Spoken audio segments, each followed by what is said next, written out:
Silent John incremental, another silent instrumental, the nerd rap existential. People compare me to MC Christopher a lot, but the fact is I predict it with significance. I'm the oldest geek rapper by far, save K&R. Compiling kernels, open bracket, cause I rack it. And my teen nerds throw your laser pen in the air and wave it all around like you had no repercussions. Now follow instructions, Professor. Why these discussions consist of nothing but incoherent rambling and babbling? But you just still take notes cause you never know what's happening. I'll drop a little nugget, a tidbit if you will. There were 4 United States presidents named Bill. Really? If you run out of hit points, the game will shout. Your life force is running out. If you dig this, then you dug this, cause I'm all about the nerd life, word life. If you dig this, then you dug this, cause I'm all about the nerd life, word life. If you dig this, then you dug this, cause I'm all about the nerd life, word life. If you dig this, then you dug this, cause I'm all about the nerd life, word life, yeah. Let me start again, put it on like a cardigan, swinging like my name was Mad Mardigan. Which reminds me, Warwick Davis was Willow and a Ewok. Leonard Nimoy was Galvatron and Spock. That ain't typecast, I don't know what it. Talk about predestiny, nobody gets the best of me. I've only played one role my whole lifetime, the nerd lifeline, stream through a wicked pipeline. So no one can buy mine, cause mine is original and I write rhymes to burn on a CD, play in the mini V. Soccer mom, yodel back, yodel at little me. I got a sidekick, I gotta stay connected. Watch out for my decom or you'll get infected. And you don't wanna be one of my bots, cause I see it all like Saw on the Cyclops. And I won't hesitate to drop your whole net block if you're acting up and you're dumber than a pet rock. I'm about this nerd life, as you can see, spreading like a virus on MP3. On MP3. STC. Shoutouts to Vic, Agnostic One, up in Silent John. Yeah. Nerd Life, Graphing Calculator, HP48G. The G is for gangster. Digital shit, yeah. You know how we do.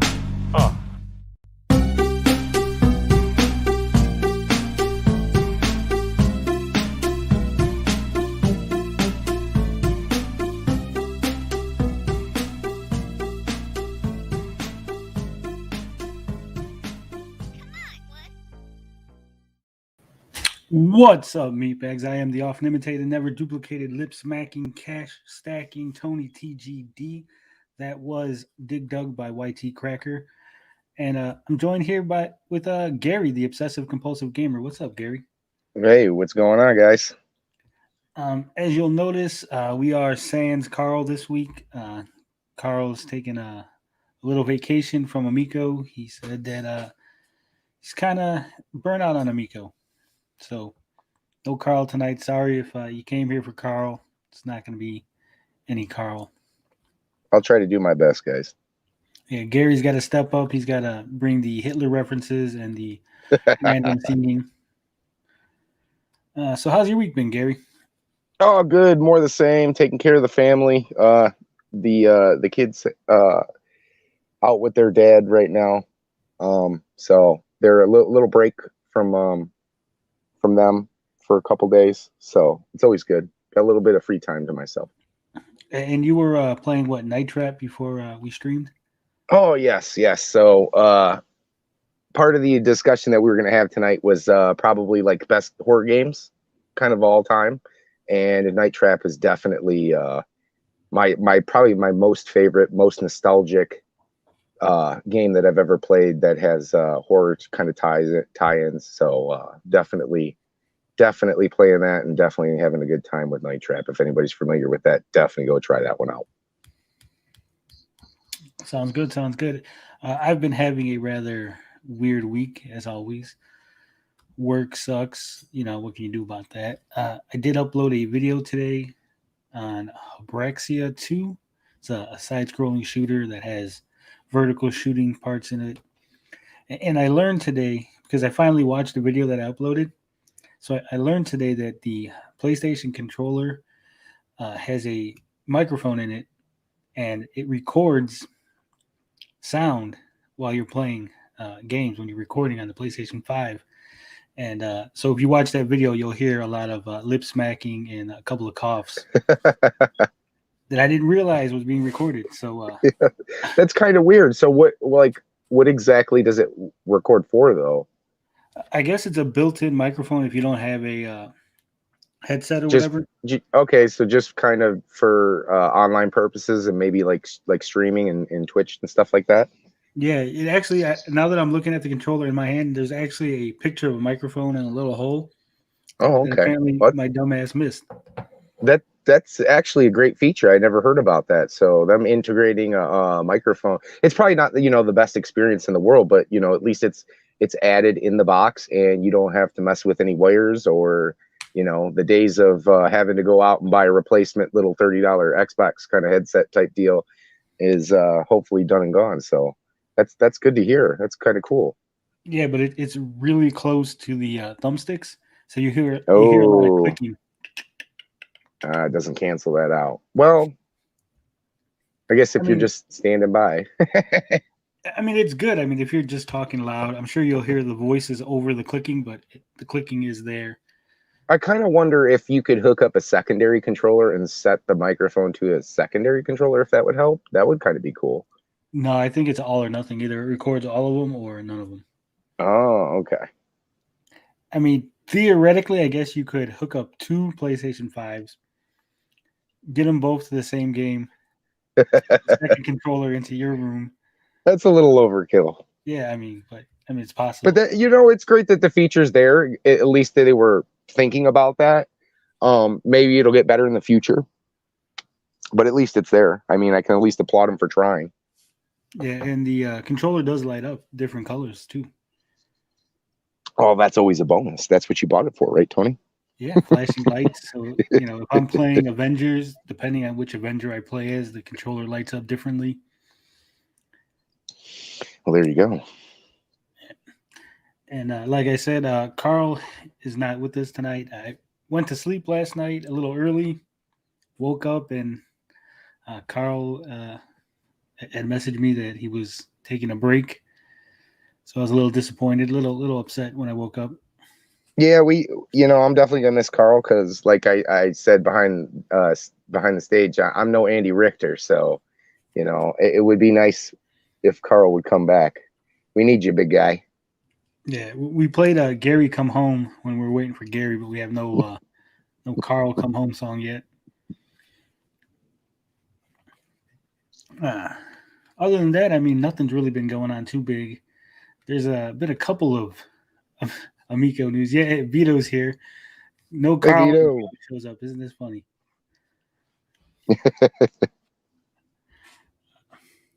A lot of Amico news has come out recently. There's definitely been a lot of discussion on it. That's for sure. And like Lord Raycon was saying in the chat, I was right again, as always. It's not hard to predict what certain announcements are going to be, certain surprises from the Amico team. All the information's out there if you go looking, where to look and how to look. Yeah, it's just deductive reasoning. They're giving us the clues. All you got to use is just your brain and, Yeah, and I think that's one of my biggest gripes with the pro Amico side, Amico fans, whatever you want to call them. They refuse. They say they like the system, but they refuse to try to find any information out if it doesn't come from Tommy. Like Tommy is who they go to, and that's it. If Tommy doesn't tell them, they don't care. Yeah, it's all or nothing with them, and and that's the biggest gripe I have. Going forward with this, I just don't see. There's a lot of debate going around, and I'm just tired of hearing that. Like, if it hasn't been discussed by him, or if it's something that they don't like to hear, they don't want to discuss. They don't want to talk about it. I personally got in it with the guy that just recently made a video, and I keep coming back to it, and I keep saying, just don't be disingenuous with this. To touch on what Cyrus said in a video, there's going to be people who are talking about this. And look, I'm not going to let, it's not that I'm not excited. It's not that I'm telling you what to do. I'm trying to give everybody an informed decision to make, because I do feel that this console is going to fall flat in 6 months to a year if it is released next year. So I don't want to see bystanders kind of getting taken out, and they don't really know what's going on.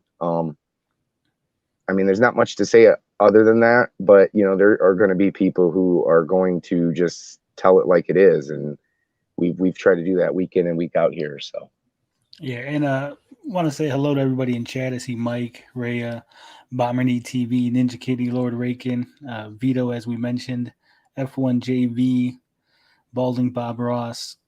Who else we got here? Mike Garcia. I don't know if I said his name already. Tommy Uyamiko, Robo Blue. Welcome, guys. yeah, welcome. So here's the biggest thing for me. People are always telling me that I'm obsessed. I look too much into this, that I'm too worried about it. But here's the thing. If I'm going to give an opinion on something, I like to be informed on the thing that I'm giving an opinion on. So I will watch positive videos. I'll watch negative videos. I'll watch neutral videos. I'll seek out additional information. I will read, the various Reddits and other threads. I'll go to the places that Tommy doesn't want to go to. I'll go to Reset Era. And to your credit, you have money invested into this. I mean, you have a system pre-ordered. So if anybody can share their opinion and should have something to say about it, it is, people who do have their pre-order money down on this. So I can't fault you there. Yeah, like I said, I don't want to come off as one of these people that just says things and they don't know what they're talking about, And I see that a lot on the pro side. They'll admit, well, I didn't watch that video, or I didn't look into that particular issue. So then how can you talk about it? How can you have an opinion based on nothing that you're just pulling out of the air whole cloth because you're pro Amico and you don't want to hear anything that's criticism? Right. And you'll see that a lot in the comment sections. People will attack you and they don't have any information. They have no basis for why they're getting upset. They just want to be upset because you're saying something that can be construed as a negative towards the Amico. And I've seen this a lot. I think for the most part, there are a group of fans that they don't want this to fail. And I think I've touched on this before. They do have fond memories with the Intellivision. They just don't want to see it fail. And if that means not discussing those things, they won't. And I don't think it's fair, because I want to see it succeed too. But we've gone long enough to know that we're not looking good at this point. So yeah, I understand that there's people that don't want it to fail, but I believe they're going about this the wrong way.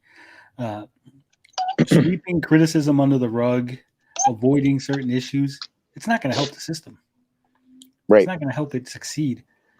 When it comes out and it's exactly as we predicted and it flops, they're going to be like, oh, I had no idea that was. No, you knew it was going to happen because we told you it was going to happen. And we addressed these issues and we said, this is how you could parlay what you have into a winning formula, but you don't want to listen to nobody because you're hard-headed.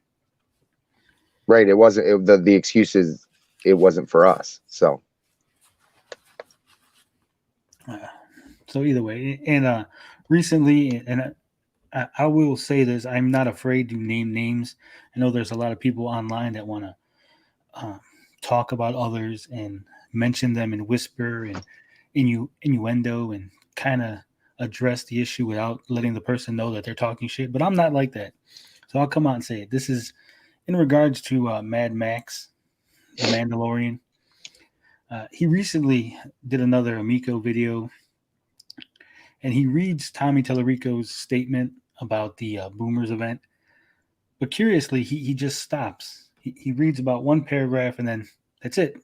He stops. And I think this kind of behavior is disingenuous. You read the entire statement. If someone makes a long post, and you're going to talk about the long post, read the entire thing. Let your audience know exactly what he said. Don't just let them know part of it, because that's the part that makes Tommy look good, and then the other part kind of makes him seem like an asshole. Right, I agree. And I told you this yesterday that what was it, 2 days ago was the first time I watched you guys go at it. And within 20 minutes, I mean, I'm being fair, I'm not trying to jump sides, but 20 minutes you had him on the ropes. I mean, your argument about how it's not okay to attack people, but then when Tommy does it, he excuses it, and he had no really answer for it, and then the subject did kind of tried to get changed pretty quickly instead of finishing that argument.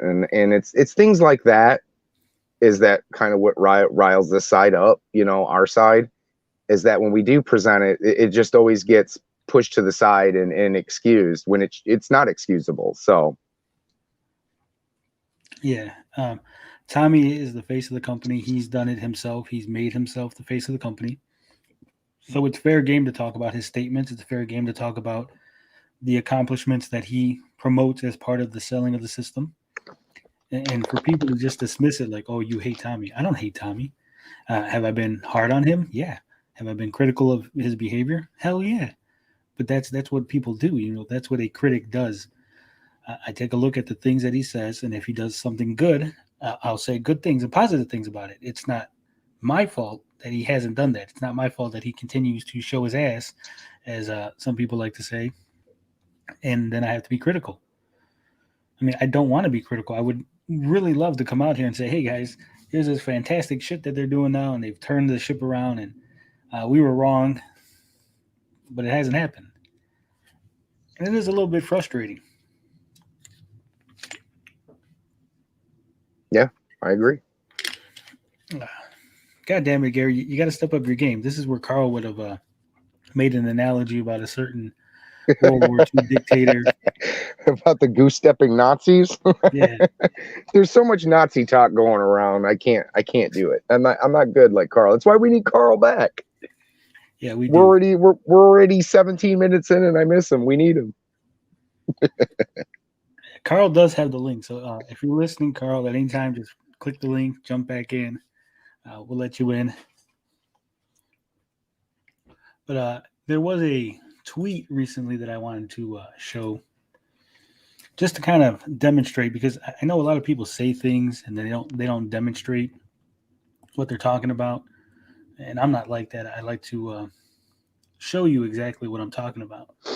So let's go ahead and this right here is the Retro Bro.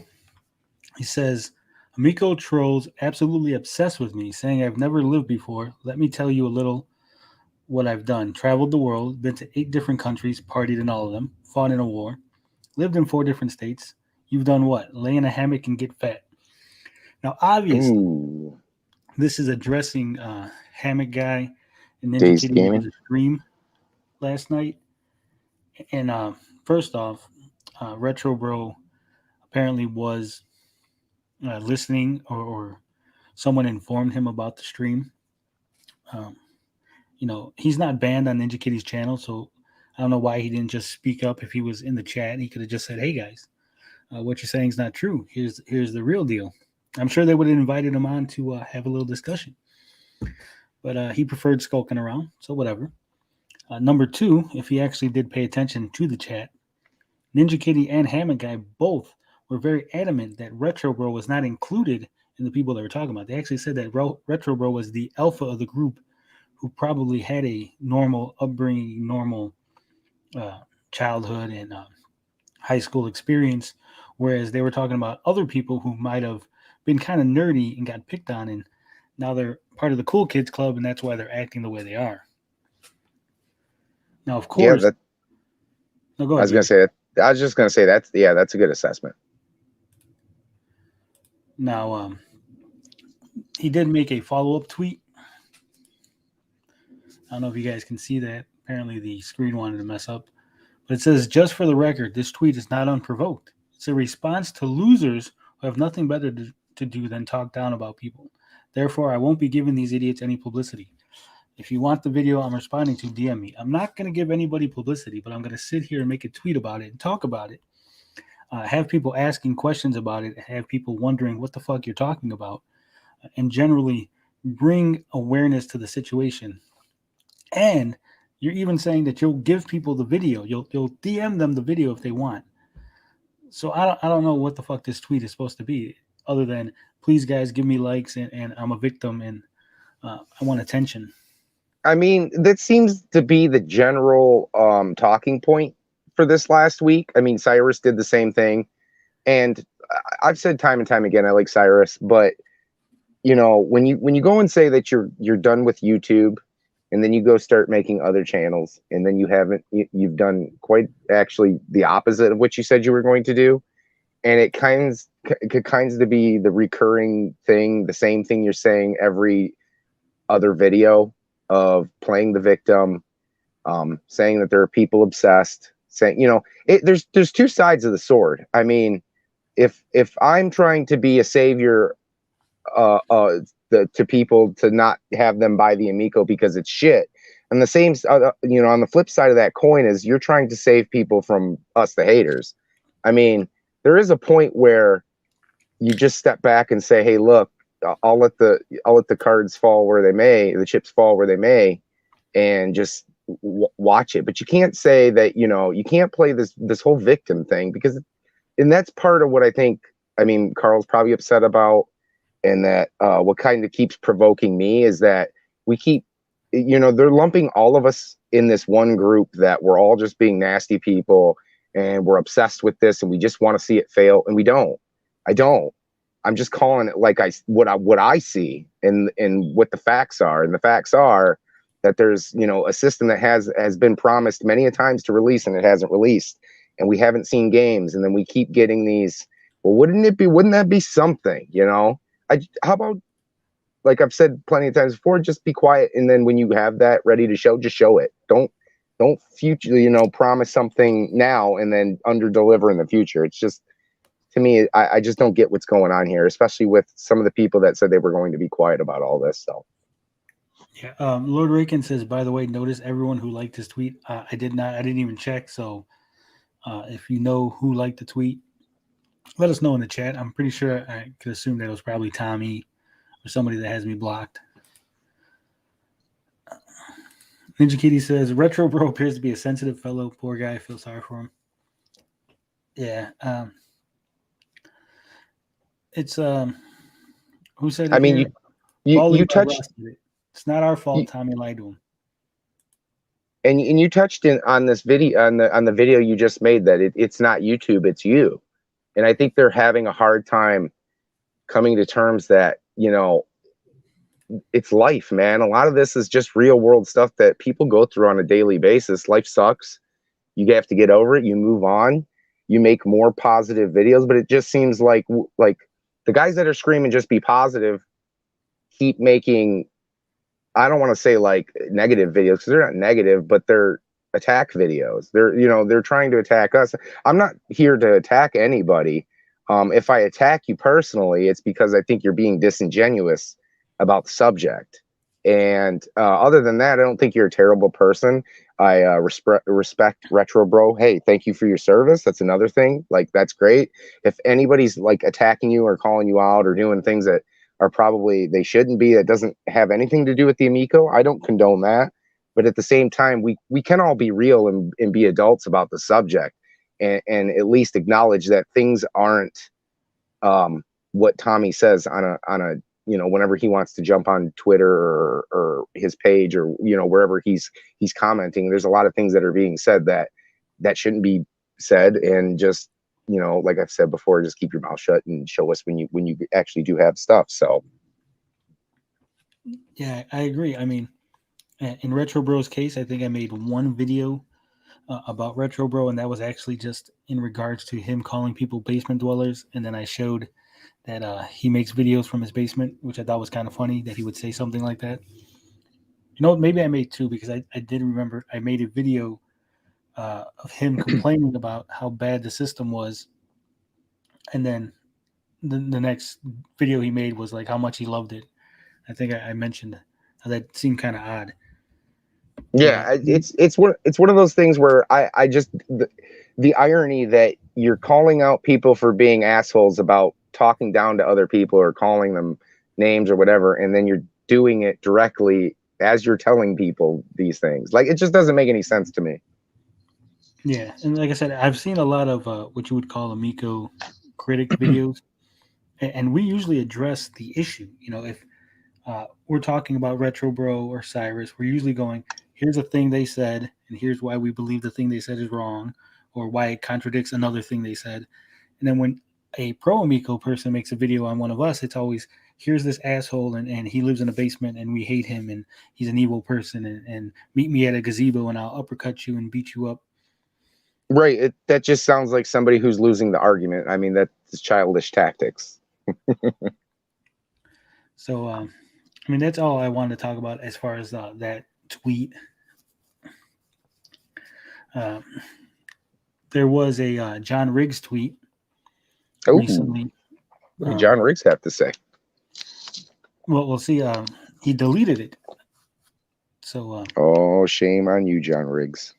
Because John Riggs tweeted out that he would be unboxing Amico physical products soon. Then he quickly deleted the tweet because you see, John Riggs fucked up. Do you know how he fucked up, Gary?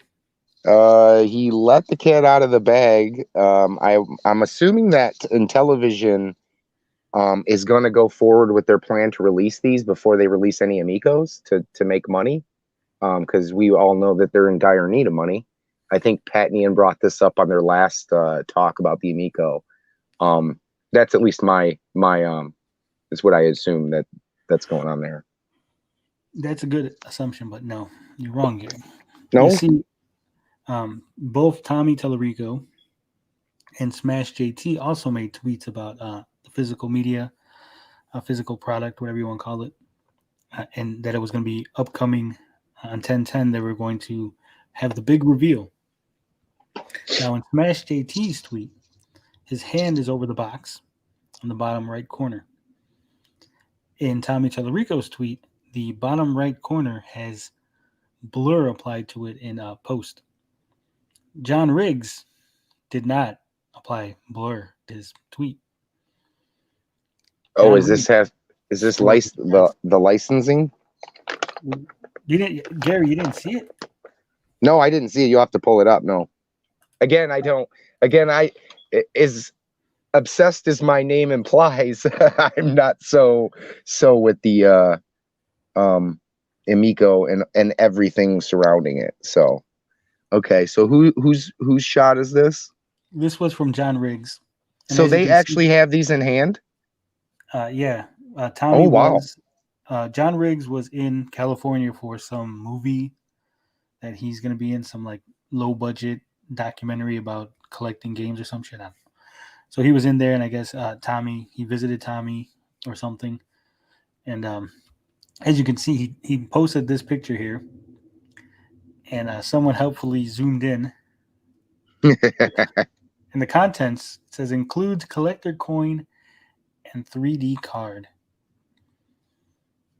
So the cat's out of the bag that the two pieces of merch in these boxes are a collector's coin and, like you said, probably a lenticular card, probably with, I would assume, is the same artwork maybe on the box. Yeah, I believe I am almost 100% sure that the 3D card is a lenticular card. They're just saying 3D because it's smaller for the box and because people don't know what lenticular means anymore. You know, because that was like a 70s, 80s thing. And I think it's going to be an RFID lenticular card that you tap on the system, as we've been predicting. And the only additional bonus is the collector coin, which may or may not be metal. I'm predicting that it's going to be plastic. Some people have said that it's probably going to be a metal coin. It's cheap either way. Right. And Tommy did say they were going to forego like manuals, right? That these weren't going to have any kind of manuals.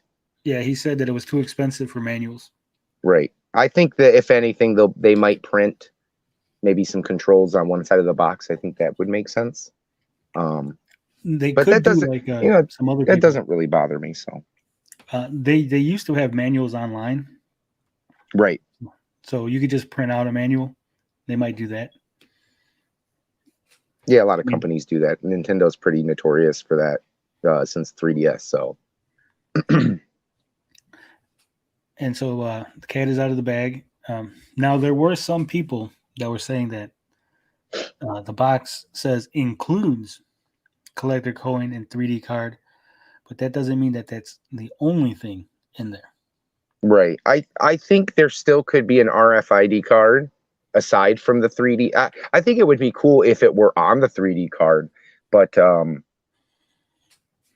I think you're right. I think this doesn't put the nail in the coffin that there's nothing left in this box, but these are definitely in the box because they're mentioned here on the front as per this photo shows. So I mean, that's cool. I like it. It looks cool. I'm surprised that they have them in hand. I think this does point to them probably selling these before the system drops to crowdfund a little bit more money, if you will. Yeah, he did say that they sent 40,000 of them are in the U.S. now. And they had them shipped over. There was another shipping manifest that was leaked, and it did say that they received RFID cards. So now, does this worry you, Tony? I mean, are you worried that these are going to get sold before the system?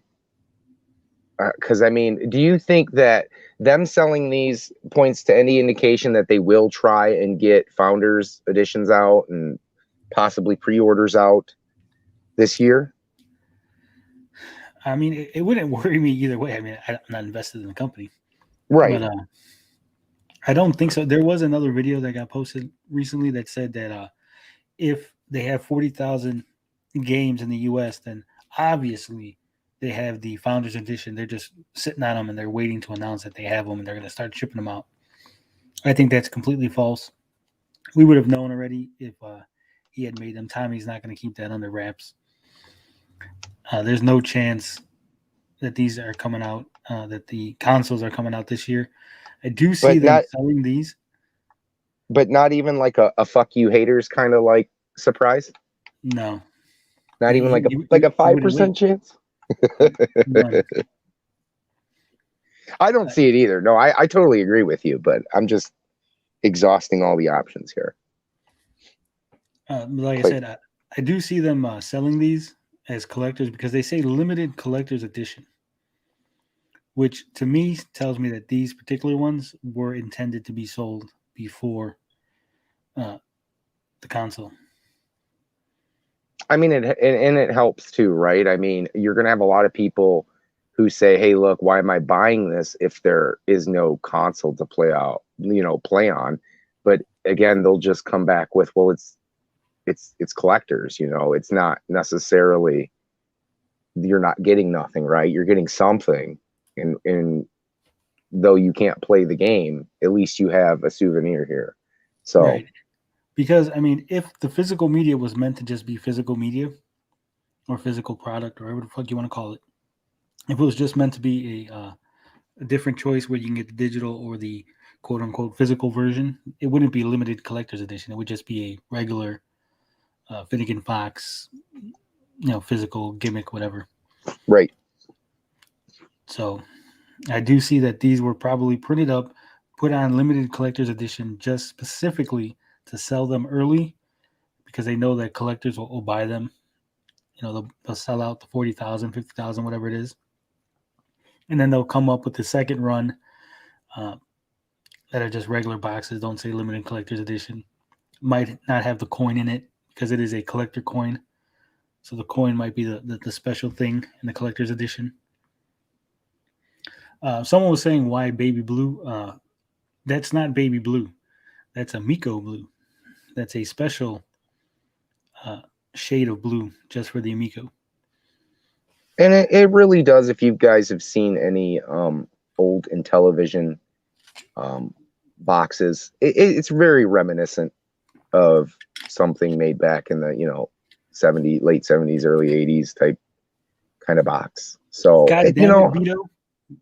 Fucking Vito in the chat ruining the surprise. We didn't get there yet. Vito wants to know, why does biplanes have a different font? I just going to pick that out. They fucked up. As you can see, biplanes does not have the bold. They forgot to hit the B for bold on the biplanes. And the Brain Duel box, Vito, as you can see, is slightly darker for some reason. So those are bonus, extra special collector's editions. Yeah, there you go. Collect all the variants.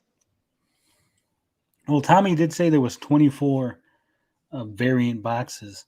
Oh my goodness. Now, I believe when he said 24, he meant 8 boxes, 3 different versions of each box, because as you can see, you have the E for everyone, which is the US ESRB. Then the English ones, the ones from Britain, will have the Peggy Peggy logo, 12. and the ones from Germany will have the USK because it's a different organization. Because for some reason, video games can't have one single organization just fucking decide on the rating of a game. They got to be fucking rated in every country. Well, By yeah, well, every separate. region. I mean, that makes sense. I mean, the Japanese are a lot more forgiving when it comes to their audience than people here in the U.S. So I understand that. It makes sense. But I agree with you. It should kind of be unified. It's too bad that as a culture, society, the whole world can't get together behind one thing, and it kind of bugs me when we get games from that. We're from Japan and they get highly censored. Some people have a problem with that, but as someone who understands what they're playing is art, and it's just how you view it. It doesn't bother me, but it does bother other people. So, Bomberny says it can't be 40K per game. Surely, I believe it's not.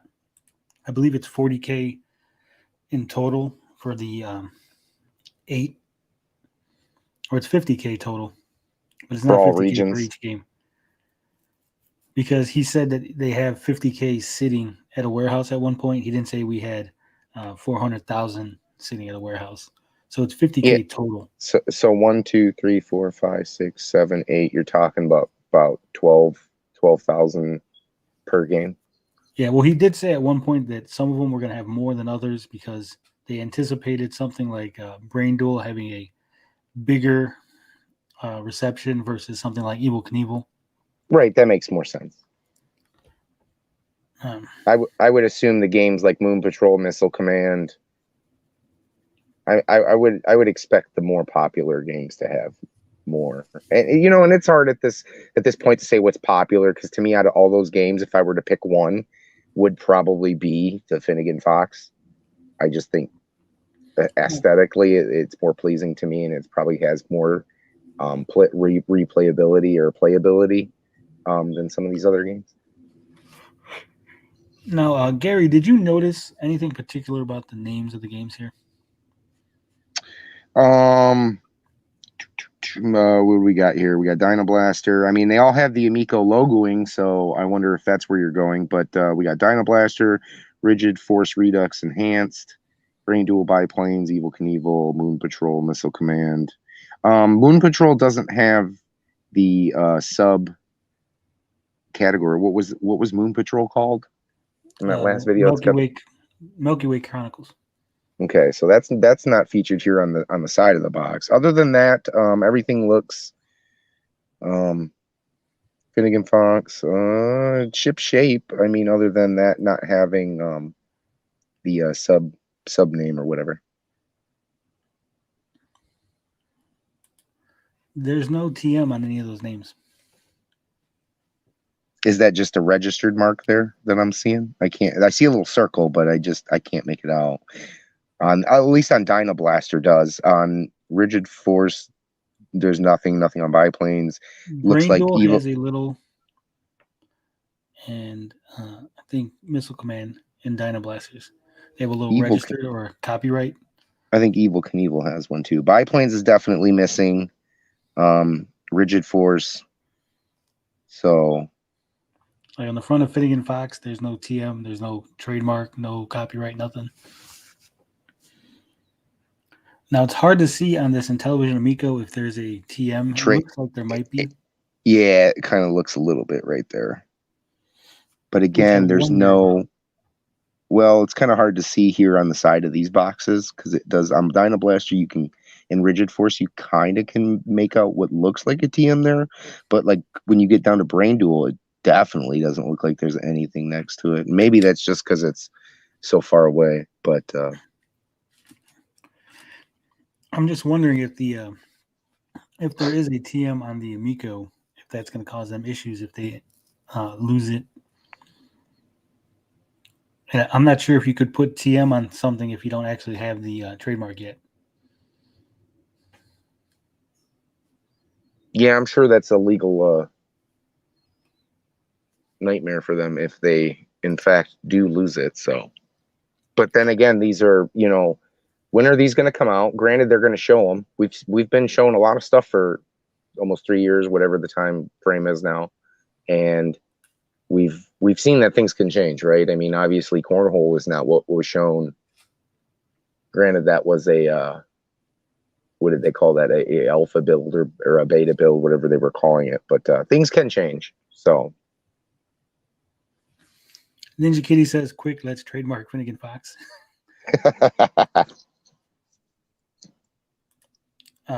There's already a Finnegan Fox on YouTube, so maybe they can sue Tommy. I think they can't. I think Finnegan Fox on YouTube has an E. It's Finnegan Fox from Rescue a Fox or something like that.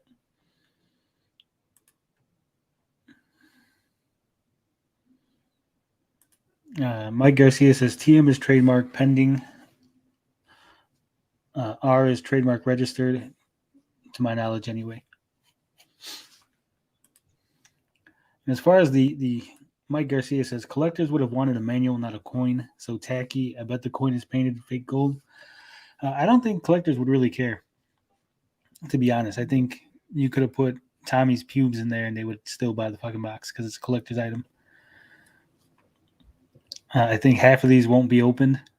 Probably more than half. Half of them will probably be sent to WADA. Yeah. Vito says you can put TM on anything. Hell yeah. Let's start putting TM on the show. I've already done that, Tony. You owe me 10 grand. Come invest. Hell yeah. I'm going to start selling slots. I'm going to start selling equity in Gabbing with Geeks. I'm going to have to take my my icon down. Yes. Vito says you automatically own a trademark even if it's unregistered. I think that's not 100% accurate because people can oppose your trademark, so you don't technically own it.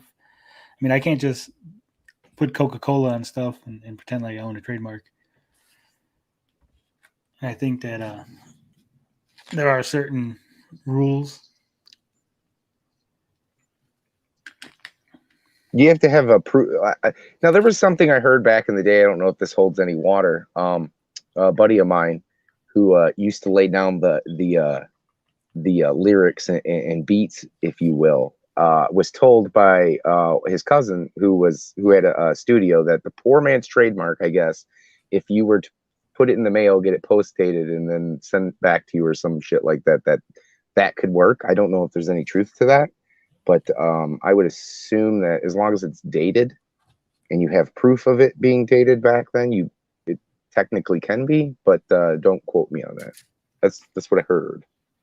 Vito says anyone can use the TM on a symbol, phrase, word, or design. It indicates to competitors that the company using it stakes its claim on this particular design. Yeah, I believe that's 100% accurate. As far as what Gary was saying, the poor man's trademark, what you do is so if I'm coming up with, say, like a book, I think it's more of a copyright, not a trademark thing. Okay, Say you're writing a book or you made a painting or whatever. You take a copy of it, put it in the mail it to yourself. That way it gets dated, but you don't open it. You can't open the letter. You just keep it. So if anybody ever tries to challenge you, says, well, that's my idea, you stole it, then you present the unopened letter with the date on it and the barcode scan on your your post on your stamps. mail. Yeah, fucking on your stamps. I went crazy. That way, when you go to court, you be like, look, in 19 whatever, I sent this to myself unopened. The judge will open it, see it, and you might get judgment in your favor. If you lose a trademark, you have to discontinue using it entirely. But using TM is you trying to establish that you believe you own it. Okay. Well, Tommy does believe he owns it, so there's that.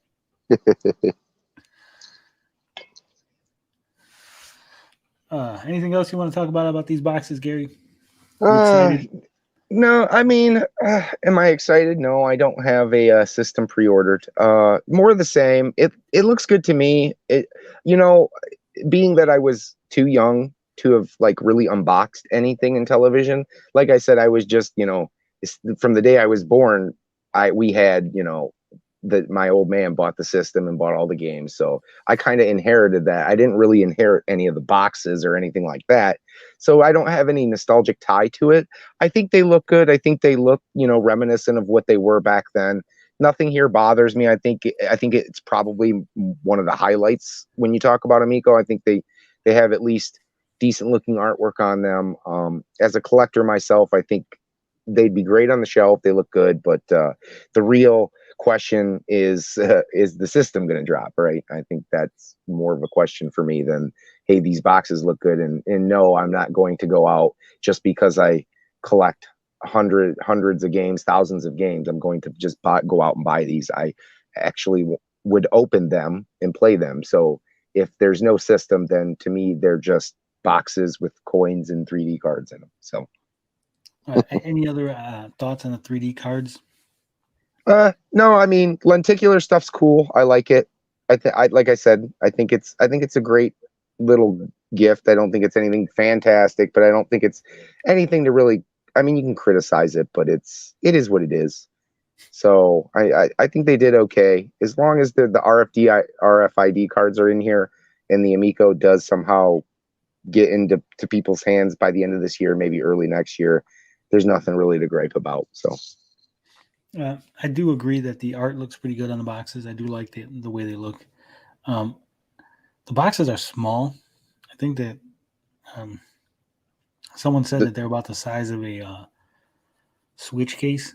Yeah, they look pretty big in this picture. It would be nice to actually have something sitting next, like you said, like a Switch box maybe sitting next to it, so that we could judge how big it is. Because it does remind me of old Intellivision boxes, and those were pretty big. So these could appear to be big, but they're probably a lot smaller in person.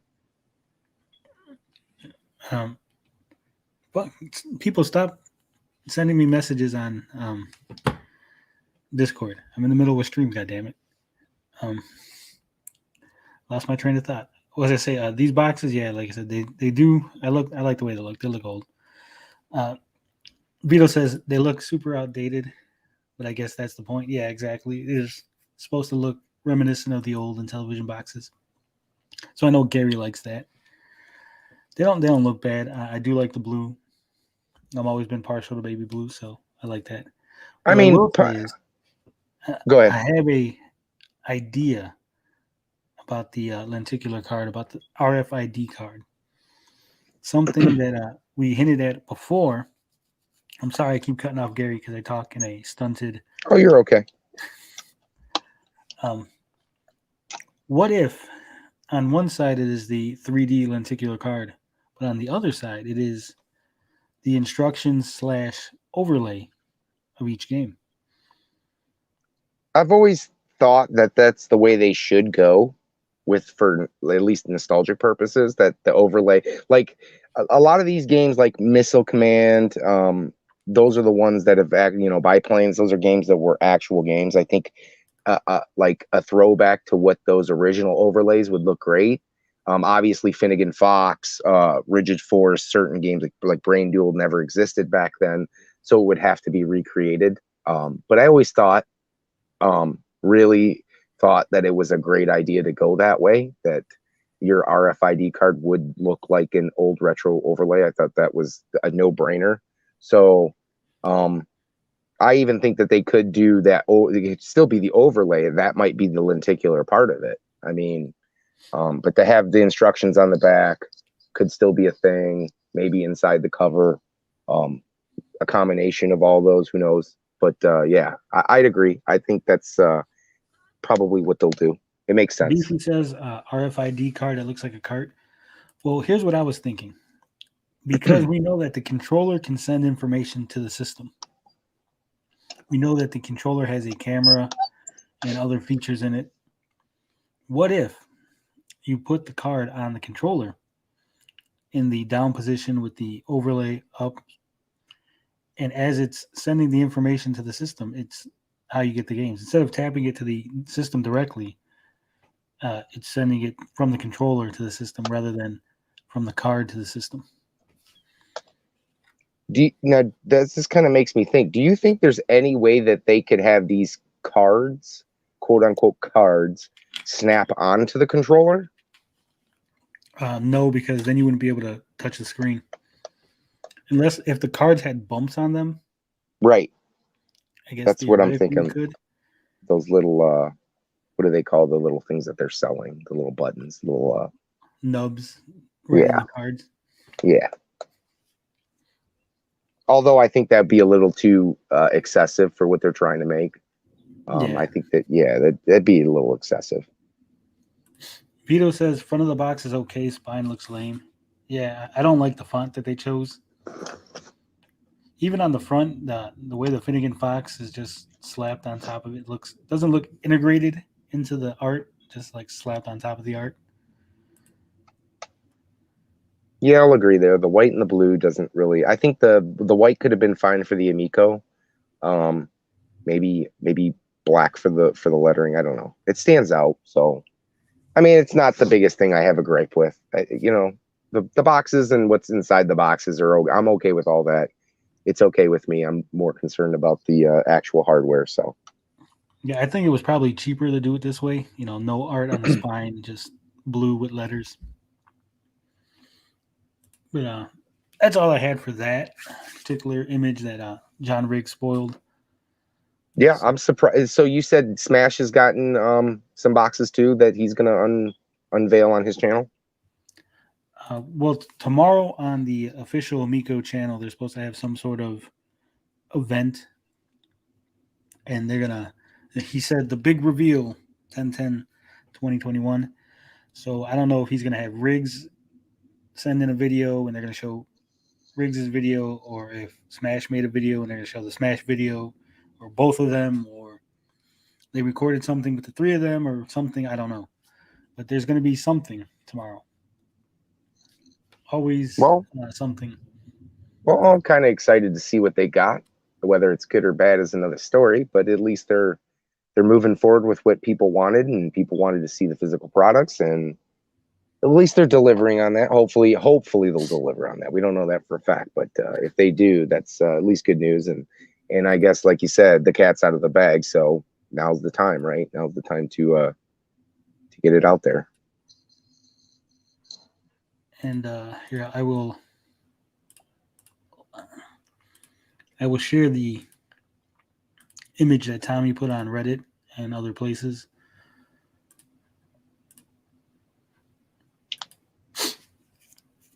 As you can see there. So again, the Moon Patrol looks to be a different color. The biplanes. Now, correct me if I'm wrong. The last image you showed of the Finnegan Fox, didn't all of them have, like, even the Finnegan Fox, granted that it's a newer game, didn't it have kind of like that 80s throwback, that watercolor look, and they may have changed it a bit? Because, like, this one looks kind of like, is definitely a throwback to, like, original box art in television games and games of that era. I could have swore that on, like, the other streams, I think it was Nick's Geeks with Cash, I could have swore that the Finnegan Fox was more like 80s inspired. I guess maybe not. Maybe I'm wrong on that.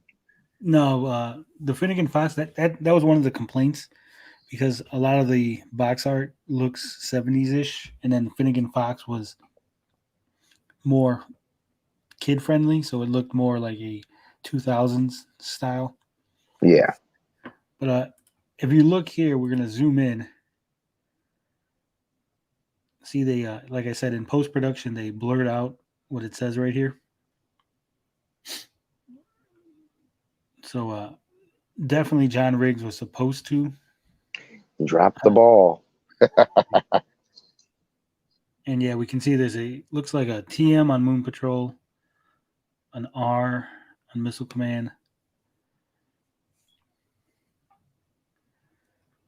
Now, see what really brings a question to my mind is John Riggs has been pretty quiet about the Amico, and I wonder if this was all done on purpose, because I have a feeling that John Riggs will be the one who's doing the video and the unboxing.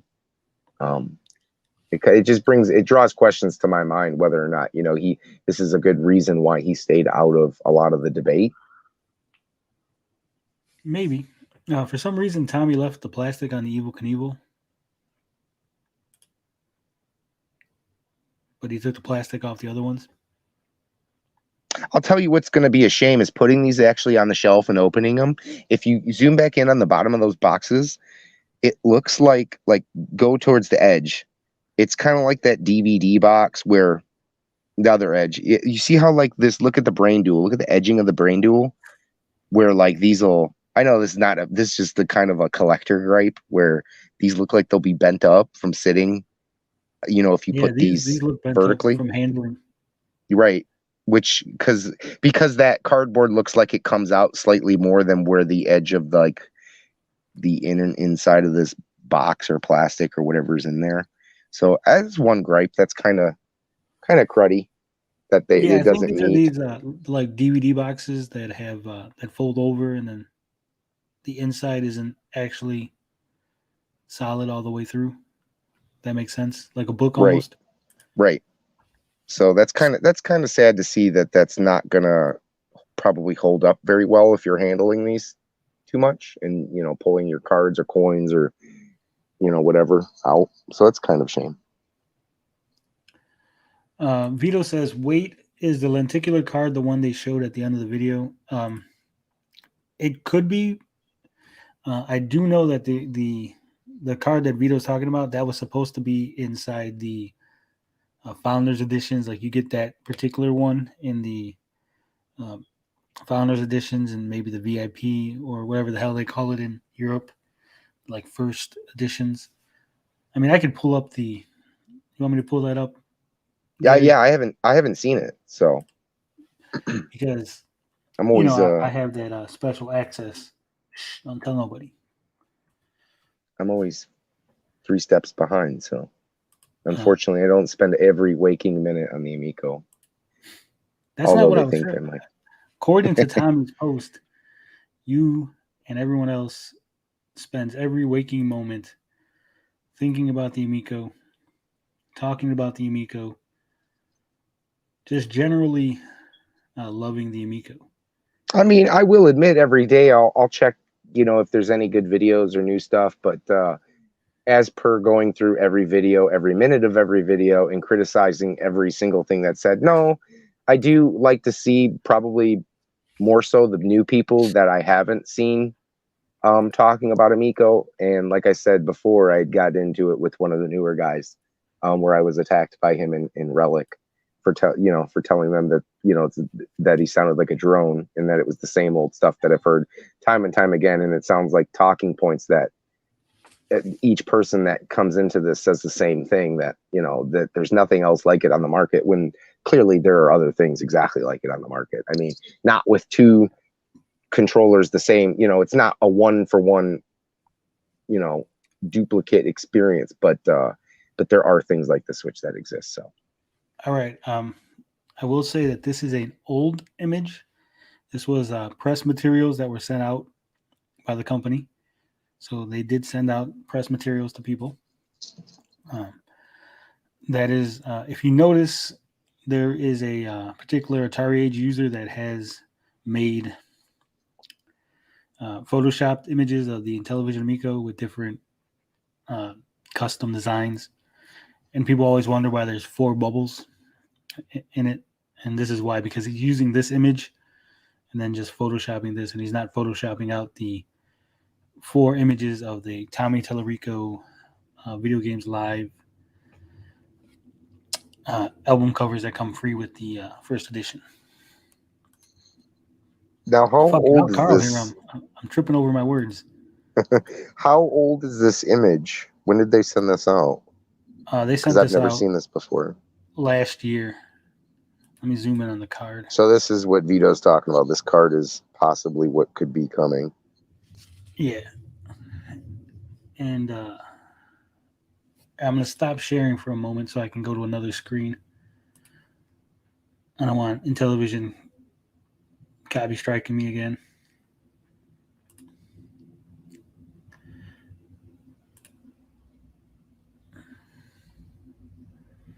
Please, interns, don't copy strike. I'm just the guy delivering the information. And now I got a fucking train. Son of a bitch.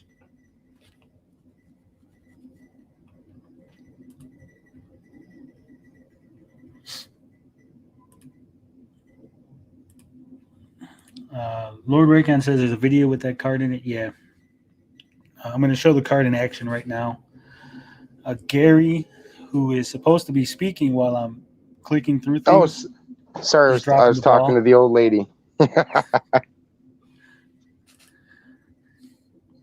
that's how we get dead air, Gary. When I'm clicking on stuff on the screen trying to bring up an image, you're supposed to keep the audience entertained. What do they want? What's chat talking about here?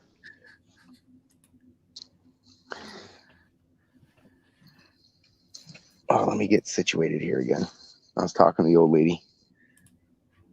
Don't your old lady know that when you're on stream, you can't be bothered? I bothered her. She just kind of woke up from her nap. So is this just a Amico loot crate box, or is this the actual game in it too? If I were to, I would assume that this has the RFID card. I cannot see them just selling the box. I mean, I can see them doing that, but it would be a big blunder on their part to just sell the box with these goodies inside of them. It's the promise that the console is going to come out down the road, whenever that may be, if it ever does come out. But I can't see it just being like just goodies and nothing else. Vito says they produced the card. You can see it in the physical video. It looks cheap. Yeah, if you remember from like the 70s and 80s, lenticular cards were really cheap, really thin. And as the screen is showing, you kind of moved them from left to right, and it made the image appear to be moving. Although in the GIF, it doesn't do it justice because the card, actually, you can see the entire image on it the whole time. It just kind of highlighted differently depending on how you move it. They're highly cheap to make because anybody who's ever gotten a Slurpee from 7-Eleven, obviously in the last decade, you'll know that they do that quite often, where they'll plaster those on their cups. So it can't be too expensive. And you'll note that this particular one says 2020. Hopefully, they say 2022 on the finalized ones. And since Gary's kind of new to this whole thing, I want to share an image. I don't know if he's ever seen it before, but I'm going to go ahead. Now, remember, this is excuse me. These are things that were sent out to the press. Okay? These images were sent out to create hype for the system. Was this around the time that they were talking about physical media and physical products, like about a year ago? Yeah, but I'm saying this was sent out a year, maybe March 2020. Some of these images were sent out. What I'm saying is these were sent out to like Kotaku, all those big places, all the big websites. They all have these images. Okay. And I'm pointing that out because when I show you this image, you're going to be very, very appalled. And this is why I always say that attention to detail. So these images would have had to been gotten by Intellivision, sent over to their PR people. I believe it was Outrageous at the time. They've had like 4 different PR companies, by the way. So I think it was Outrageous at the time. And they sent this image here. It's from Evel Knievel. Now let me just zoom in. Can you see that? Hold on a second. Wait, let me zoom in a little bit. That says, Yeah, I'll zoom in a little more. are we looking at what, Vimeo.com? Yeah, Vimeo.com is now full screen. Do you know what Vimeo.com is, Gary? I do not. Oh my God, you don't know? Vimeo is a video sharing website, not unlike YouTube, but it's you could actually buy movies off of it. It's like a YouTube site, Okay. but the Intellivision Amico does not connect to the internet, as far as we know. We were told that none of the games are online; they're all local. So Right. this image had been captured from a Vimeo trailer. They sent out an image that wasn't even running on the system, that was running off of Vimeo, and they didn't notice the big Vimeo is now full screen. Dan Smith says those graphics look awful. Well, thankfully, Dan, these are not the graphics that they're going with. These are the old Evel Knievel graphics from the phone game. If you notice, Evil's looking really skinny. He's a little chunkier in the newer footage. I mean, it's close. Like for the untrained eye, you could look at this and say it looks pretty similar. To me, it's not a super huge difference, but they had to do a little bit of difference to go and separate it and give it that exclusive on the console kind of mark. But to me, it doesn't look very different. Based on that image, and that image was sent out in August 2020. I want to say that we, the critical Amico people, are actually responsible for the new graphics of Evel Knievel, because I really do think Tommy intended to just take the Evel Knievel, and again, this is just my theory, supposition based on things that I've noticed. I think he wanted to take the old Evel Knievel, port it over, call it a day. When people called him on it, that's when he came up with the graphics and stuff are going to be different, guys. And that's when they had to waste time and make new graphics for the game. Instead of just saying, yeah, I ported over a mobile game, fucking suck it. And you make it, you bring up a good point where, oh, hold on one second. Because there's no way that you're sending out these images to, the big websites and they're identical. Remember, this is August 2020. Evel Knievel was supposed to be a launch title, as far as I know. Right. And these are identical images to the phone game. Like I was gonna say, you bring up a good point. Maybe why they're behind so far is that they did think they were going to just slap a few of these things on there and call them exclusives, and when it was pointed out that a lot of this stuff was just rehashed, did they have to go back and spend more money to make sure that a lot of this stuff looked at least fresh and that they actually delivered on some of their promises, right? Because who knows if this could have been legal trouble for them or whatnot, but you definitely bring up a good point with that. And another thing that I noticed, that when they sent out the games, they some of the names are different. Like Space Strikers says Space Strike. Colossal Crash says Sideswipers still. Right, no, it says Colossal Crash, actually. Well, wasn't the Sideswiper supposed to be the Hot Wheels game? Yeah, it was supposed to be Sideswipers. I don't think it's called Colossal Crash, isn't it? I'm not sure which one you're talking about. The Sideswipers game, the one where they smash each other. Yeah, as far as I know, for the longest time it was Sideswipers, but I was always confused as to if that was supposed to be Hot Wheels Sideswipers or what was going on with that. It's so confusing, everything they have going on. It's kind of hard to keep up with what's fresh, what's new, what the actual names are, because other than the main games that they've talked about, like skiing and Moon Patrol and Astro Smash, I don't know what they're thinking or what they're actually doing. So, well, I think again, this is just me theorizing. I think he made the game Sideswipers to look like Hot Wheels in order to take it to Hot Wheels and say, hey, look, we got this game. We want to put the Hot Wheels logo on it. And then they said, hey, yeah, you know what? We'll let you license out the Hot Wheels. And then they came back, and that's why they changed the name of the game.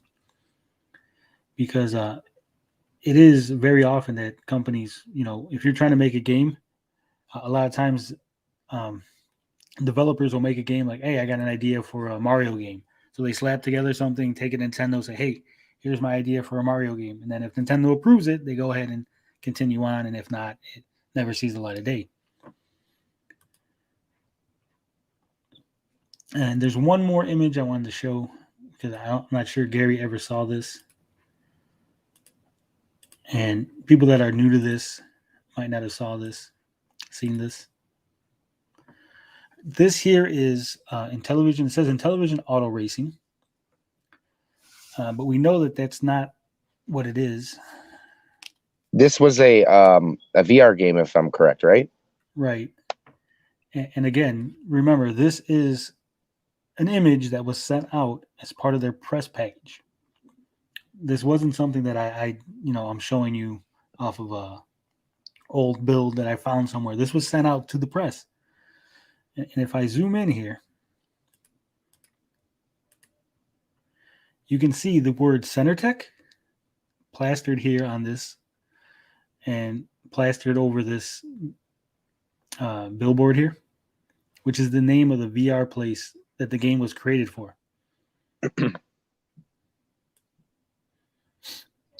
Yeah, again, they just used the straight trailer or footage from the VR game. That I don't even think Nitro this was Derby. probably right. I don't think this was ever being, they just got ahead of themselves and showed something that wasn't even really being worked on or reported over at that point. I could be wrong though.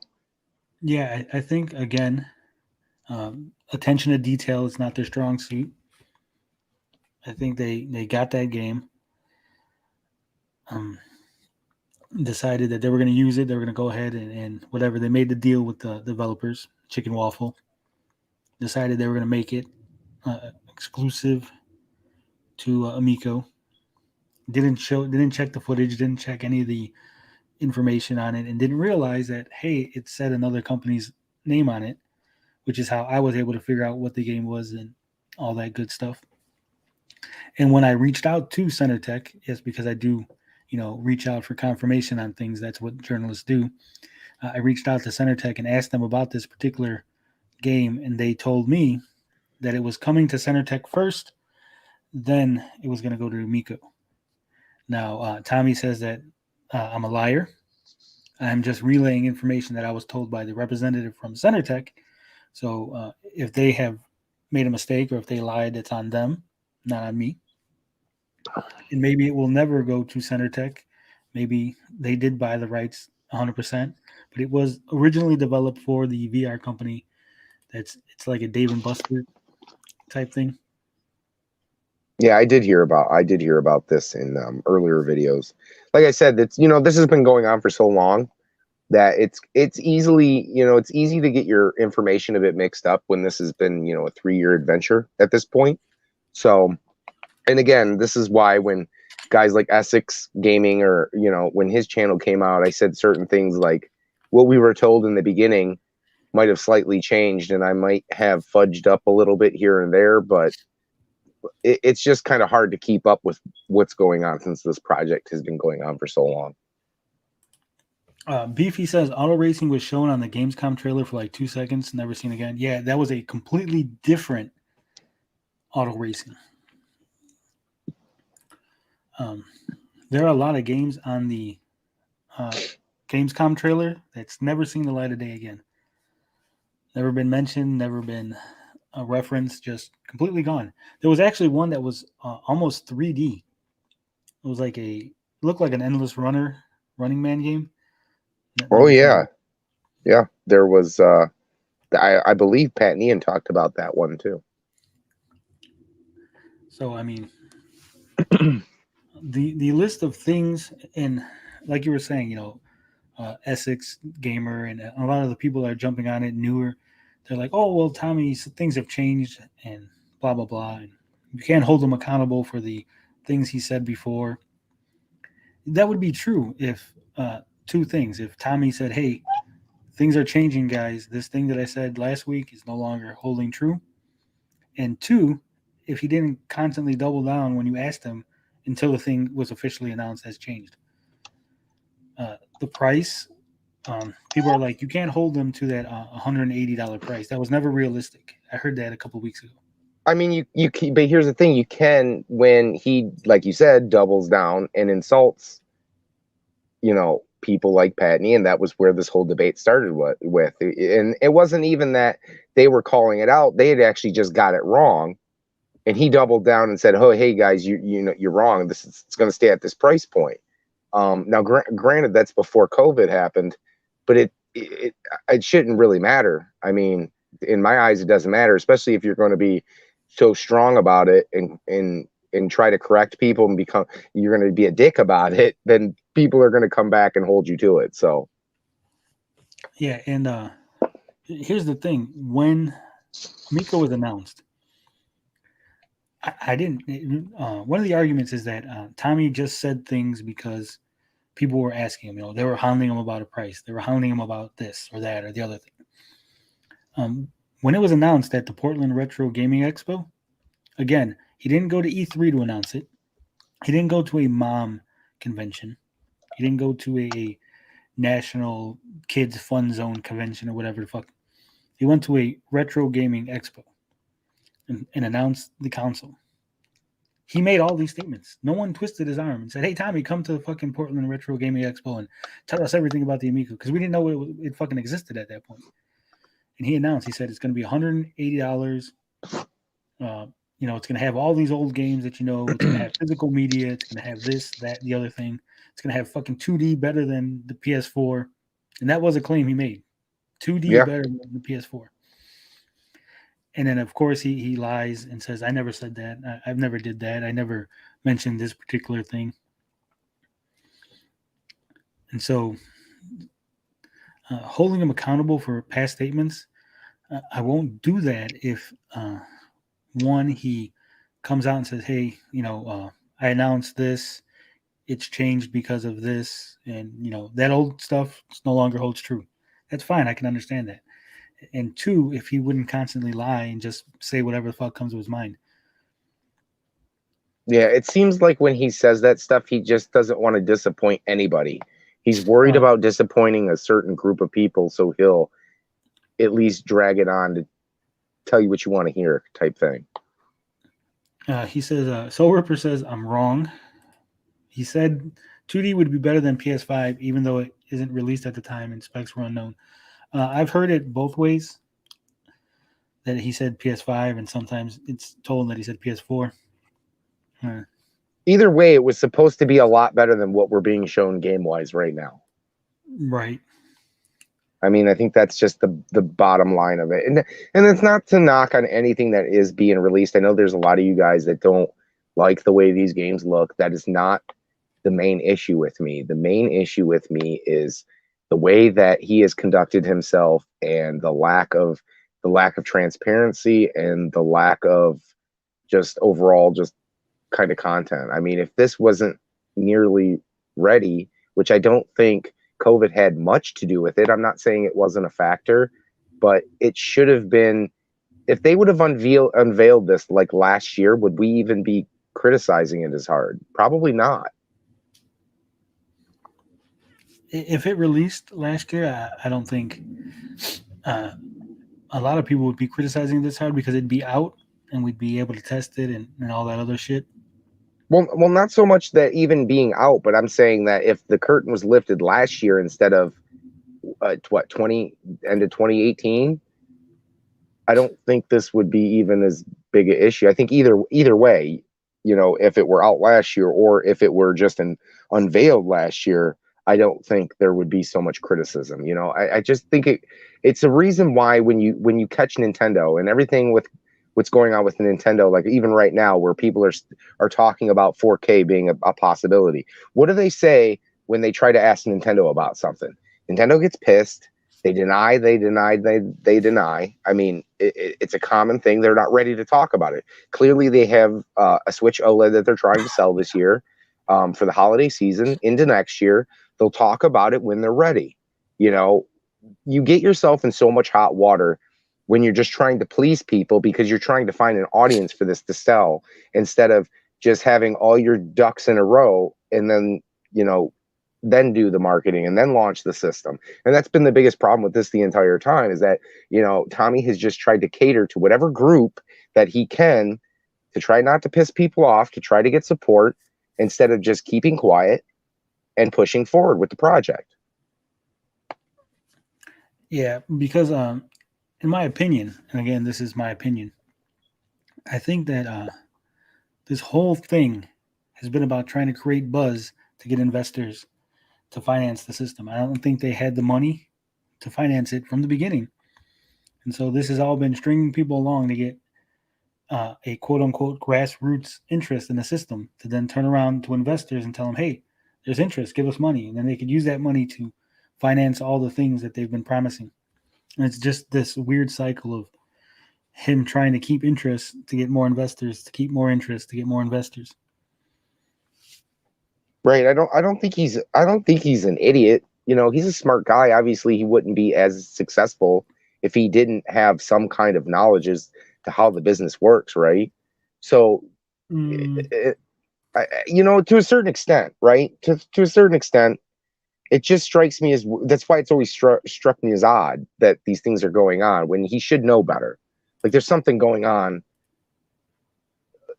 At least I think a little devious. Because it just doesn't make sense. He's not that big of an idiot, you know. At least I don't think so. So I don't think he's an idiot. I think he's like you said, he's playing the game. He knows that if he promises things to a certain group, a small retro group, they'll promote it. And then he can use that promotion to get more investors. Right. And then every once in a while throws you a bone in order to keep this promotion going. Because we've seen how fervent that these people have been, how 100% that they're behind this thing that hasn't released, has no history of releasing, has no real legal connection to the old Intellivision. And they've actually admitted on a few occasions that they only interested in these games because of the Intellivision name.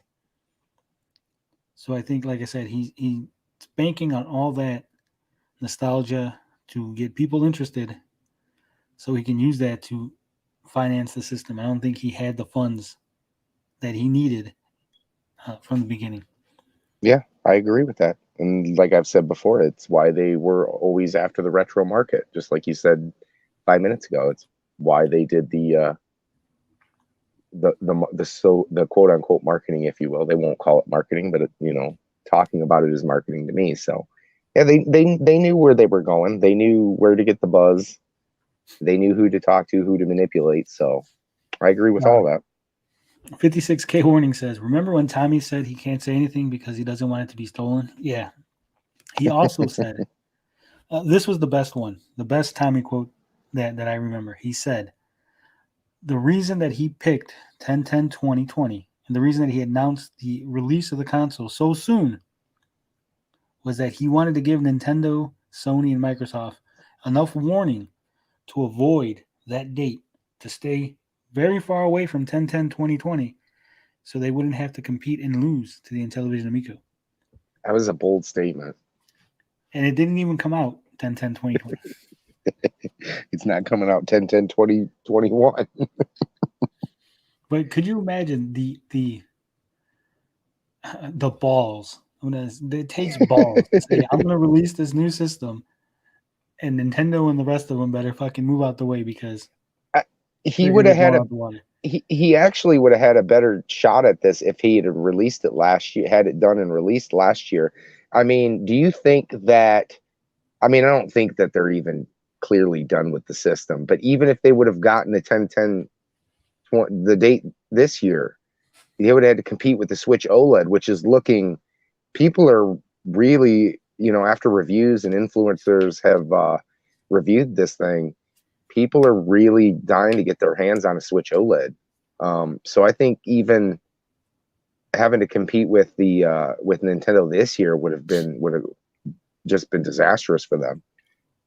Yeah, I actually partially think that Nintendo did release the OLED in October just to fuck with Tommy. I want to believe that. I want to believe that there was some meeting because Japanese people are a lot more reserved.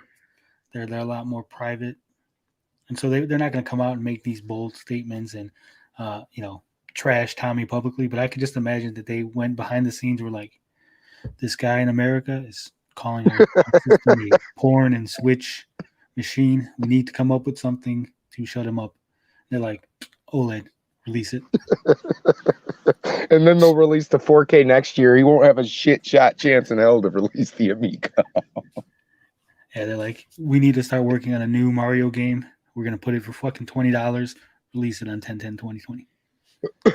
Release it with a coin and a lenticular card. Just start giving. We're gonna just give out lenticular cards to fucking everybody. We're gonna buy up all of them. Either that, or they bought all the chips. They're like, "What chipset does he need?" We just leaked, sir. Fucking put it in order. We don't need them, sir. Mr. Doug Bowser, we don't need those chips for the Nintendo. Fucking buy them anyway. Shiggy's one of ours. There's just a warehouse in Nintendo that's just full of chips that they don't intend to use. They're just like, yeah, we got it. You're just sitting on them. That's the way I like to imagine it anyway, because, I'm ready as fuck. Yeah, so am I. It's funny. Oh, it's funny. Now, you did mention that perhaps the Amico fans knew about certain things, like the image that I showed you. Would you like to see proof that the Amico fans have actually known about certain things and have not been saying nothing? Well, they have been talking about this for over a year, right? I mean, guys like Smash and John Riggs were already talking about OEB Pete. We're talking about physical products for over a year. So let's see it. Yeah, okay. 56K1, he says he called us gaming what? Release Pokemon. All right, so this is a tweet from the original Next Level Gaming, which is Mike Mullis, one of the very fervent Amico backers. He's the one that called us the Jackass Squad, and that I'm a fake journalist that doesn't show his fucking face, and they don't know my real fucking name. And for some reason, these two things are a big deal. And he was discussing on Twitter the Star Fox placeholder text. So let's just drop in and see what Mr. Mullis had to say. He says, the person that had that picture got a private demo of the game, just like I did. Yes, I have played Moon Patrol. And yes, I saw the same placeholder text screen. The game is done. The text is being worked on. And that's all that's all there is to that. Ignore the noise on this, folks. So, Mike Mullis, known about this text, this placeholder text, and somehow he didn't think that it was important enough to know. Somehow the game is done, but the placeholder text is still in there, which means it isn't done. Yeah, that's the most contradicting statement I've ever heard in my life. That's like saying that Final Fantasy VII, we got Final Fantasy VII complete, but we're just it's all done and ready to go. We'll ship you that, and we'll send the text, the whole main 40-50 hours of the game to you in a patch, because it's done, but we're still working on it. This doesn't make any sense at all. It makes zero sense. On top of the fact, so when he's seen it, I'm assuming he's seen it back at the Crabrola event. Nice. So that was months ago. So you're telling me in all this time, in 4 or 5 months, they couldn't whip up new text? They couldn't whip up different placeholder? Mike and we then said, hey, Tommy, it's probably a bad look. And we said text in the game. And we said this when we watched it. It's like 5 lines of dialogue. you could have put anything. You had to use from people that you were claiming from a company that has rape on their consoles and whatnot. You're using their tech of all the people's text you could use. That's who you're going to go with Star Fox text. That's what's mind blowing about it. So here's my theory, because I always have theories. My theory is that text was someone, they were told to like an intern to put some placeholder text. We need some placeholder text in the screen. And they took the Star Fox text and slapped it in there. And Tommy and the rest of them had no idea that it was Star Fox until someone pointed it out later. And then it was too late. Yeah, somebody already caught it on camera. And it's a big blunder. You could have used any game that was not notable. The first thing you decided to do was take text from Star Fox, and everybody was going to notice the name. Like, it's so obvious. So big blunder. And furthermore, I think that the text is actually there to hide the loading. Because, one of Tommy's talking points was how long it takes to get to the game, that you can't just turn it on and play the game. Things got to load, and modern games have all kind of, cutscenes and stuff at the beginning. So it makes no sense for that to be your complaint, to then have the game start off with a text screen, right? Unless that text screen is being used like in the old games where they would have a loading screen, but it would be hidden by the fact that it had text on it, a text crawl or something. So you think that you're just reading text, getting ready for the game, when actually the game's still loading up behind the scenes. So I think that the text screen is actually hiding the fact that the game's still trying to load the level up. Yeah, most likely. Now, that's not a big deal to me because I've been around for a long time. Loading is not a big deal for a guy my age, I think. Well, it's not a big deal. Like I said, it's not a big deal on its own. It's a big deal in the grand talking points of Tommy Tallarico. If he says, our games aren't going to have loading screens, our games are just going to turn it on straight to the game. Right. And then now there's a loading screen. Right. It's a lot of, and that's a lot of these things are non-issues, right? Most of the things that are going on are non-issues. F1 JV hold says, on. Why? What did you do, Gary? People calling me. Sorry. F1 JV says, Tony, did someone win the prizes for TT's Moon Patrol Challenge? The game was supposed to be done by 10/10/2020. It's 10/10/2021. Yeah, someone did win. They took a tour of the office. It was posted on Atari Age. It wasn't made a big deal of as far as him putting it all over Reddit and stuff. But someone did win. Yeah, see, Teletrong says that they did. They visited the office, posted it on A about it. I do know that they had the contest for the 10 Amigos. Supposedly people won, but they wanted to keep their identities a secret for whatever reason. So they didn't make a big formal announcement about who won. 56K Warning says, Tommy is selling us on a product. Everything is an issue. So I guess that's true to some degree. Did they have another contest too? Didn't they have like an Earthworm Jim contest? The poster contest, yeah. Again, if people won, they didn't announce. I think somebody said they won a T-shirt. I think that was the only tweet I ever found. Someone was like, well, I won a T-shirt, but that was it.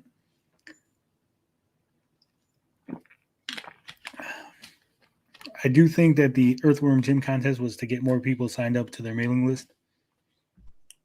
Everything to get a little bit more buzz about Earthworm Jim too, even though we kind of all know it's not being worked on. Robo Blue says there's a product. I thought this was a wacky social experiment. Could be.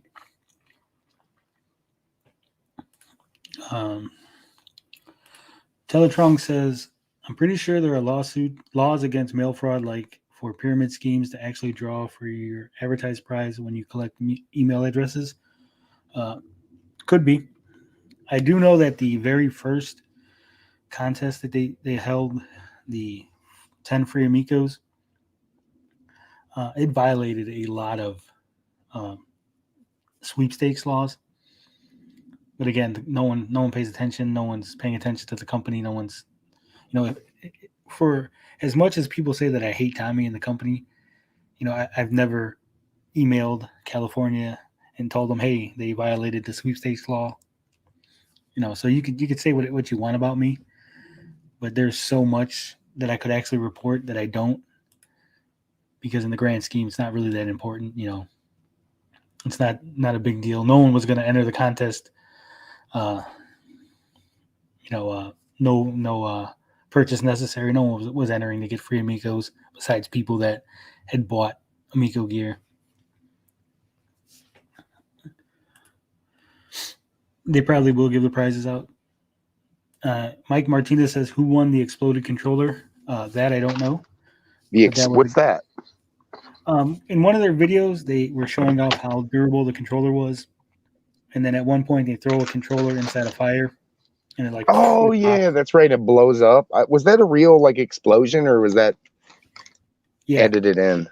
I think it was real. I think when you throw an electronic device into an open fire and the battery pops, that's the result.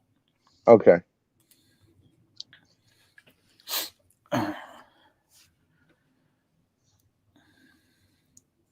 That was such a long time ago. Yeah, and the funny thing about that is this is how bad they are at everything they do. Like, they can't do something so simple as hold a contest without fucking it up. So they know that they were going to have this contest going, right? They know that they were going to advertise for people to email a special email address to get entered in the contest, right? So what do you think they do, Gary? More of the same. They forgot they forgot to register the email address. How do you forget to do something like that? Who knows? Because there's an edit on the video, like edit the thing is working, the email address is working now. When people first started trying to enter the contest, they were getting the kickback, this email address doesn't exist.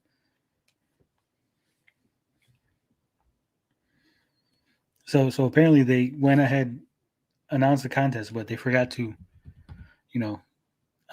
register the email address so they would actually be able to collect people entering the contest. That's embarrassing.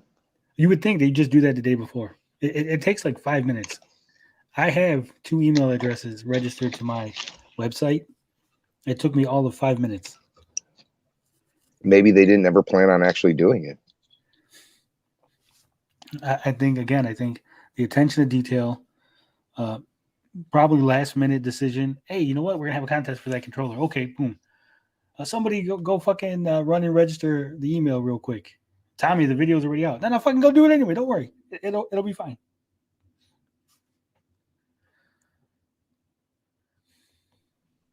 Yeah, I don't know how you can overlook things like that. It's very unprofessional, like we've been saying. Teletrong says, did you guys cover the guy they hired to design the console bragging about the design and Tommy using that as proof of legitimacy? No, we didn't. Because there was so much wrong with that statement. I don't have an image of it. Let me see if Gary, cover the chat while I go look for an image of this. What is the chat? I can't see chat. Damn it, Gary, you're on your phone, right? Yeah, but let me pull up that. It screws up everything, but let me pull it up. Let me get into the actual video. Hopefully we don't have any echo or anything like that. So professional on this show. While Gary's looking for that, I'm going to go to the post on Atari Age. I have to actually go to a different browser because I am banned from Atari Age, even though I hadn't posted it in a long time. They just decided to ban me outright.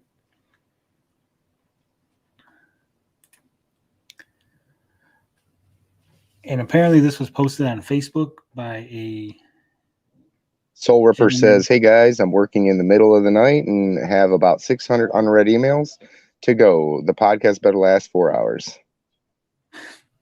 Well, spoiler alert, the podcast is planned to last all the way until the 1010 event We're going to be here all night Yeah, I'm hoping it does last.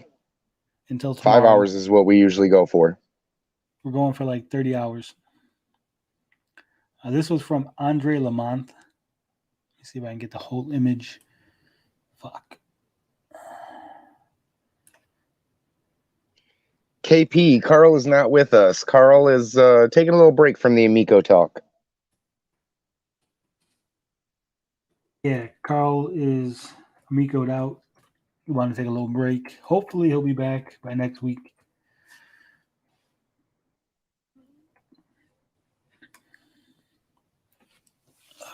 I gotta throw this into an archive in order to be able to show it on screen. See, unfortunately, here's what I can do.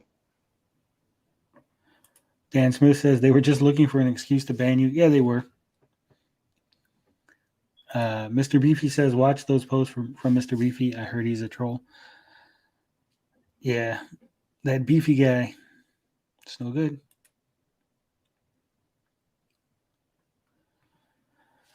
Dan Smith misses Carl. He's funny. Yeah, we all miss Carl. If he's listening, like I said, he has the link. He can hop on anytime he wants. See, the problem is, Tony, is when I go to actually have the video, I got echo going on here.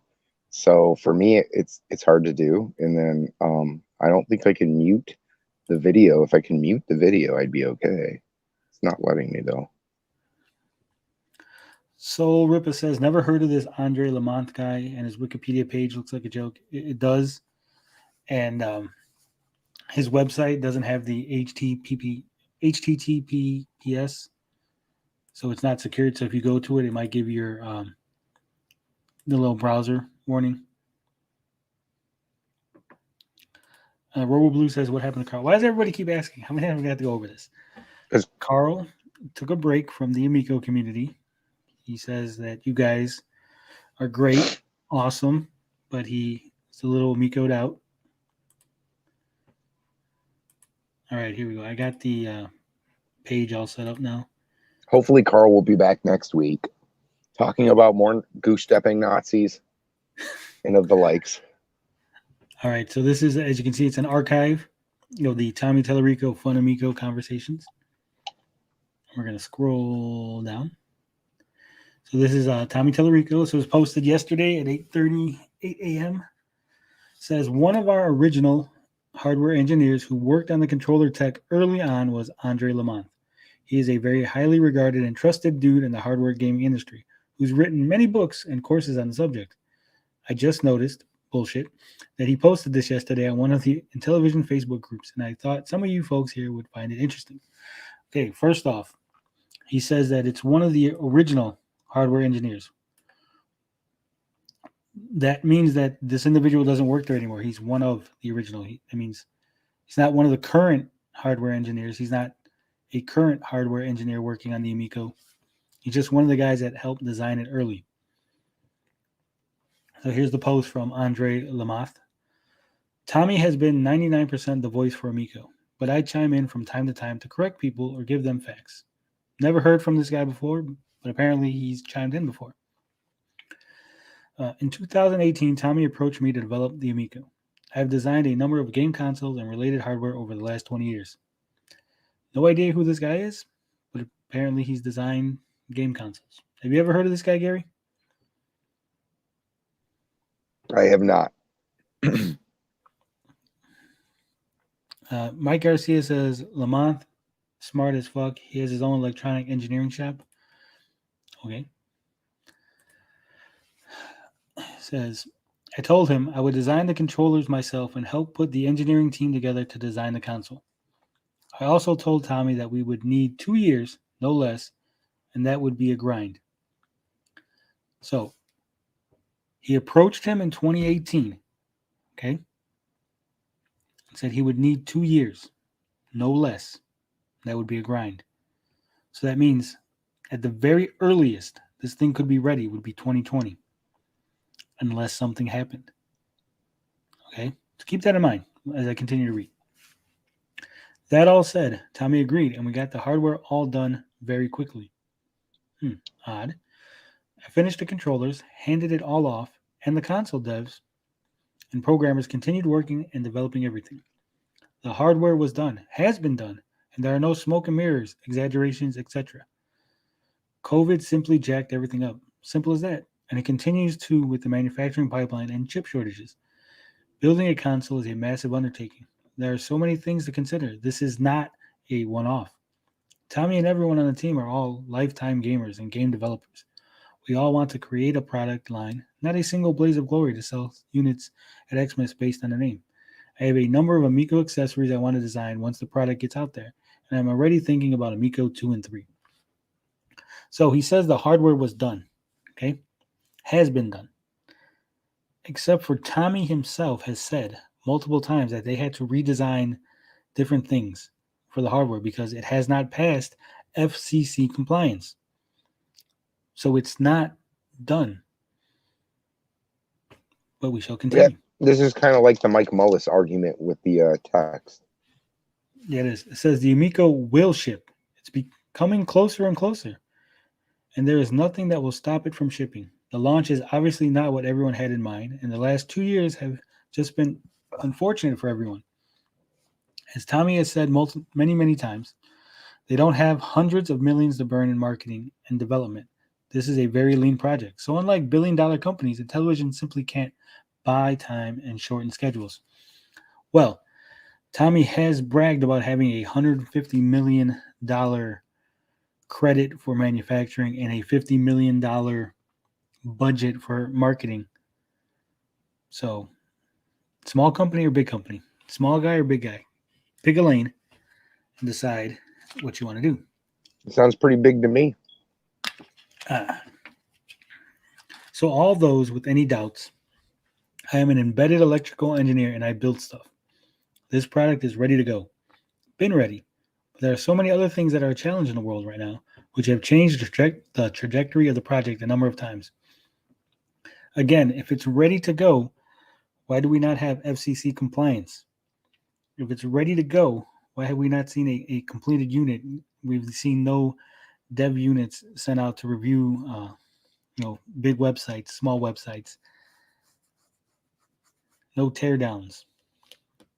We've seen issues with the battery. Nick Richards himself said that there were issues with the batteries. But again, it's complete, except for it's not. It says, but like so many blockbuster movies that the studios are holding on to and releasing late this year or next year, Amico has been in the same boat. Movies that studios are holding on to are nothing like the Amico. The theaters are not open, so we're not open. So releasing them was not possible. Releasing the Amico would have been possible if you had the money and it was done and it was ready to go. However, everyone is working as fast as possible. Why? Why is everyone working fast? Gary, if it's done, what are people working fast as possible on? I don't know, because we're not seeing software either, are we? Right. I mean, because once again, he's speaking from an electrical engineer standpoint. He's speaking from someone who's saying that the hardware is done. So it shouldn't be everyone is working as fast as possible. It should be, everyone is waiting for the chips. Everyone is trying to get the parts that we need. There's nothing to work on, apparently. It's done. I'm confused. Right. The It's just messaging is confusing. right. It's just contradicting yourself every other. Like, if you would have just came out with a small snippet of what to say, and not the more you talk, just the more you give like the reader the impression that you're just bullshitting them. Yeah, and Tommy is 1,000% committed to this product. Okay, that a lot of people are committed to bad products, but okay. I get a lot of companies calling me each year to develop game console. Doesn't matter. That has no bearing on any of this, but okay. And I rarely will engage with them since I know they don't have the money, time, nor fortitude to see it through. Okay. When I spoke to Tommy, and as we talked over the months and months of initial development, the Amico is his absolute passion. Okay. That's why I said yes to the project. So Tommy convinced you to do this because he's so passionate. Companies with more money, they weren't passionate. So he said, fuck it, you passed them up.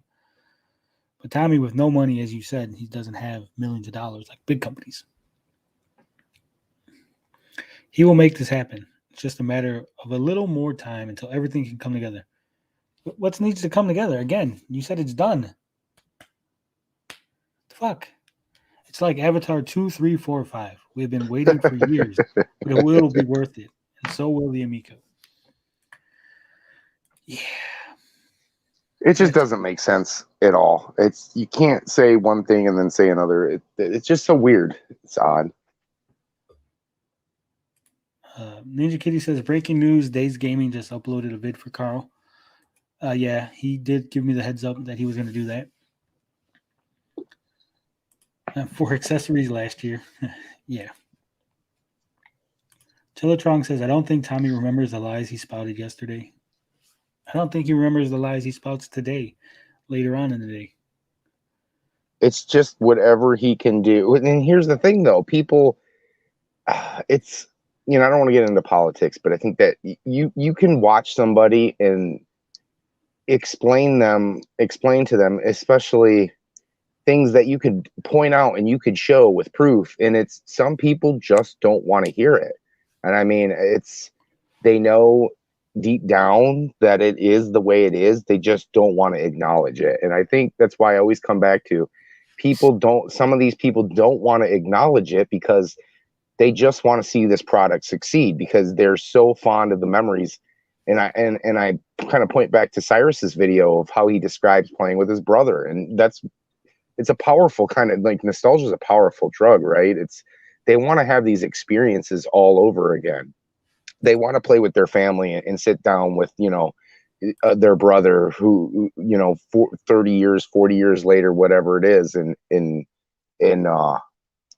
have those experiences again. So they don't want to see this fail. And it doesn't matter what you present to these people. They're going to either look the other way and just deny that it's all going on. And I think that's the real problem here, is that they just don't want to face the facts because these things don't add up. When you read that, it's bad. I mean, when you have somebody else reading it for you, it's even worse because you can sit and think about what you're being read. And then when you have a discussion on it, it just doesn't make sense. Like Tony said, if you're done, you just contradicted yourselves like five times as you were typing this this public service announcement, if you will, out for people that why you should it's basically why you should, put your foot on the brakes and give them a second chance. But that's all we've done in the last few years is given them chance after chance after chance after chance. And it just seems like we keep getting promised things and it's just under-delivered is basically the best way I can describe it. Yeah. And funny thing is, Tommy usually links these things. He didn't link it this time. He just copy and pasted it. So I always think that's odd when people do that. Like you don't want to show what people's reactions or if there was a follow-up. Yeah. 1 Inch Bicep says, how much have I missed? You missed us talking about the boxes. You missed us discussing what was inside the boxes. You missed us telling you that Carl's not going to be here. What else do we talk about? So far, it's been all Amico talk. You missed a lot. But we still have, we're only nearing 2 hours, so there's still a lot of time to go. Man, without Carl here, we're just streamlined. We're fucking... We're dragging ass, folks. We're dragging ass. We need Carl. Everybody shout out to Carl on Twitter. Tell him to get his ass in this room. We need him dearly. Yeah. Again, it was on the launch pad in 2020. Just need a little more fuel. Dracovania says the problem is that Tommy does not have any sort of professional high degree or anything like that. He does not have the slightest idea on how to be a CEO. He is just incompetent. Could be. Oh man. What? 1 sec. Hold on. Just give me 1 sec. Oh, they sold it. So I had just before the show. Oh, hold on. Let me get rid of that. Just before the show, I told Tony that I might be missing the show because I had a road trip to take Facebook Marketplace had like a great Sega Saturn lot that I thought I was gonna have to go drive a half hour out of my way to go get, but she texted me back or messaged me back and said it wasn't available. It was a nice Sega Saturn with about 6 games for $100. One of the big games being a stall, which I don't have for my Saturn. Just kind of looking forward to, so kind of sad about that. All right, so we got another Amico topic. I know we've just been hitting all these things because there's so the much, Amico. so much. And again, this is why I get up frustrated with Amico fans, because there is, as Gen X Gamer always says, there's a lot to talk about. And because it's negative, or because it could be construed as a negative, they don't want to talk about it. But in this same archive, I forgot about this, but luckily I was looking at it right now, and it captured something else. So we're going to go ahead and take a look. This is Nomi. Hopefully you guys can see this, but he says, what a bad start. This was yesterday, 7:57 a.m. What a bad start into the weekend. MediaMarkt, Germany, just canceled my pre-order of the Amico First Edition. Ordered it way back October 22nd last year. Then he shows proof. Says order was canceled. Now, Tommy Tellerico chimes in and says, strange. I just mentioned this to Hans, and he said that it's still available for pre-orders on their website. And he goes and lists MediaMarkt's website. And he says, here are all the other places and links where you can order in Germany. Doesn't actually address the issue of the person getting their pre-order canceled, just says that it's still available. Then we had the Andre Lamont thing. And then Nomi chimes back in. Thanks, Tommy. First thought it might have been some kind of automatic process when an order is pending for a year or so, but even that wouldn't fit. Might get in touch with them to get some information on what has happened. And I know we did chime in eventually to tell us what happened. Here it is. Short update on this. The reason why my order was canceled is that the item is no longer available. Seems strange to me since there are other sites where you can still pre-order, as Tommy mentioned before.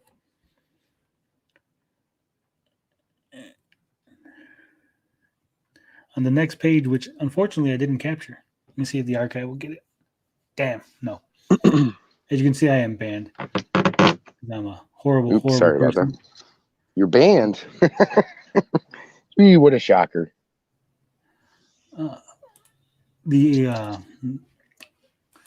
On the next page, Nomi chimes in again saying that according to MediaMarkt, that they've sold too many Amicos. They just don't have any more. And that's why it's canceled. Because, they've waited all the way until yesterday or today to cancel his pre-order that he ordered a year ago. So they didn't sell too many before he ordered it, and they didn't sell too many for a year, but suddenly they've sold too many and they've got to cancel his order. Yeah, if you believe that, I have a bridge to sell you. What it sounds like to me, because a lot of the European websites, when we were talking about the delay, we noted that a lot of the websites were not updated. They didn't change their release date. So I think MediaMarkt probably finally updated when it was going to be released, because right now they have the placeholder date of December 31st, 2022. So I think that when they did that, they probably was an automated response that said, hey, this guy's pre-order has been sitting here for too long, kick him off. And then if he wants to re-pre-order, he can just go back in and pre-order again.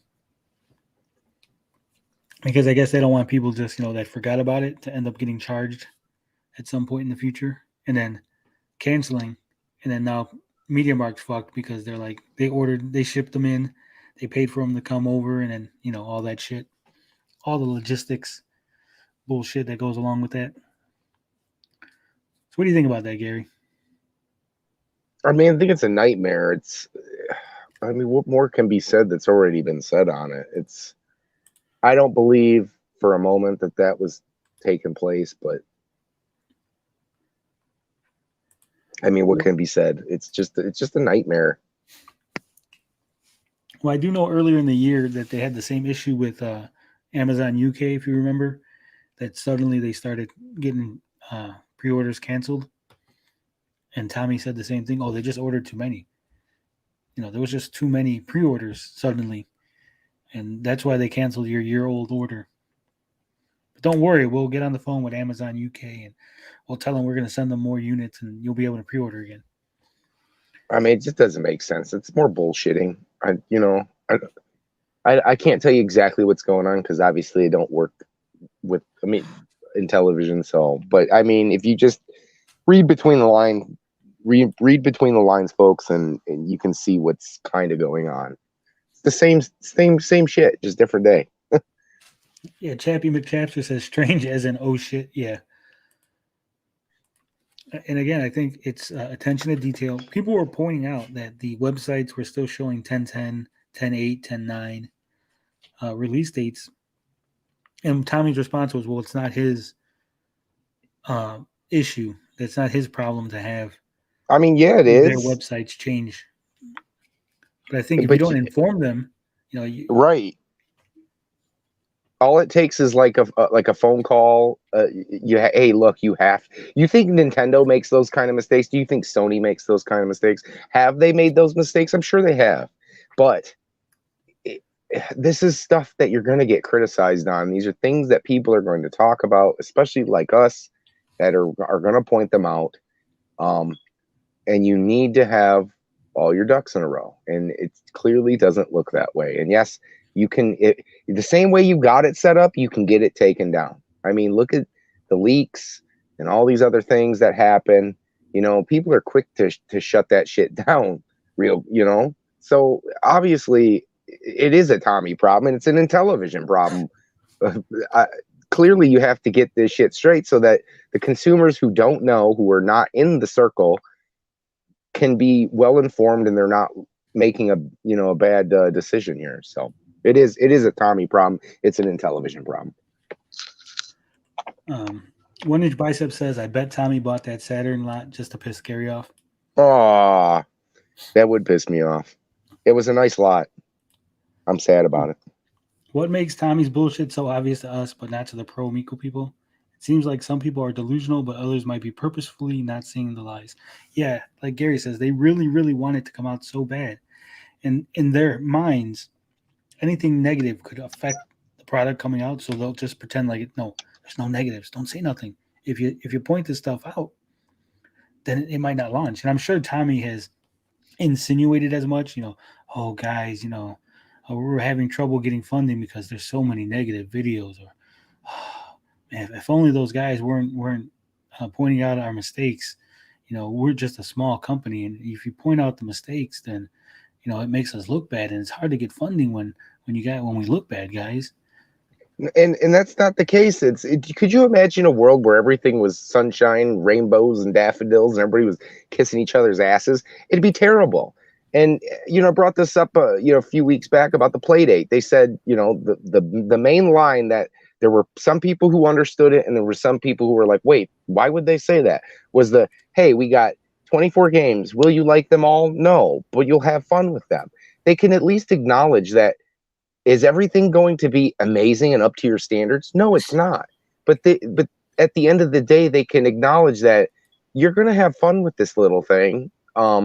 Whether it looks odd to you now, but when you get it in your hands, you'll like it. You're not going to hate it.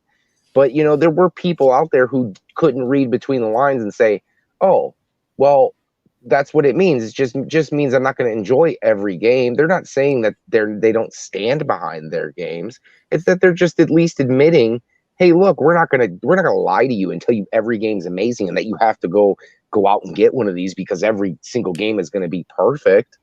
It's just read between the lines. And that's the big problem with Amico, is that they think, Intellivision thinks that they have to impress everybody, that any kind of like criticism or any little bad bit of news is going to hurt their image. And it's not. It's the opposite. I think they're just trying to kiss your ass. And it's the reason why you don't see Tommy in negative videos. You don't see him commenting and saying, hey, well, that's a great take on it. You know, we don't agree, and I can disagree. You know, you don't see him in other people's videos. You only see him in videos where they're kissing his ass and Intellivision's ass. And that speaks volumes about what's going on when you add up these other things.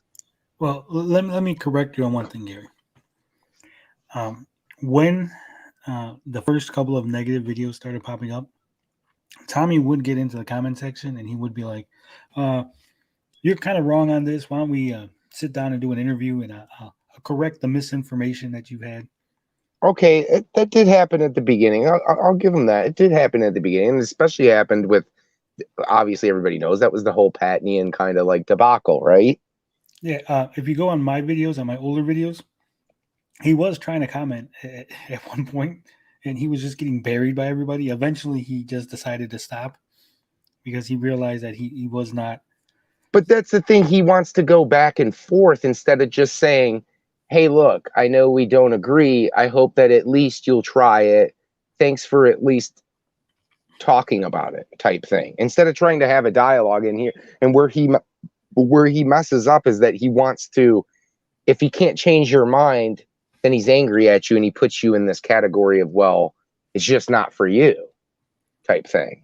Like, Yeah, Dracovania says, I think people like Max are just too ashamed to admit he bet the wrong horse. That would rather continue cheering for Tommy than admit he was wrong. I think part of it is people are, no one ever wants to admit that they're wrong. yeah, it's the pride, the whole I got too much pride thing, ego. And I think the other thing is no one wants to admit that I'm right. Oh, hell will freeze over before they admit that, Tony. Yeah, that's what I'm saying. So they know that I'll be on that shit. You should actually do we know, like, if you should bet Max that if he's wrong on this and you're right on this, he'll have to demask in front of his audience. That's a good tagline for the Amico, Gary. They should put that in the box. Intellivision Amico. You're not gonna hate it. Mike says he was trolling for interviews in the comments. Yeah, I did try to make a bet with Max because Max says that I make way too many Amico videos and I'm always talking about it. I said, Max, I went on Twitter. I said, Max, I won't make any Amico videos. You don't make any videos on Geeks and Gamers.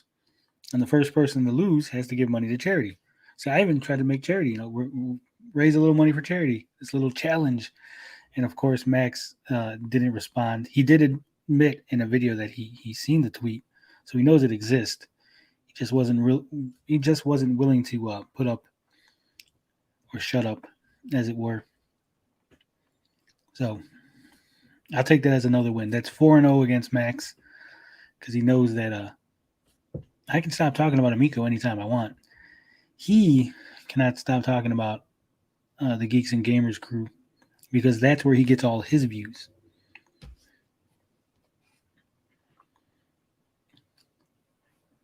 Bomberny says he's currently relying on YouTube Shields for free advertising.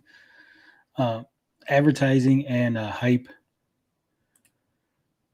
I think this is a good time to point out, Tony, for everybody watching, if that you guys don't tune in, if you haven't yet tuned in on Mondays, that we're doing a video on indies every Monday. That's right. Every Monday, me, Gary, it was supposed to be Carl, but we'll see.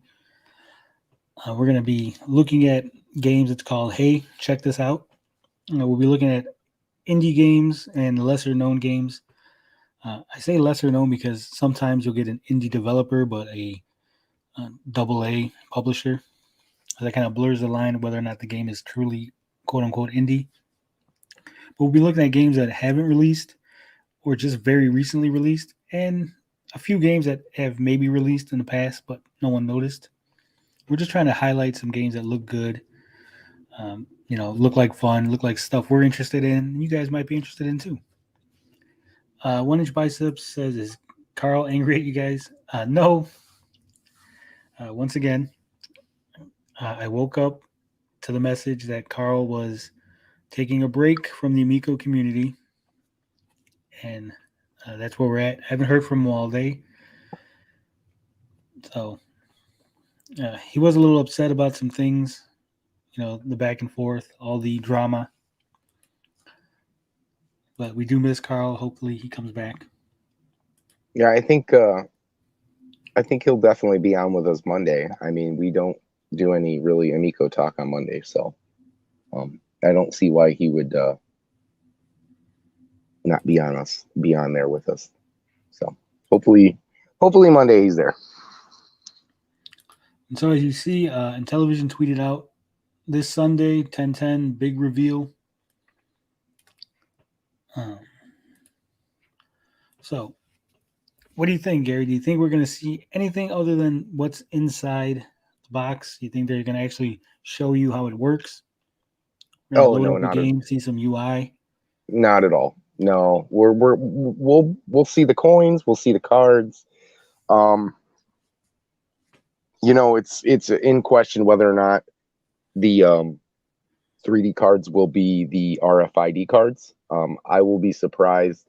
They might not even show that. I mean, they might even still say that the RFID cards are in production, and maybe that these boxes were lacking those particular cards. It's a coin flip, so to say. But I think everything should be there in reason if they're going to reveal this, because that would be a super huge blunder on their part if they didn't have everything that was going to be in this box that you're going to, once this hits the shelves, you'll be able to buy. But I don't think at all that they're going to show it in conjunction with the system and how it functions in the UI and all that stuff. I highly doubt that. I do think they're going to try to show it working, because it would make no sense just to be like, here it is. Here's the card and the coin. Well, what was the release that they said that Tommy put out the other day? He said we're going to show you the physical media. What were the other couple things did he say UI? Yeah, he said the UI, the physical media. So I mean, that could be. It could be. They could reveal all that tomorrow. I mean, if they hit us with all those things, they'll have, as long as those things look buttoned up and look clean and they don't have any issues, I think it could be a big win on Sunday for them. I think there could be good things to be talked about for once. 1 Inch Bicep says, how pissed is Tommy at John Riggs?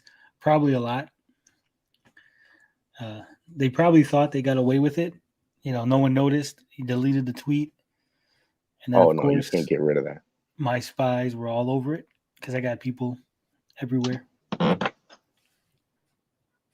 even got people inside the offices at Utah. Shh, don't tell nobody. Ninja Kitty says, I have a theory. Remember how the other week they had hired people to come do photo shoots, maybe videos? I think they paid actors to go gaga over the physical media and will show this. It could be. We haven't seen that video. Tommy had promised 12 videos, and we've seen one of them so far. So there could be a promotional video showing actors being all excited about the physical media.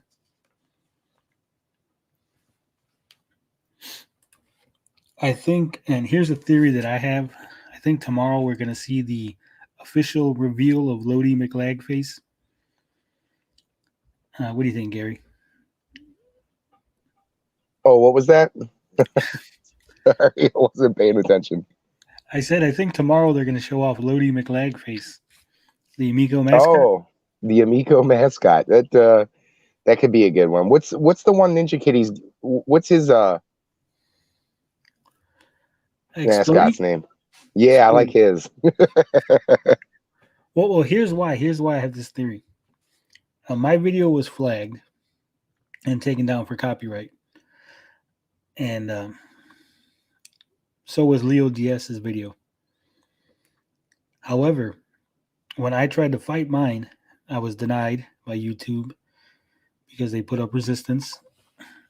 And I was told from people that Tommy and them admitted that, they screwed up. They shouldn't have flagged the video. It was fair use.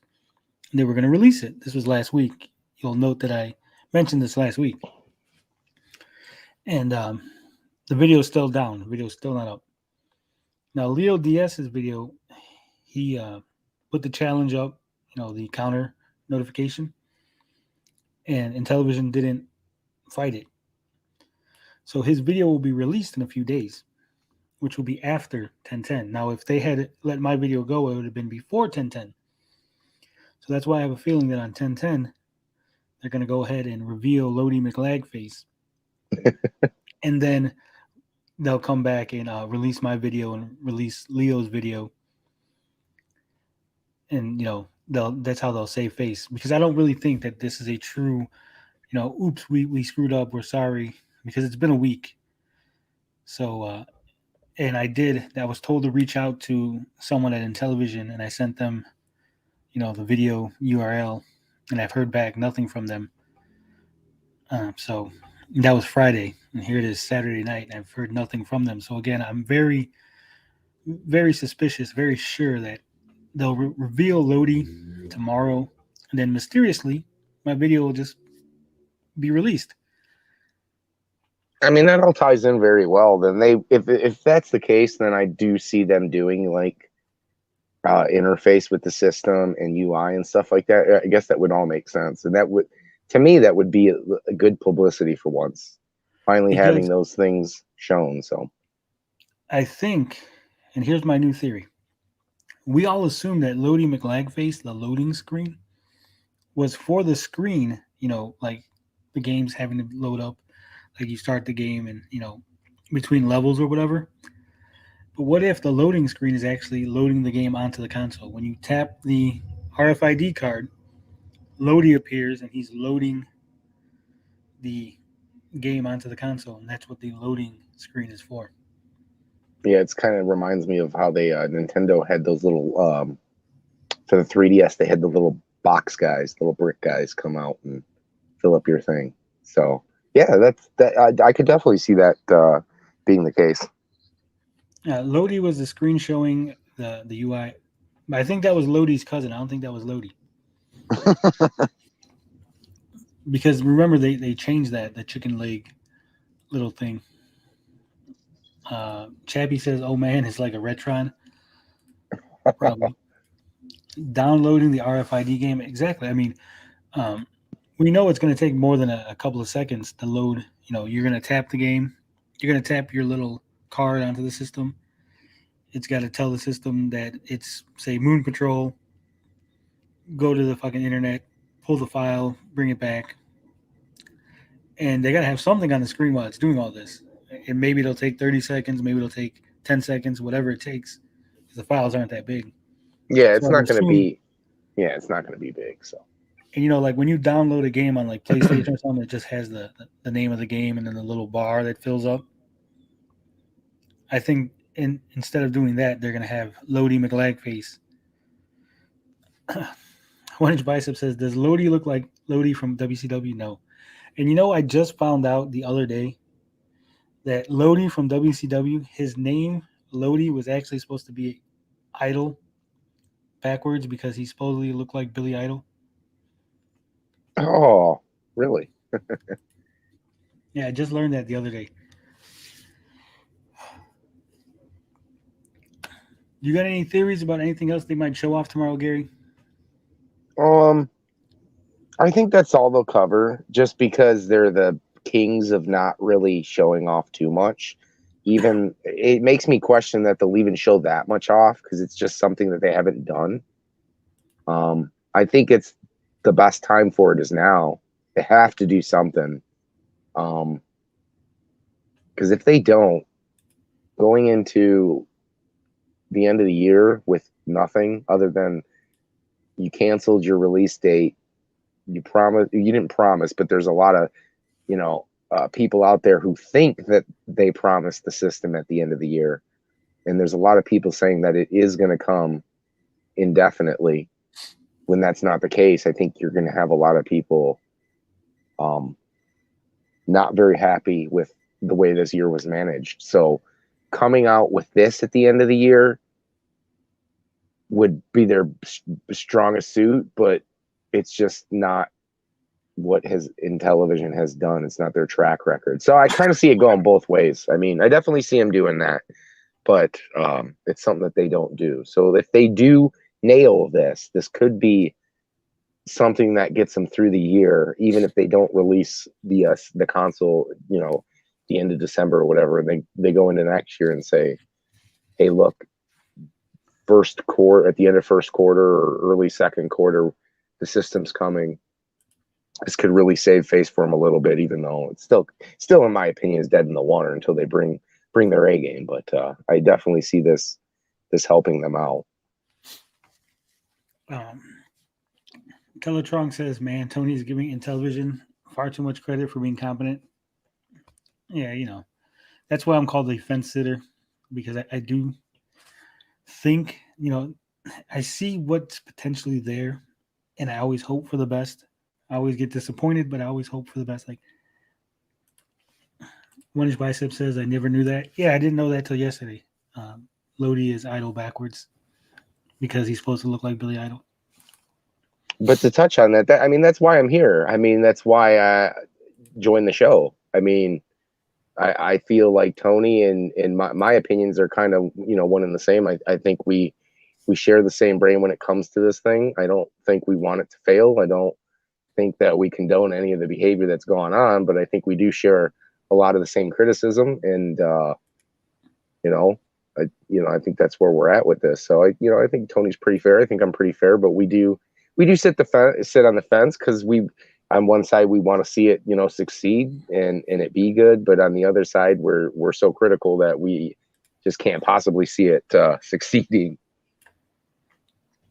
And we got a little bonus here, because tomorrow we're gonna have the big reveal of the physical media.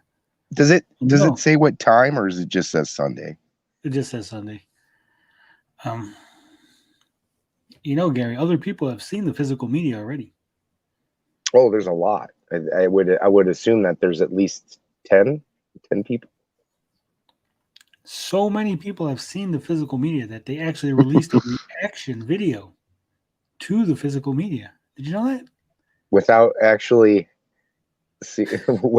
the actual physical media in the video? Yes. Would that person be Smash JT? No, it was actually from Intellivision. Intellivision released an entire video. And we're going to play that video for you. It was from January. Oh, okay. I know where this is going. Back in January. It was so far away, yet so close. We're going to watch this video. We're gonna that way tomorrow we'll be able to know if it lives up to the hype that they've gone, Are we going to do a special thing tomorrow? Maybe special get on and discuss reaction? Yeah. We can. Depends on what time they do it, I guess. If it's actually worth covering. Yeah. Oh man, 50-50 chance that the big reveal gets delayed till next year. It's funny because the August 5th video was delayed one day, remember?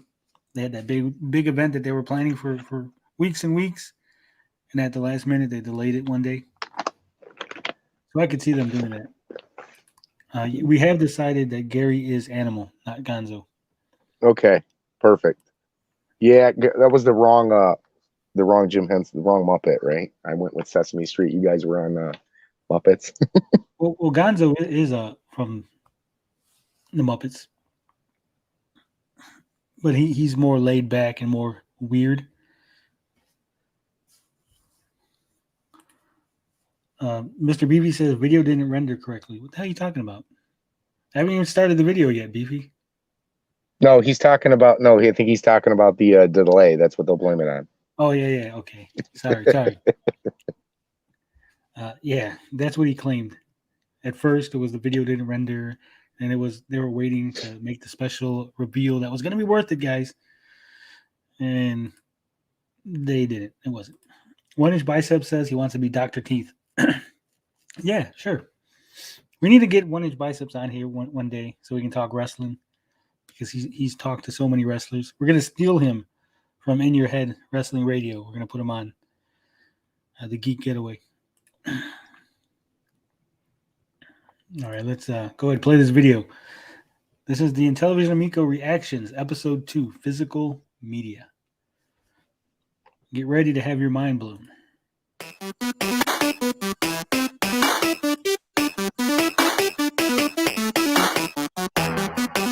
Oh boy. I'm very. This is something we haven't seen in decades. My mind was literally blown when I saw it. But what we learned last night was on another level. But you figured out a way to make digital media physical. But I will tell you that we got a chance to see some prototype physical media. Mm-hmm. Oh, really? Yeah. So they are going to sell physical media, and they are going to sell some special things. And there's some cool stuff coming. Intellivision has found a way to make video games affordable and collectible for the family. Tommy is a gamer. Tommy understands the retro reimagined market. He understands who we are. But it's just cool. And it just felt really, really awesome. The quality of what is being produced over there is beyond what I had expected. This is not just an empty case. For each game. Now, I want you to notice something in the upper right hand of the screen. Do you see that, Gary? The what, the retro bro thing, or the if it says physical media? No, that's the left side. Come on, Gary. Learn your left from your right. Yeah, what, the YouTube retro bro show? YouTube right. What does it say under there? So the question, so obviously it is within Intellivision's capabilities to put these kind of things on their videos, right? Right. So why do they not put them on their reaction videos at like the Crayola event? It's a good question. So, I mean, we know that they're capable of. They know how to do it. They know what needs to be done. They're obviously letting people know that these are YouTubers. But curiously, when it comes to the quote-unquote candid reactions at the public events, suddenly Intellivision forgot how to do this. They don't see the need to do this. It's very, very curious. Well, it's all masterful manipulation, you know, trying to manipulate the viewer into thinking one thing. So, yeah. Let's carry on.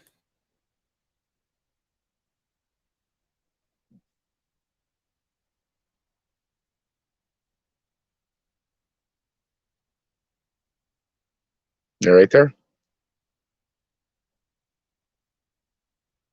Did we lose Tony? No, my screen froze for a fucking second. Oh, okay. Damn you, retro bro.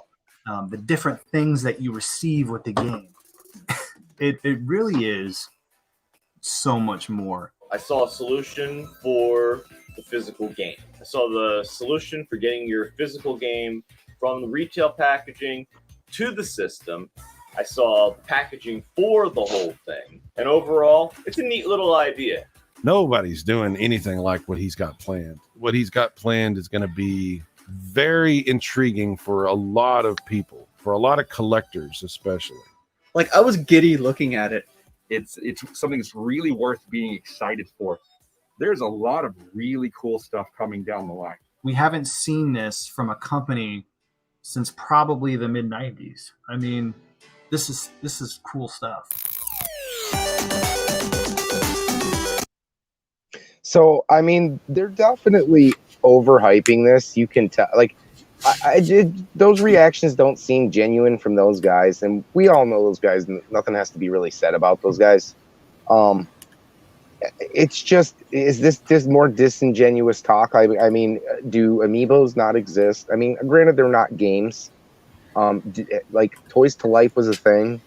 It's basically what it's like an e-reader, RFID chip. Like, I don't see what is so unique about the game being online and you just scanning a card to get that game offline. That's all that's going on here. What is cutting edge that they're so excited about is what I'm trying to piece together for myself. Yeah, like Lord Rakin says, the 90s, what's he referring to? Beefy says Mattel Hyperscan. I wonder what the reason is they don't use the shields for everything. No idea. But here's the thing. First, they say that no other company's doing this. They don't do this. It hasn't been done since the 90s.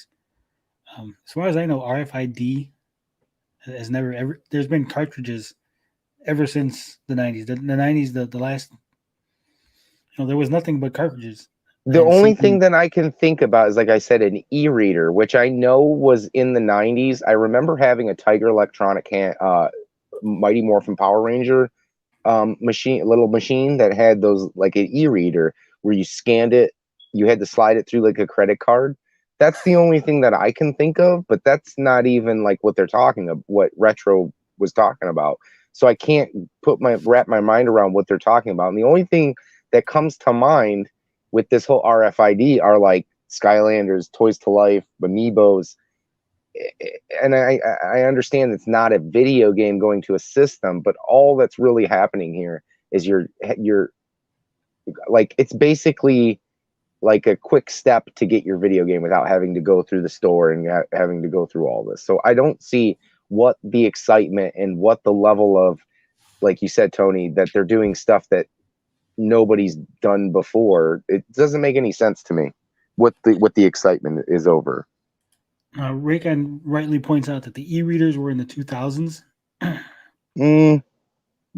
the Nintendo e-reader was 2000. Not the Nintendo one. I'm talking about the Tiger. I know that, but that's not Nintendo. But that I'm pretty sure that e-reader I got was in 1990. I would have to say 95, because I fell off of Power Rangers like just shortly before the third season started, because my distaste for how they handled that is what stopped me from doing it. And when I got my somebody has to look that up. Look up the Power Ranger e-reader thing. That was a thing before 2000s. Yeah. Teletron says, why is Anthium wearing a face mask over webcam? Anthium Two Tails always wears a face mask in his videos. He said that his wife, when they discussed making videos, that part of the deal, I guess, was that he wouldn't show his face, which is understandable. The odd thing is that when he was in the Crayola video, he didn't have his mask on. So when he's in Intellivision official video for Crayola, he has his mask off, but every other video has his mask on. So take that for what it is, for what you will. GBA had an e-reader. Yeah, there's a Nintendo. Yeah, those are expensive now too. Try to get any of the cards and any of that stuff for that. It's highly expensive. The coin is a Pog Slammer. There it is. Amico, it's Poggers. Trying to hit on that nostalgia on every decade. I could see that. That'd actually be pretty cool, to be honest with you. Fucking care. I'm in. I'm chilling. I now support physical media. They got Fog Slammers. You guys are done. Someone said that Retro Bro's just making stuff up at this point. Well, if you remember, Retro Bro was the one who had his mind blown by the soccer game that looked like shit. So, again, take that for what you will. Because FIFA doesn't exist. Because what? As I said, FIFA doesn't exist. You gotta be blown. Your mind's gotta be blown on a game that looks like it was produced maybe back in the late 90s via games that exist now, like FIFA. I mean, granted, we're on that argument of it's not a super huge, like, beautiful looking game, but I mean, of all the games you could have picked, really, soccer was the game that you wanted to go with. And again, just because for the sake of proving that I don't just speak out of my ass, because I like to come with the receipts, if you will. This is from the Amico family's Crayola experience, and that is Anthium Two Tails right there. Oh, they they put him on he did a testimonial, huh? Yeah. This wasn't okay. So it's a testimonial from somebody who was already involved with the product, so to speak. Okay. Not a And genuine. like I said, in this particular video, there is no graphic letting us know that this is Anthem Two Tails from YouTube. So they're selective on when they decide they want to use. Yeah, they pick and choose. Convenience. Just like they at the Texas event, they didn't note that was Cyrus and Brett Weiss and the fuck's his name? Stuttering Craig.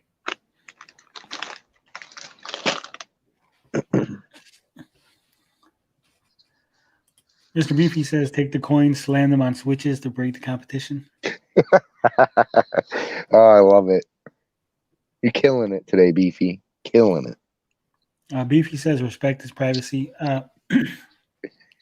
We do respect his privacy if he doesn't want to. But like I said, he did appear in a public video without the mask on. It's not, I didn't force him to do that. He decided to do that on his own. Yeah, we're just critiquing it. We're not telling anybody to go over there and harass him. We don't condone that. People hold too much value into Nintendo. Nintendo's products shouldn't retain their value this much. There's too many program sheep. I think it's just because Nintendo is synonymous with video games. I mean, they brought the video game back to life. I mean, they brought the industry back to life. And when you look at what is going to be looked at as the most timeless system, Nintendo, the NES is there. You go before the NES, and it's arguable to say that things like Intellivision, Commodore, the Coleco, all these systems are not timeless. I mean, are they like Tony has tried to play these games, Intellivision games, and he can only spend 10, 20 minutes. And that's what those games were basically designed for. It's arguable that the Nintendo are they're the number one guys. And whether you like that or not, I don't consider myself a Nintendo fanboy, but I do have a lot of Nintendo products. A lot of my most beloved things are handhelds. I think they know what to do. And do they make some missteps? Yeah, Joy-Cons have drift. I mean, more so than other, Sony and Xbox, Microsoft, but they've been around and they're tried and true. You can't go wrong with a Nintendo product. Just so we can go back, before I get to this, it says good games should be high value, but even bad games are going up. I believe bad games are going up in price simply because people want a complete collection, and the bad games are rarer because they were bad. They didn't make that many. So that's probably part of why they're going up. Well, it all depends. I mean, there are definitely bad games that, there's a lot of games out there that aren't, high value right now. But I think people are looking at this wrong. And especially like people like Pat and Ian, they thought that, this was going to crash like Atari did, in that, Atari games have kind of like phased out, and, they went back down in price from what they were, years back. I don't see this hobby dying out. I mean, video games are a bigger medium than movies are, that bigger than like books. They're a huge medium, and there's a gamer born every minute. Someone who gets into this hobby and absolutely loves it, and they realize, hey, look, I got to go back and play the old stuff. And then when they get hooked into stuff like Nintendo and Super Nintendo or Sega Genesis or whatever it is, they have to have it. And it's the FOMO, it's the fear of missing out. So people are just kind of raking these up. I don't think you're going to see prices go back down to what they were.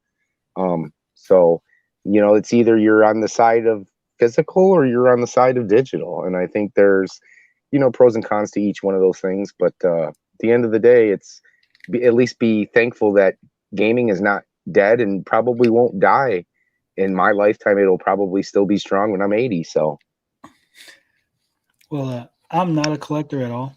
I've said this many times. So what I say next might be completely wrong, and I might be talking out of my ass. So if it is, forgive me. But I think we're in a period right now where The older generation is dying off. Sorry, guys, but you are. So the people that have nostalgia for the Intellivision, the Atari, and the older games, they're getting phased out. The people that are older with money now grew up with Nintendo. People like me, like Gary. So that's why Nintendo's hot. I think in 20 years, the Super Nintendo will be the hot thing because that'll be the generation that's now our age with the money to spend, and the Nintendo prices will go down a little. They'll never go down completely, but I think they'll go down a little, and I think that'll keep happening. You'll have dips and peaks and valleys for the different generations depending on how old people are at the time, until finally, when we're all dead in 100 years from now, then the real price of what the Nintendo product is worth will be finally established. Or Yeah. I could be wrong. It's debatable. This is kind of the same argument that Pat and Ian have had, and I don't agree with it at all. I just think there's I just think there's just a different. I just think there's a different. I look at it differently. I don't think that even when we're dead and gone, and things that I hold like Nintendo, because here's the thing. Here's what's weird. The kids who should be collecting into that are not old enough right now, like things like DS. I don't think kids are at the 30-year age, which is usually when the nostalgia starts hitting in. I don't think they're old enough to have the money and to be buying those, and you're seeing prices rise on all those games. And a lot of that has to do with what's going on in the hobby. So it is kind of hard to see whether or not that is the case. But I just think there are guys getting into it, and then they start getting into the older stuff, and it doesn't matter. I think it'll still be. I think it's still going to hold value. I don't see it ever going down like a lot of people think that once we're 80 and we sell off our stuff, that just magically a game like Flintstones, Surprise the Dinosaur Peak, or Samson is ever going to go back down to its maybe low price point of $200. I never see that happening ever again. Just because those things are like relics, man. Whether or not you want to agree with that, there's not a lot of them made, and if 1,000 of them get offloaded tomorrow, they'll all be bought up by somebody. I mean, it's just how I see it. It's just a big debate topic, but we can agree to disagree. 1 Inch Bicep says, Gary right, Tony 100% wrong on this one. I say that as being a collector. It's unfortunate that 1 Inch Biceps will no longer be in our audience. But we all have our different take on it. We could be totally wrong. I just don't see it. It's just a different medium. I think video games are a huge powerhouse. I don't like they overthrow movies. They're more interesting to people than movies are, than books are. It's just I don't see future generations, kids who are getting born are now more into games than we were when we were kids. And the things like Minecraft and what's the other big one? Fortnite. I think those will wear off in time. And then they'll start getting into things like, hey, my dad played this or my grandpa played this. And wow, like, oh, you can't find video games anymore. Everything's digital. But these things still exist in these old systems. The only hurdle future generations are going to have are like TVs. How are they going to play these things? Because tube TVs are going to be gone at one point. They'll be broken down. And will there be anybody to repair old tube TVs? I mean, I'm sure there will be people, but it's just going to be how are they going to play it versus whether or not the generation that loved them dies out and nobody loves them anymore. Because I don't think that's the case. I just really think that these things are always going to be, put in someone's prized collection. And it's kind of like the card market. If you follow like sports cards and Pokemon stuff, I see that dying out a little bit more. I think that's a kind of more like a fad. But games are big, man. I just don't see it. Just look at the indie scene nowadays. Look at the indie scene 5-10 years ago and look at it now. It's insane with the amount of video games that are released on a weekly basis, a monthly basis. It's nuts. Well, I just don't think, eventually someone's going to get that converter if it's not already out there to convert your coaxial into going into HDMI. Right. There's definitely ways to play these things. But like I said, I think the people that get into it now see the value of the NES games, for instance, because that's the generation that's collecting. And I think in 20 years, people are going to be more focused on the SNES Genesis era, so that the prices will go down a little. I'm not saying that they're going to fucking bottom out. They're just Plummet, gonna go right? down a little. Yeah. Yeah, I just definitely don't see the bubble bursting and then everybody offloading their stuff. I don't ever see that happening, but I do agree things will come back. You know, it'll shape up and come back to a reasonable extent. But those games that are like the days of finding like a Samson at like $150 back in 2010, which is if anybody followed the Game Chasers, I know a lot of people don't like that, but one of their main episodes when Billy and Jay find it Samson, I mean, it was a $150 game back in 2010. It's a $2,000 game now. So just to put in perspective, yeah, that game might come back down to the realm of maybe a $700 game, $1,000 game. But do you think it'll ever be back down to a $50 game like it was 20 years ago, 15 years ago? No, not at all. All right, before I forget, someone wanted me to highlight this. I believe it was Mike Garcia. That's right, Mike, calling you out. This is Andre Lamont's Crash Course Electronics and PCB Design. It's on sale right now for $18.99. Mike says it's a good course. It teaches people stuff. So I will put the link in the chat if you want to learn from the guy who designed the Amico. For $19? For $19. 90, what does that say? 91% off? Yeah, 81%. 81% off. 5 hours left at this price. Not bad.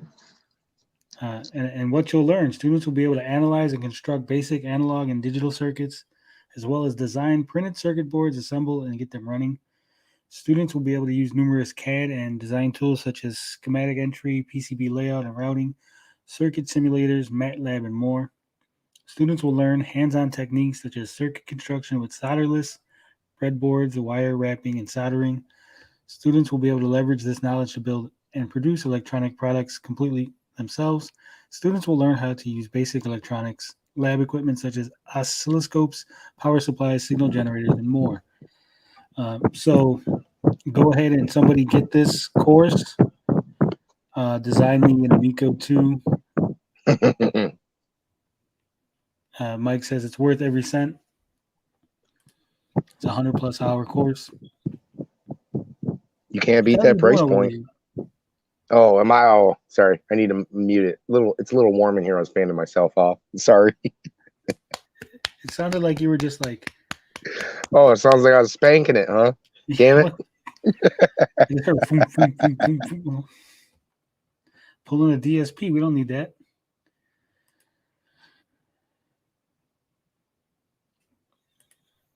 Says Pat, a wimp who can't take a little ribbing from his friends at a party. He never talked to the guy again. Me and my friends used to punch each other in the face, then be cool the next day. What'd I miss? Pat, like everybody's different, though. I mean, I know a lot of people will give him shit. At the end of the day, I don't know Pat personally. I don't know Ian personally. I separate the actual person from their taste in video games and what they like, and I think they have good taste in video games. I think that's what it boils down to, is I like their take on video game related content. And I hope at the end of the day, that's what you guys take away from like us. Like if you knew me in real life, you might not like me. It is what it is. Do I give two flying fucks? Probably not. But if you do at least share your taste in video games with me, then maybe I can at least help you out making a decision, maybe recommending things that you might not have seen. That's why Monday's show exists, so that we could do that. And that at the end of the day, that you'll get a better sense of what's going on in the nerd realm, so to speak. And that's basically it. At the end of the day, you don't pay my bills; I don't pay yours. I know it's kind of harsh, and I think that's the other YouTubers, or like we've talked about, Tony, that probably could take that model. Like, hey, look, at the end of the day, I hope you just separate me as a person from the content that I'm trying to bring on the platform. Like Winning Bicep says, yeah, I don't know Pat. I don't know the situation you're referring to. But yeah, I think a lot of people nowadays, maybe it's our generation, maybe it's how you grew up, where you grew up. But I remember, saying terrible things to my friends and them saying terrible things to me. And it was no big deal. It was just the way it was, just the uh, way you acted, calling people names, calling each other names because you were friends and you could do that because they're your friends. It wasn't strangers calling you names, it was your friends. And I think a lot of times online, the line between what a friend is and what a friend isn't is weird online. And so I think they take a lot of things too personal. And sometimes maybe people think they're too friendly with you or they think you're at a certain friendliness level. And so they get things twisted. Yeah, there's definitely a lot of people that are easily offended today, and that's why I like it over here. I mean, we've made some pretty harsh jokes that some other people might be offended by, but at the end of the day, it's all in fun, and we're just trying to provide a little bit of entertainment, and hopefully, we haven't offended too many people. Yeah, I'm constantly telling Gary and Carl that I'm kicking them off the show, but it's just in fun. They're also not getting any pay raises. Soul Tripper says, I once threw piss on a friend and put dog dew on his bike. Wow, that it might have been a little too far. Might have been. Yeah, we've all been there as kids. We did some fucked up shit, but at the end of the day, you grow up, you learn, and that's what it's about, man. It's I might not be your bestest buddy over here, but at least I can at least provide some entertainment and hopefully shoot you in the right direction if you're looking to get certain games or need a little bit of help making a decision. So Bomberny TV says, me and my friends talk smack at each other all the time. Yeah. Soul Tripper says, we're still friends now, but he was definitely angry. Yeah, I would be a little upset too if he threw fucking piss on me. Was it human piss? There's so much to this story that I want to know. Because, did you collect it in a bottle or a bag? Would it be better if it was animal piss? No, I think it would be worse. What animal? It depends, I guess. Deer piss is pretty bad. That's why when you guys talk about, I know there's a lot of touchy people and they bring it up about Nick Richards and the whole prairie dog hunting thing. That kind of doesn't really bother me. I'm from Michigan, man. We're deer hunters here, so we shoot deer for sport.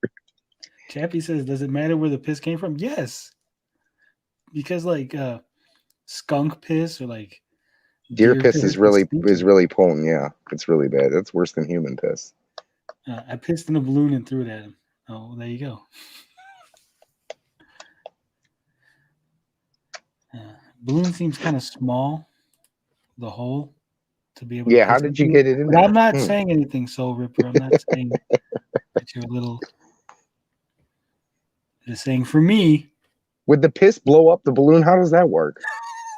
I guess if you pissed hard enough, it'd be like connecting it. Maybe he blew into the balloon first to give it some room and then peed. I don't know. Soul Ripper's gonna have to give us a whole breakdown of the piss in the balloon. Carl would be having a field day with this conversation. Yeah. Ninja Kitty says it is very normal with men to razz each other. That's our bizarre way of showing endearment to each other. Well, that's the problem. Courses that talk about this. Yeah. Well, it's the problem nowadays. They want to cut this toxin masculinity shit, which I don't believe in because it's just stuff that boys do, right? It's stuff that I did with my stepbrother and oh my God, the stories of our neighbor down the street. We had a guy that cut lawn, or he had a tree service business, and the things that he would tell him. A couple of my buddies worked for him, but we'd always go. He was on the corner. We'd always go over there and hang out with him, and he'd tell us stories of what him and his brothers did, and how him and his brothers they threw a spear at one of their other brothers and fucking caught him in the arm, and it's holy shit. And it was shit that we wouldn't think of doing, but we were bad as it was, but we never thought about doing shit like that. But things that our parents did, they were nuts. So I mean, where did he get this? He just had a spear around him. I forget how the story went, but they were screwing around one day and tossed a spear and they caught him in the arm. Well, I actually have a story, and I was 6, and I can't remember the story too well, and I can't be certain whether, as a kid, I used to play with tape measures, and me and my brother, when we would fight with kitchen utensils. We'd always pull out the spatulas and spoons and fucking throw them at each other and fight at each other. Well, according to my brother, one day, while my mom was at work and he was getting ready to go to baseball practice, I had emptied out his big old water jug. He got pissed off at me. I used it as like a cup, or I can't remember what I was doing, but I emptied it out. He got pissed off at me. He claims he pulled out the old bread knife and he chucked it at me. Now, I don't know whether he chucked the bread knife at me or if it was the tape measure I had laying out, but I had cut my Achilles tendon all the way to the bone. And that's just shit that boys do. I mean, it was crazy, but that's just the kind of craziness shit we get into. And I got a big old fucking spider web scar on my foot from when I was like 6 when this happened. Jesus Christ. But that's what I got the boys in here and they go crazy. They go at it. Now, granted, I'm kind of always around, so they don't get into it like me and my brother did. I think, back in the 90s, it was a little bit more, your parents could leave you alone. And that's what my mom did. It's not that it really affected us too much. But we grew up, because she was working all the time. We grew up just me and him kind of watching me, and we'd get into it all the time. So, but as boys, that's what you do. I don't believe in this trying to emasculate guys and stuff like that. Like Ninja Kitty said, it's kind of what we do. One Inch Bicep says he told a story about his friend at a party goofing on him. Seems extremely thin-skinned to me. Yeah, Pat is a little thin-skinned. I guess the context, if like Pat was trying to hit on a chick or something and dude was goofing on him, maybe. But I also think he, I'm not exactly what part of California they're in right now. He was a Jersey boy, and now he's in California, and I think the way things are handled in California now are kind of warping his view on the world a bit. I know it kind of dives into his politics, because like I've said many times before, I don't agree with his politics, and I don't agree with him when they shame people on their channel about masking and all that. And I know a lot of you guys might have a different opinion than I do. I don't really think it fits into talking about video games or not, and I don't hate him for it. As I said before, I try to differentiate. I might not like him when he talks about politics. I might not like that he's thin-skinned, and I'll agree he is to a certain extent. You can tell he is. But at the end of the day, I think he knows his video games. He has an extensive knowledge on the NES library and other stuff. I think he has good taste in nerd kind of culture stuff. So I separate those two. Chappie McChapster says pissing into an inflated balloon seems like a fucking mess. Yeah, I just thought about it. Could you imagine the air coming back and just spraying yourself? You just end up getting yourself pissed on. Yeah.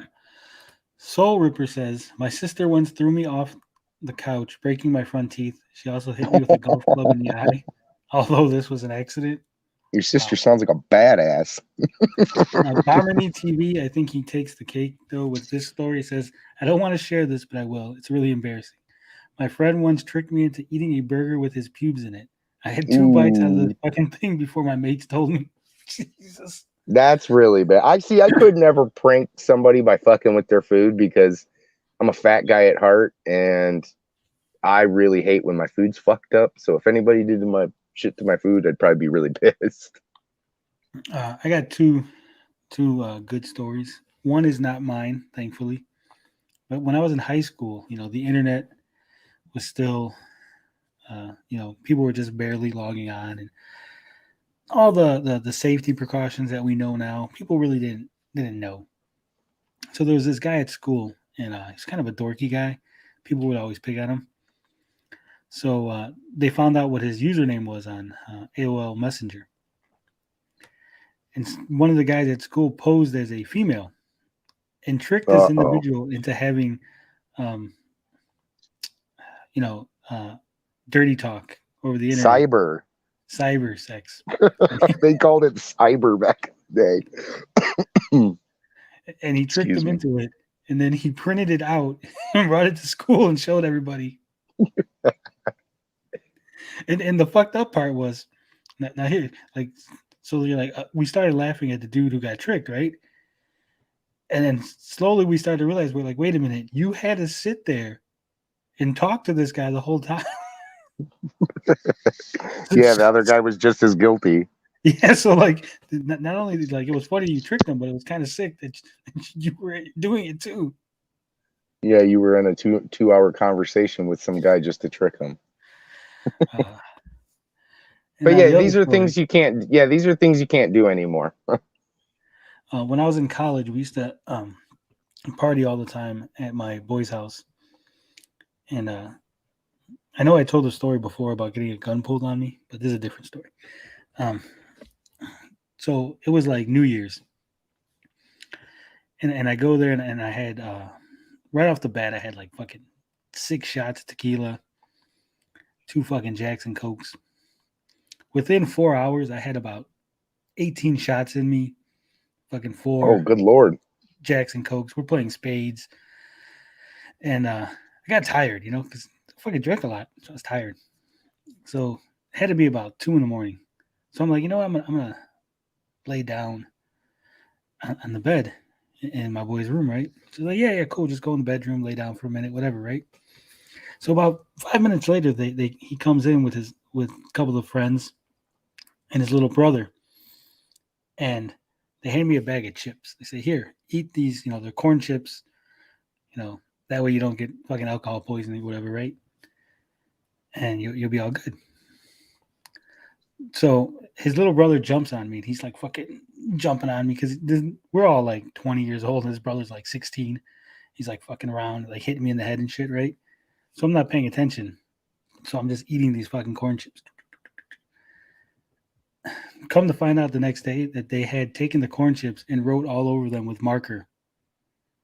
Oh, so they were like the black corn chips? Yeah, because it was dark in there, because the room was dark, and they just handed me a bag of corn chips, and I wasn't paying attention because I'm trying to fight off dude fucking jumping on me, and I'm eating fucking corn chips because I'm fucking in the bag, So yeah, so they fucking tricked me into eating a bag of Sharpie covered corn chips. Tasty. I didn't even notice. That's because you were drunk. In my defense, I might have been a little. But see, we all got stories like this. Also, these assholes, because I always would drink a glass of Coke, right? I always have Coke, and so I would take shots of tequila, but I would have Coke. Like we're playing spades, and I'd be drinking Coke. Because I'm playing spades, I wasn't paying attention. These assholes were pouring fucking Jack Daniels into my Coke glass to get me drunker. Luckily, my body handles alcohol very, very well, and I didn't die, or I'm dead, and this is purgatory. I don't know. I'm not sure. But yeah, so many stories I could tell about being drunk, but that's not why we're here. We're here for Amico talk. We derailed, folks, and this is how we get to 5 hours. It really is. We're at 3 hours now. I mean, if Carl was here, we'd be at 4. It seems like it has been dragging on today with no Carl. Yeah, because I think we're without Carl taking us on side trips. Yeah, we've been a little bit more on topic. Being in purgatory is like having to wait for eternity for the Amico coming out. We are currently in Amico purgatory. Beefy says every Amico game comes with an AOL internet disc. Ooh, disconnect? And Teletron says every disc. Amico game will have Corey in the house. Corey in the house. Soul Ripper says he once let a friend run naked in my street for some candy. Jeez. You guys are bad. Any other embarrassing stories you want to tell, Gary? Not that I want to tell. Too many to not want to talk about. Yeah. To what Ninja Kitty and Days Gaming was saying yesterday, it does seem like certain individuals have no experience with like real life friends and real life bullshitting and just you know when I was little we used to just walk around and smack each other in the fucking nuts, fucking cup check. Oh yeah, all the time. And I mean, to be honest with you, the last few years of my life have been rough. Uh, Somebody being kind of a nuisance online is peanuts compared to what I've had to deal with. So it's kind of like buck up or shut up type shit. It's like I hear people just bitching and pissing and moaning about people being like not nice online. It's like, are you serious? And life is like way worse than somebody who's across this country maybe talking shit that you can turn off and disconnect from at the end of the night. I guess they can't, and that sucks. I mean, there's people who get me riled up, don't get me wrong, but at the end of the night I go to sleep and I'm not thinking about that person. I have other things to worry about, kids to take care of, a woman to keep happy. So there are way more difficult hurdles in life than a few knuckleheads online. Yeah, we do need Carl. Carl, if you're listening, we need you back.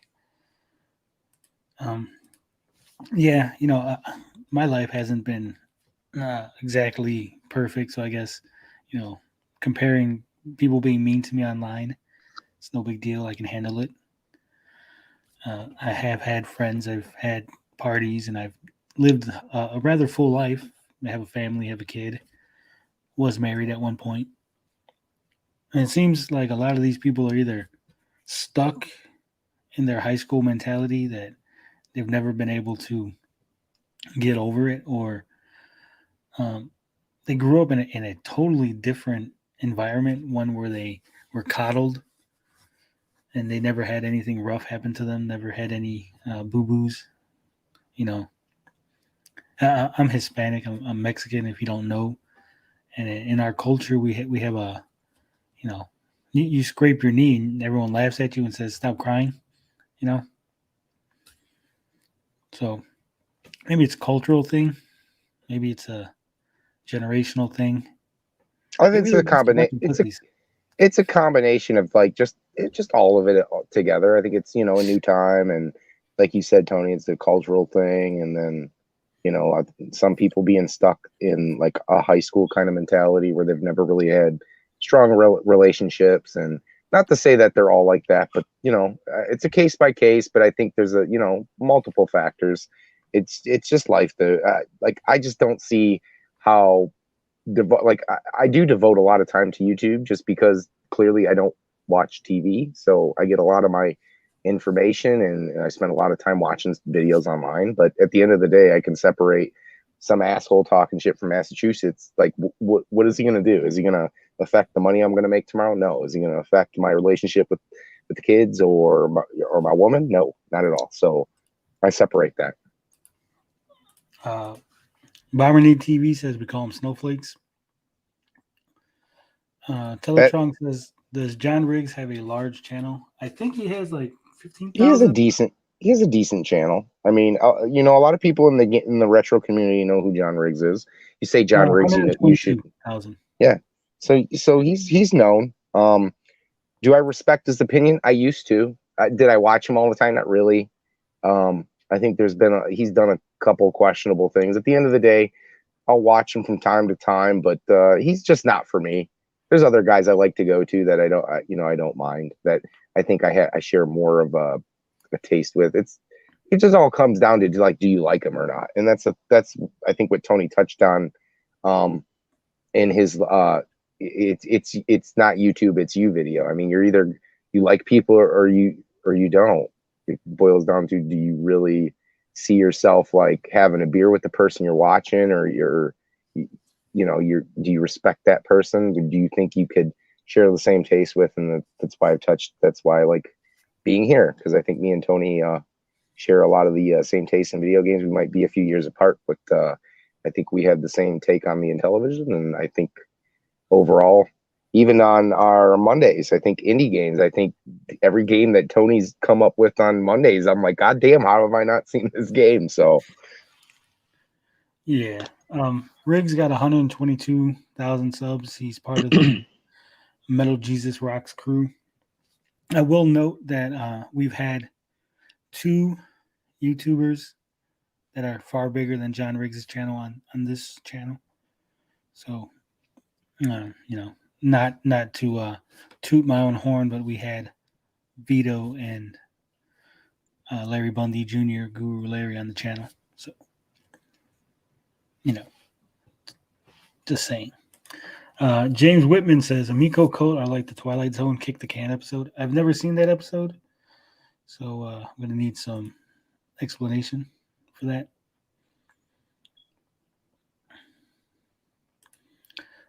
One Inch Bicep says, I hate that Riggs let the cat out of the bag, but glad it wasn't any of the Amico Pro guys, despite me trying to get it out of them. I kind of wonder if he did that on purpose, because you think that like that would have been the one thing they would have told him was like, hey, look, you can show the boxes, but make sure you blur that information out on the corner. Like I can't see them not disclosing that to him. And you can see the company that has continuously screwed up, makes spelling errors, and makes crappy PR moves, forgetting to tell Riggs not to show that part of the box. Okay, I guess I'm wrong. It's like common stuff. It's like it's head scratcher stuff. It's like you're like, when you put it that way. Yeah, it's yeah, I can see them doing it, but it's like, how the fuck did you fuck this up again? Like, when are you guys gonna get your shit together? This is 600 years of experience. It's working against you. Says, I used to watch John Riggs when he was doing cloning of cartridge games and restoring damaged cartridge, but never watched him seriously. I've heard the name thrown around, but I've never watched him other than the few Amico videos that he made. His mullet's driving me nuts these days. If he still got the kick in the mullet, it's driving me nuts. Yeah, whatever it is, it's driving me nuts. Kick the Can was a Spielberg part of the Twilight Zone movie. Now you guys are gonna make me fucking Wikipedia this shit, aren't you? Mike says it's a shame about Mr. Mediker. Amico would have made a great internet insanity episode. Yeah. 600 years of experience, my butt. I'm sure if you add up everybody, I mean, they've been working on it for at least 2 years. So if they had 50 employees, that's already 100 years of experience just on the last 2 years. Not in a good way. Just not in a good way. I think we need to transition into Halloween stuff. I thought we were going to let's talk about let's play the Resident Evil trailer. All right, Gary wants to. I'm super excited. We're gonna get away from Amico now at the 3 hour and 13 minute. We have been talking about it for 3 hours, guys. So Resident Evil has a new trailer come out. Kea Scodelario, whatever the fuck her name is, and Robbie Amell are in it. And these kind of fresh actors, I'm not sure what they're from. I didn't really recognize anybody other than the guy who's in Walking Tall. Who's that guy? The Rock? No, the guy that plays the bad guy. The guy with the white spiky hair. I think he's playing Wesker, maybe. He plays what other movies? He's in a ton of movies. Well, the main actress was in the last Pirates of the Caribbean movie. Okay, I probably haven't seen that one. And Robbie Amell is Stephen Amell's brother. Is that the dude that's playing Chris? Yeah. Okay. So we'll go ahead and I'll share the tab. Oh, this has got me so excited. Just so people know, I can't stand Resident Evil movies. They've been disconnected from the game. And while this is going to probably be jumbled up within the canon, and I think a lot of people are already saying like things like Leon doesn't look like Leon. These things don't bother me. It's just the places and the locations are finally going to be in this movie, which I'm excited for.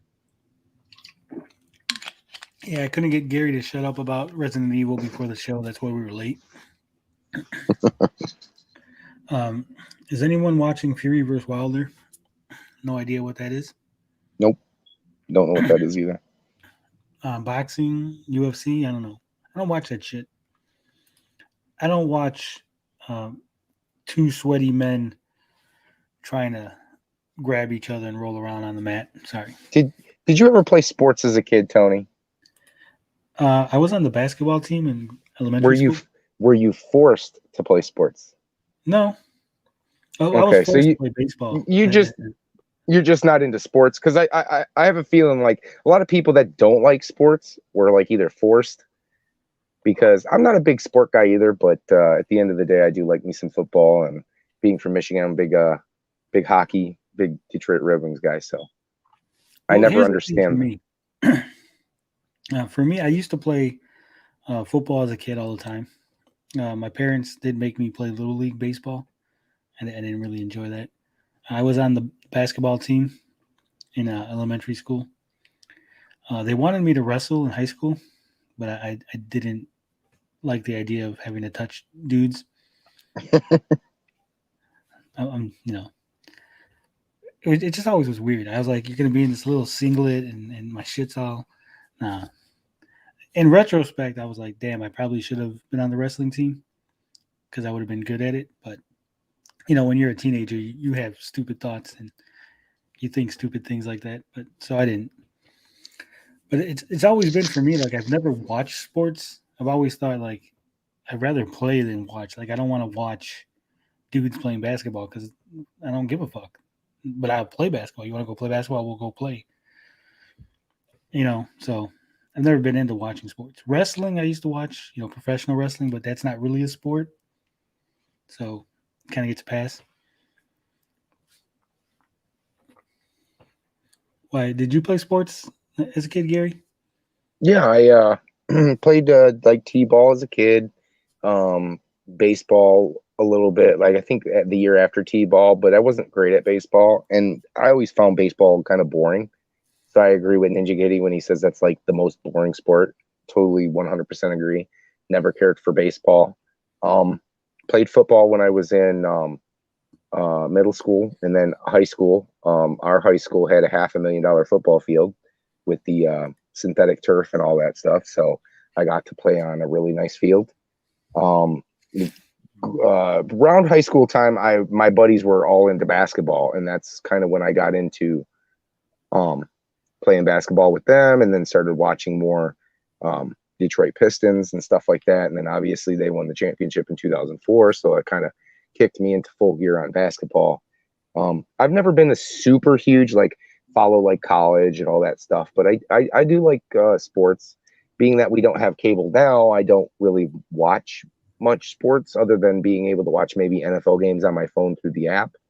But I'm not a super huge sport guy, but I do like my sports. I do like going to, tailgating, going to Lions game, even though they're going to lose, having those beers in the morning and getting all buzzed up to go watch them. But, fun experiences and having a good time with friends and family. So, I mean, I understand some people are not interested in it.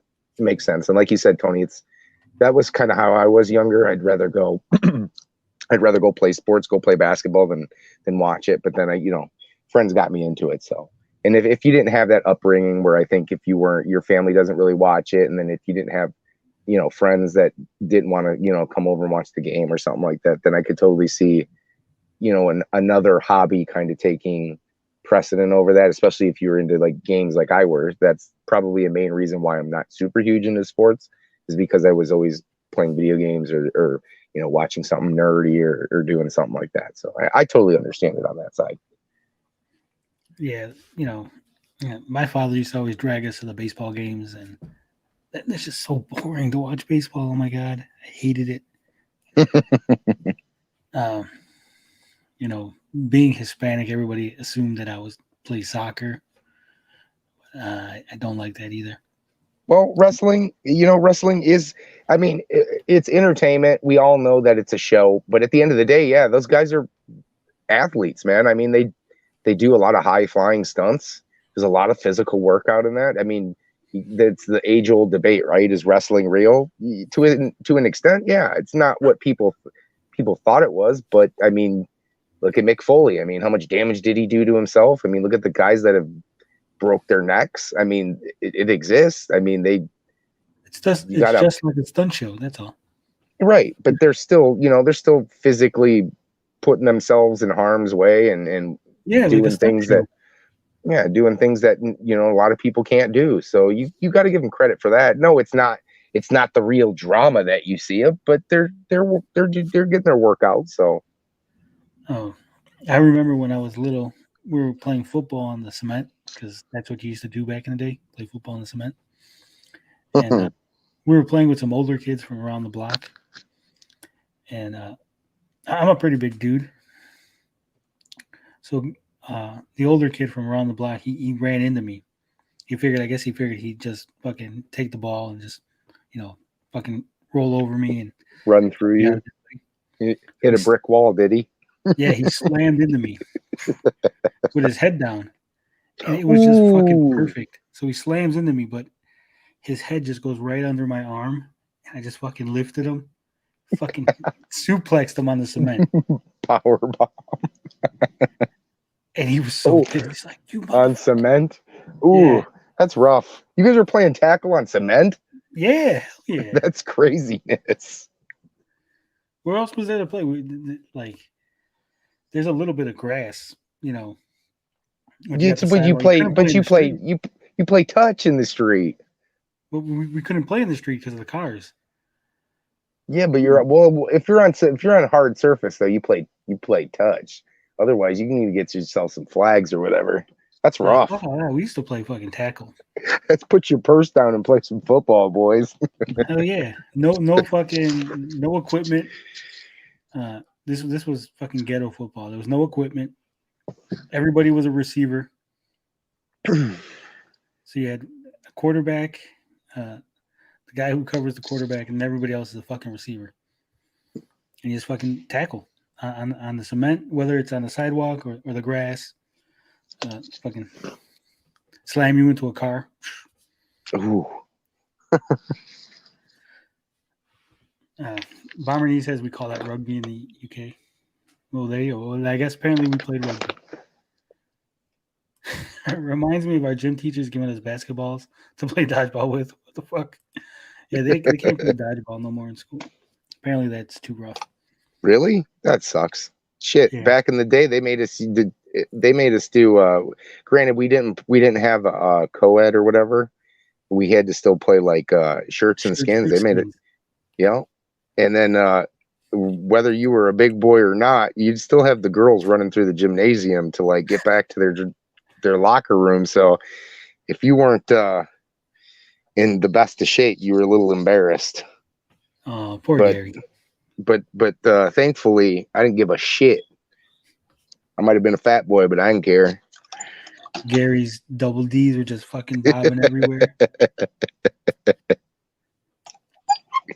Took me many years to get in good shape. And then I was in good shape for all of a couple of years ago. I was down to I think around 190, 180. And then I got with my lady and then got all happy and comfortable again and got fat again. It is what it is. Cement football sounds like an indie game that needs to be made. They had that one football game. Was it a pigskin foot brawl where you would punch people? Yeah, I'm not too sure. I think my favorites have always been the what the hell's on NES? Not the Tecmo Super Bowl.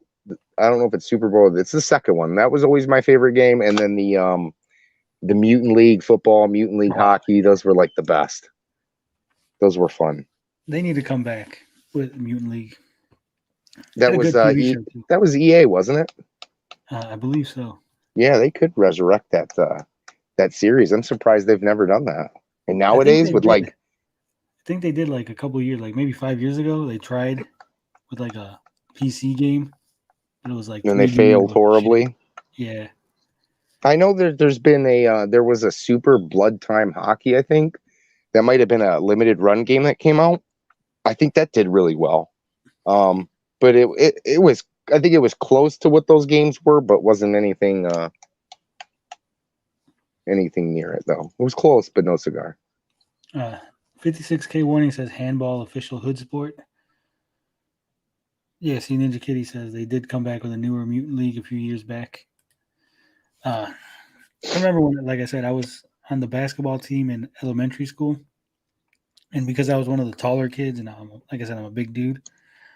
They would always put me in, like I was almost like the goon for basketball. They would put me in, and I just fucking crack somebody in the face with my elbow. I'd be like, "Hey, that guy's scoring a lot of points. Go cover him."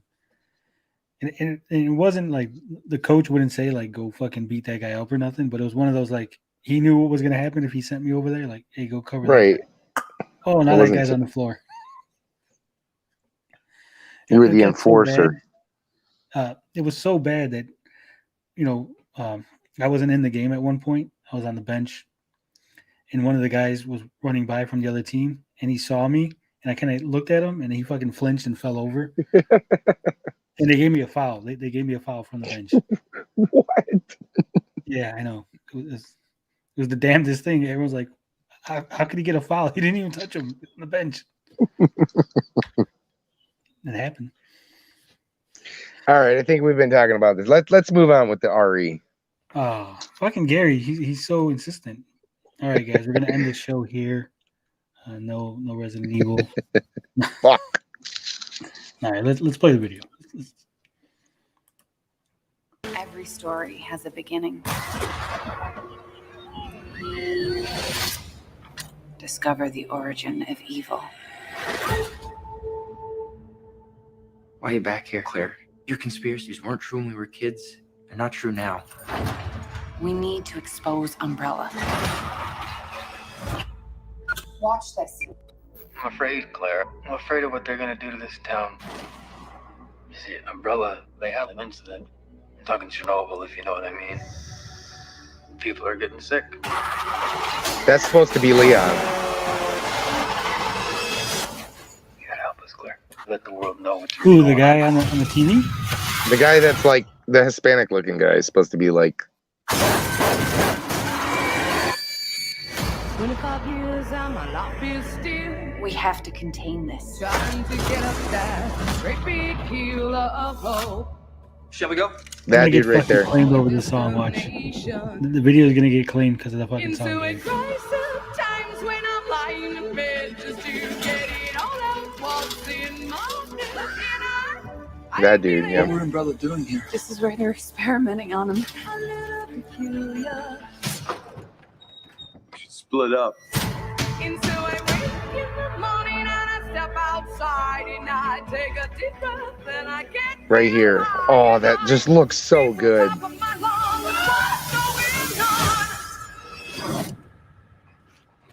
In that, right, this right here too. This is the other good moment. Oh.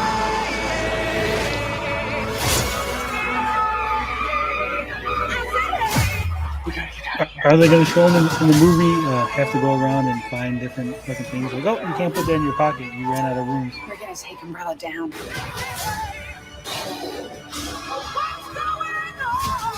The liquor right here. Liquor, I hardly know her.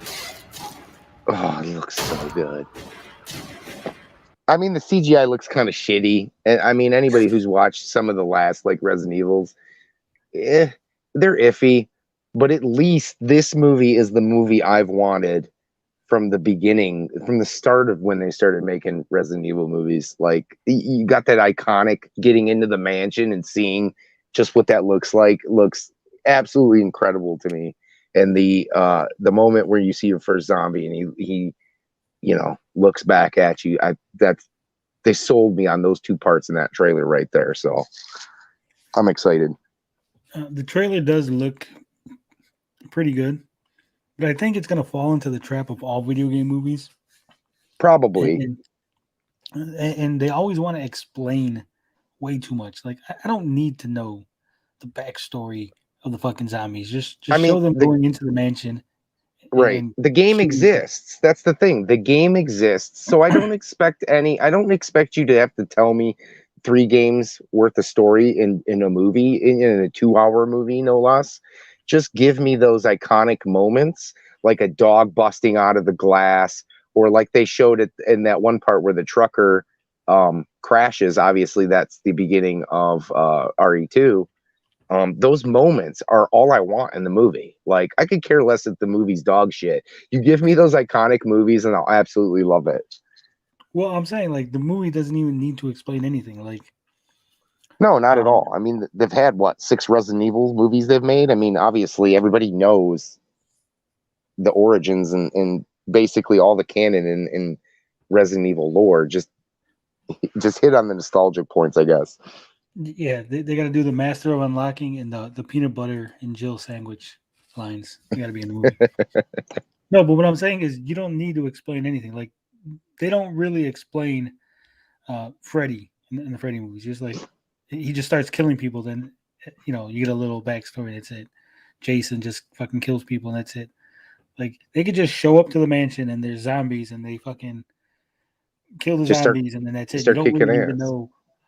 Some guys trying to leak information from Umbrella Corporation, and people are trying to figure out what's going on. None of that's needed. Just fucking, hey, we showed up to this mansion and there's fucking zombies and some shit's going on, and that's it.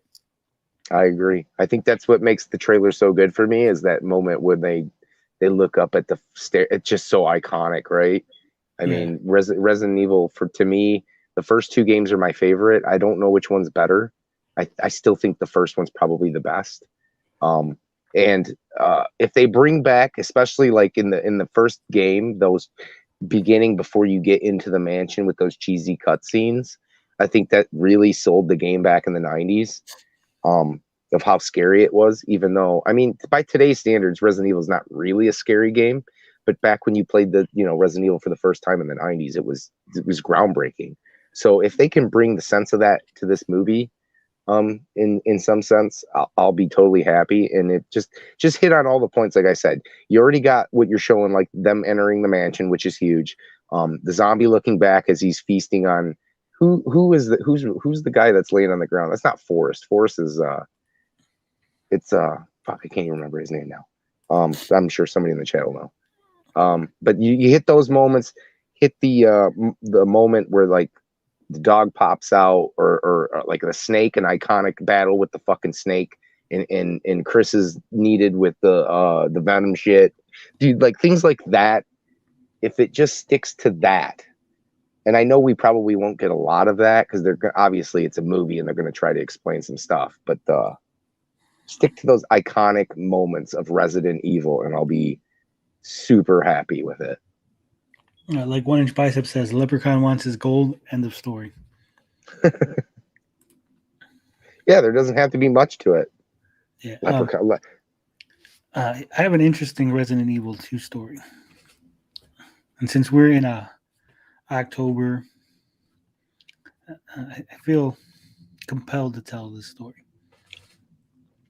Now, first, I gotta, before I get into the main story, I gotta set up what my room looked like when I was younger. We used to have it was like a vent that ran across the bottom of the wall. And we'd go from my room into my brother's room. And it was like a radiator. So it would get hot, and that's how the room would get heated up. And there would be a metal like plate in front of it that ran all the way across. And it'd constantly fall down, like you'd bang into it, and when you're roughhousing and it'd get hit and fall down.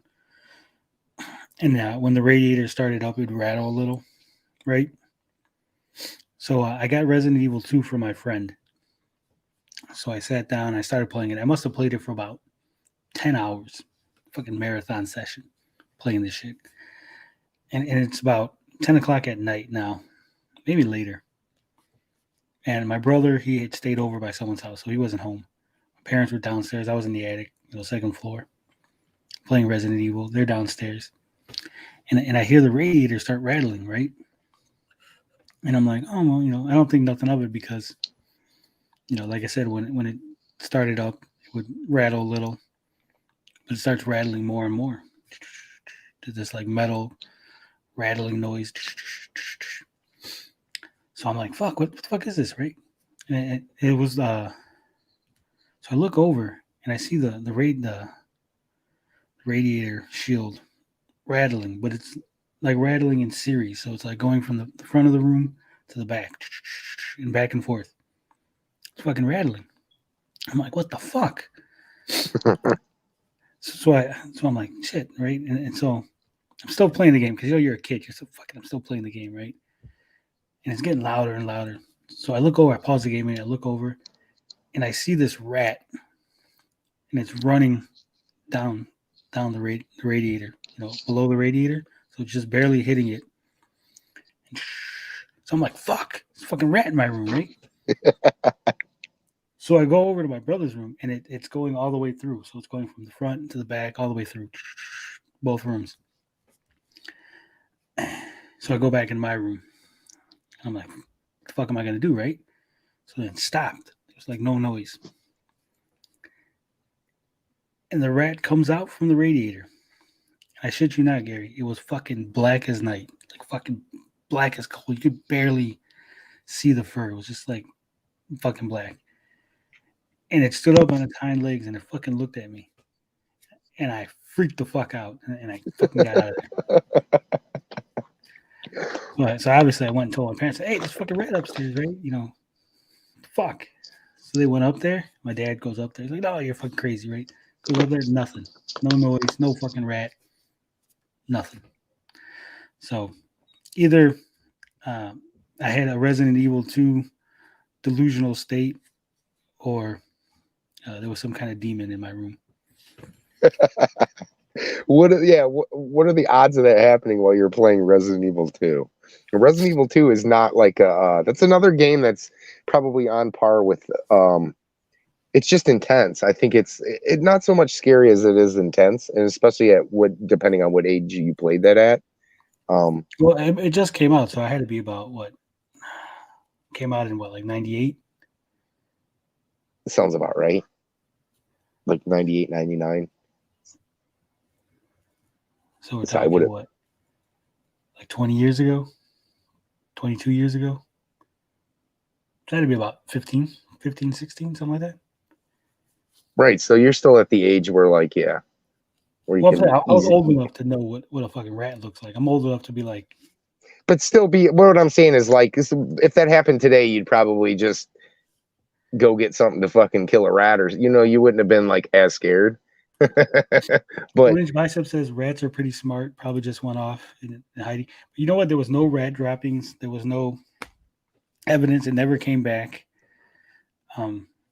Tony was just so into the game. He like he said, dude, and it was black. It was not black.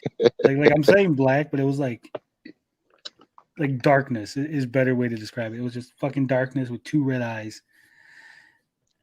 He's a tiny shadow person. It was. I don't know what it is. I felt that same way when I was playing. Now we were going to talk about like the top horror games of all time.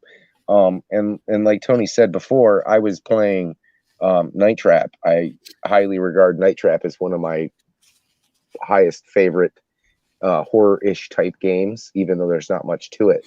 And when that came out in like 93, I think it was 93, I was 7. So I played that guy. We had a Sega CD when I was growing up. I think we got it in 92. Not the year it came out, because we had a Model 2. We didn't have the first. We had the long model. We didn't have the bottom layer one, which I think is a Model 1. I can't remember at this particular moment, but that was one of the games we borrowed from a friend, and that game absolutely scared the shit out of me when I would play it by myself. My brother had our Sega CD in his room growing up, so when my brother wasn't home, I was able to play the Sega CD. And unfortunately, outside, I'd always have the door open because I didn't want to have the door closed. And right outside the door was just a long hallway. And that hallway was like on the other side of the house from our like living room. Our kitchen was kind of in the middle. and my mom and my stepdad would always be in the living room. Now, like right across from the hall from his room was my parents' room, and our parents' room had a connected bathroom which went into the living room, and like all the doors were always open. So anytime I would fire up that game, it would be like me playing the game and me looking at the fucking doorway. Me playing the game and me looking at the doorway. That's how like creeped out I was. But at the time, like Night Trap was just so innovative and amazing at the time that I couldn't stop playing it. And it was creepy because anybody who's ever played Night Trap, you got the augers, and it's one of those things where it's like it's so campy today and it's so just downright ridiculous. But when you play that as a 7-year-old back when it was cutting edge back in the day, and one of those things where there's more like you're using your imagination because you don't know what these guys look like. Obviously, they were just guys dressed in black with like pantyhose or ski caps on, but you're using your imagination, like what they're like monsters, they're vampires, and what the hell's going on here. And that game was absolutely terrifying as a 7-year-old, but it is one of my greatest greatest memories of all time. And to this day, I absolutely love that game. And yes, I was playing Night Trap, the 25th anniversary for my Switch, because I absolutely love that game. 1-inch Bicep says, isn't it crazy Night Trap on the Switch now when that was the game Nintendo used in the court hearing trying to prove Sega wasn't family friendly? Yes, absolutely. The president of Nintendo at the time said that Night Trap would never appear on a Nintendo system. So I guess they went back on that. It's definitely, I mean, you definitely see how Nintendo has changed over the years. and by the standard, like I said, it's one of those things where Night Trap today is mere child's play compared to like what kind of content kids consume, kind of violent content they consume. It's nothing compared to when we were kids. I mean, when we were kids, it was racy because you got a girl in her nightgown getting, ready to take a shower or whatever in the bathroom, and then these guys in like black just fucking consume her. And then the best part of it, and I can attest to it because I was 7 playing this game, just the little sequences of seeing that the auger, which is what I think they call the guys are called augers, but there's like the auger itself, the gun that they use, that they drive into her neck. And then when the blood is coming out, I mean, the imagery there seems cheesy by today's standards, but let me tell you, it was scary. Like I said, I'm playing the game, I'm looking at the doorway. I'm playing the game, I'm looking at the doorway. It got to points where I would be playing for like an hour or two and I'd have to shut the game off because it would just totally mind fuck me. It was so just scary, but it's one of my best memories of any game that I've ever played to this day, and I will stand by that. And I really hope they would make a Night Trap 2, but sadly, I just don't see that. That's never going to happen. They promised it was going to happen, but I just don't see it happening. Well, let's take a look at that real quick. When the infamous bathroom death scene of Night Trap. Damn, I could pull it up. Like I said, I'm playing it right now. It'd only take me 5 minutes to get there. I'm ready there. We're gonna get the original. This is not the original. It's not? Thanks. Thank you. No, it's not. You're playing. Well, this is the 3DO version because it's clearer. Oh, such a good moment. Is he gonna let her die, or is he gonna save her? The music, everything. She sells this scene right here. That right there is absolutely terrifying. The blood coming out of it. There it goes. There goes the little blood. And even more, that moment in the game is fantastic. But actually, if you play the Switch version, what's nice about the Switch version is that there was content that was actually put in. Back in the day, they couldn't kill off, I think his name's Danny. Danny's the kid in the game. They didn't have that in the original game, where if you let him die, he like her sells the moment he dies. He screams, and you get this connection, like, oh my God, like it's terrifying when he's screaming and they're taking him and they kill him. that was never in the original game. So when I can't remember what the name of the guy, it was just one guy who actually put the Night Trap back together, and then they came back out with it.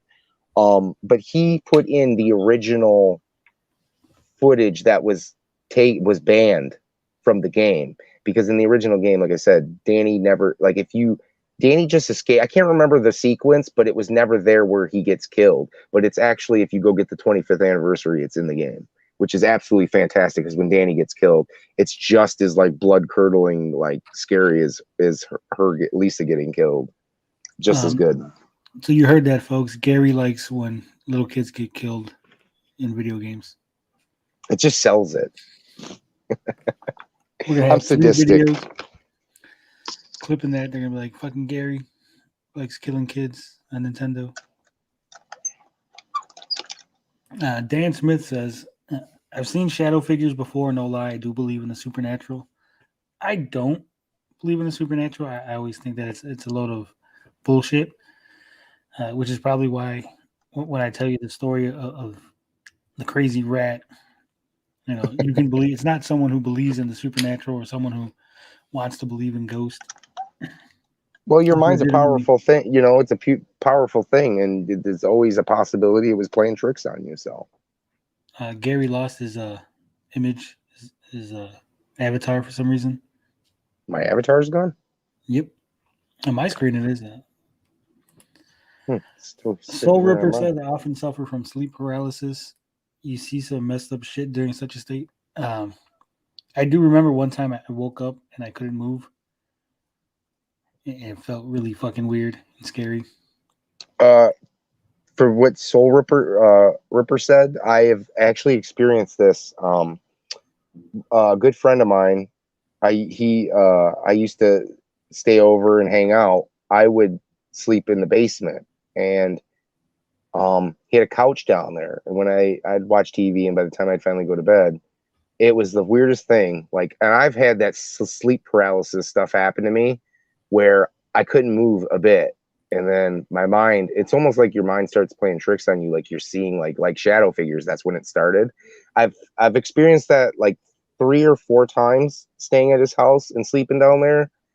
It's the weirdest feeling in the world, where like you're trying to move. And I don't know if it's just a mind over matter thing. Cause I'm kind of iffy on the subject. I don't know if I haven't had any true experiences that like 100% I'd say without a doubt that those things exist, other than kind of like my mom's passed away, and there's definitely been signs that I had a woman contact me about saying certain things about like how she had dreams and stuff like that.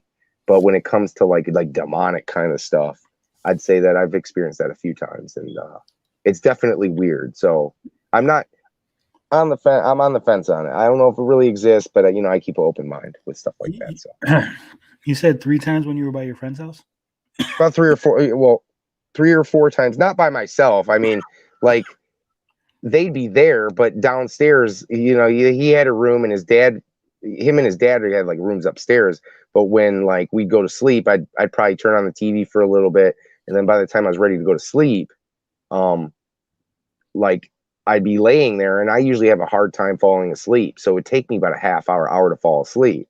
Well, sitting there in the dark, and then all of a sudden you start feeling weird, and then it's one of those things that goes like it's like your head's like playing tricks on you, and you just feel this like overwhelming sensation come over you, and then like my arm, I couldn't, like, you can't move nothing, and then you just feel these weird sensations on like your fingertips and across your arm, and then you start seeing shit with your eyes.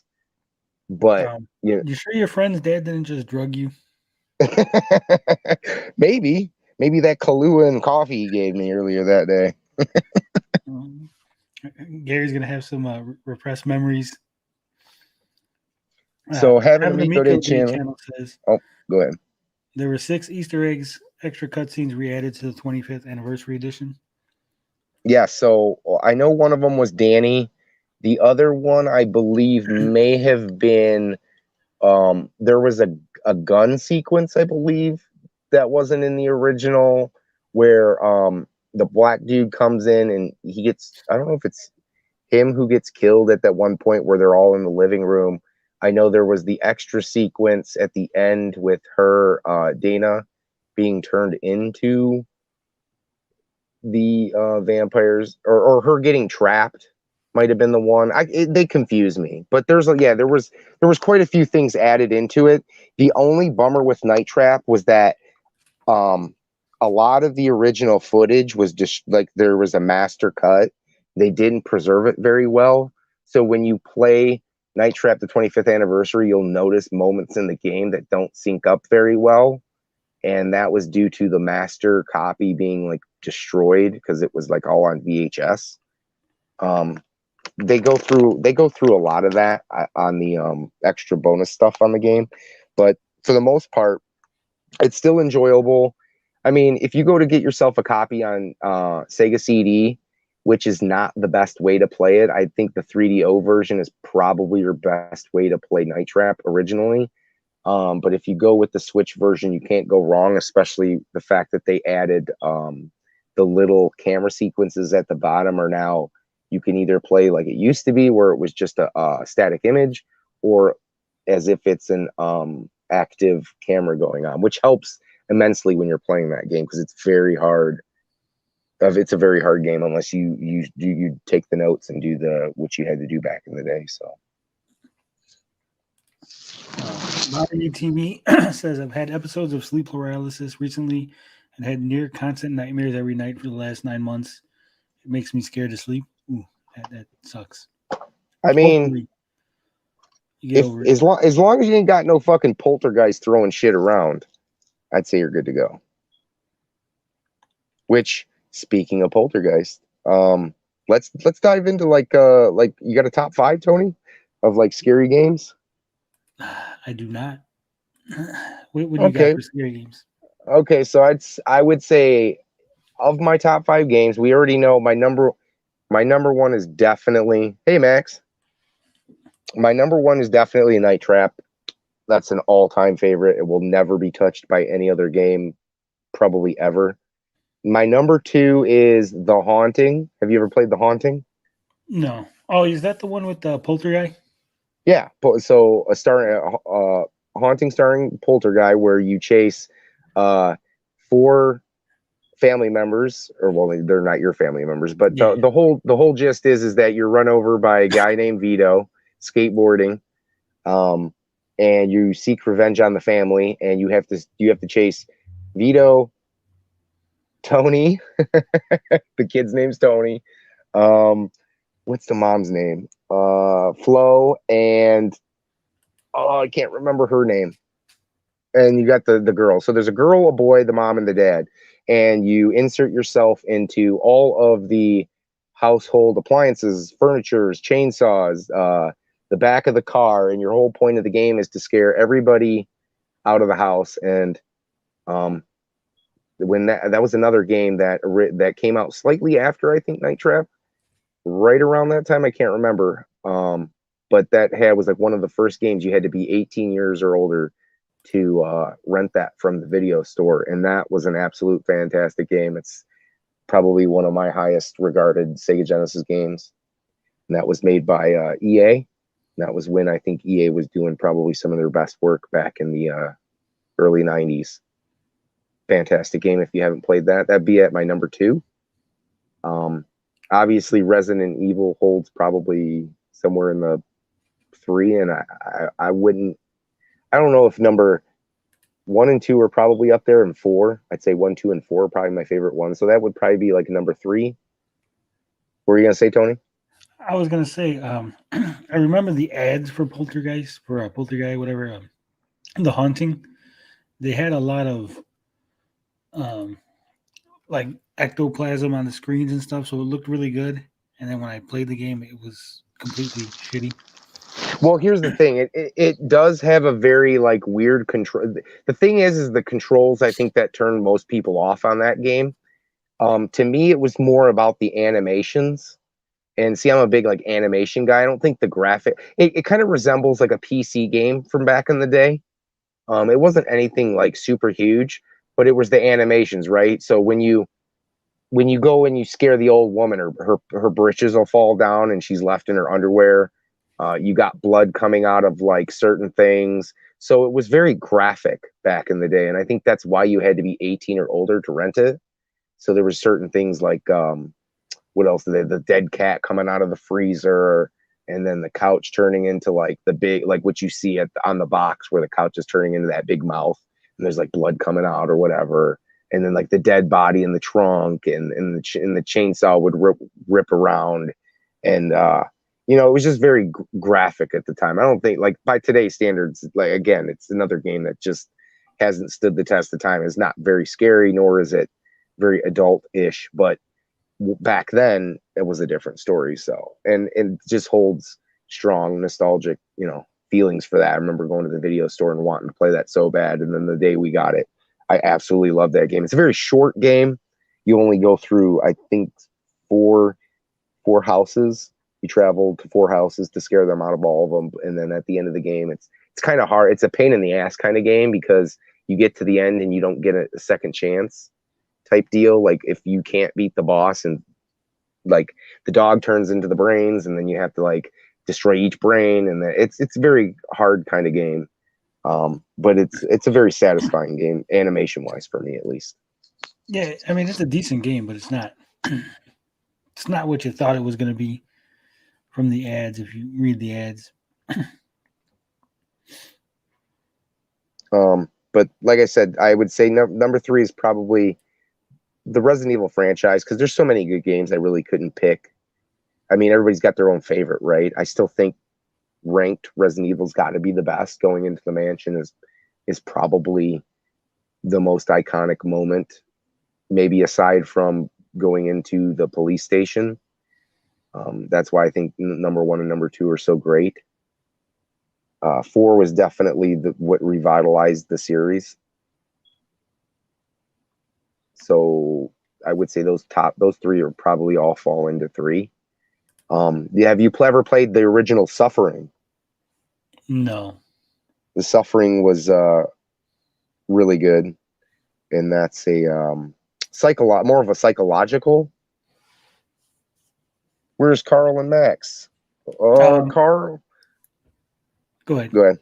I was gonna say Carl's taking a break from the Amico talk, so maybe he'll join us next week. We don't know, but Carl's just taking a break. Yeah, Carl's taking a break, and Sidekick Max is by his mother's house. He hasn't been joining us on the live stream lately because he's over Amico. So,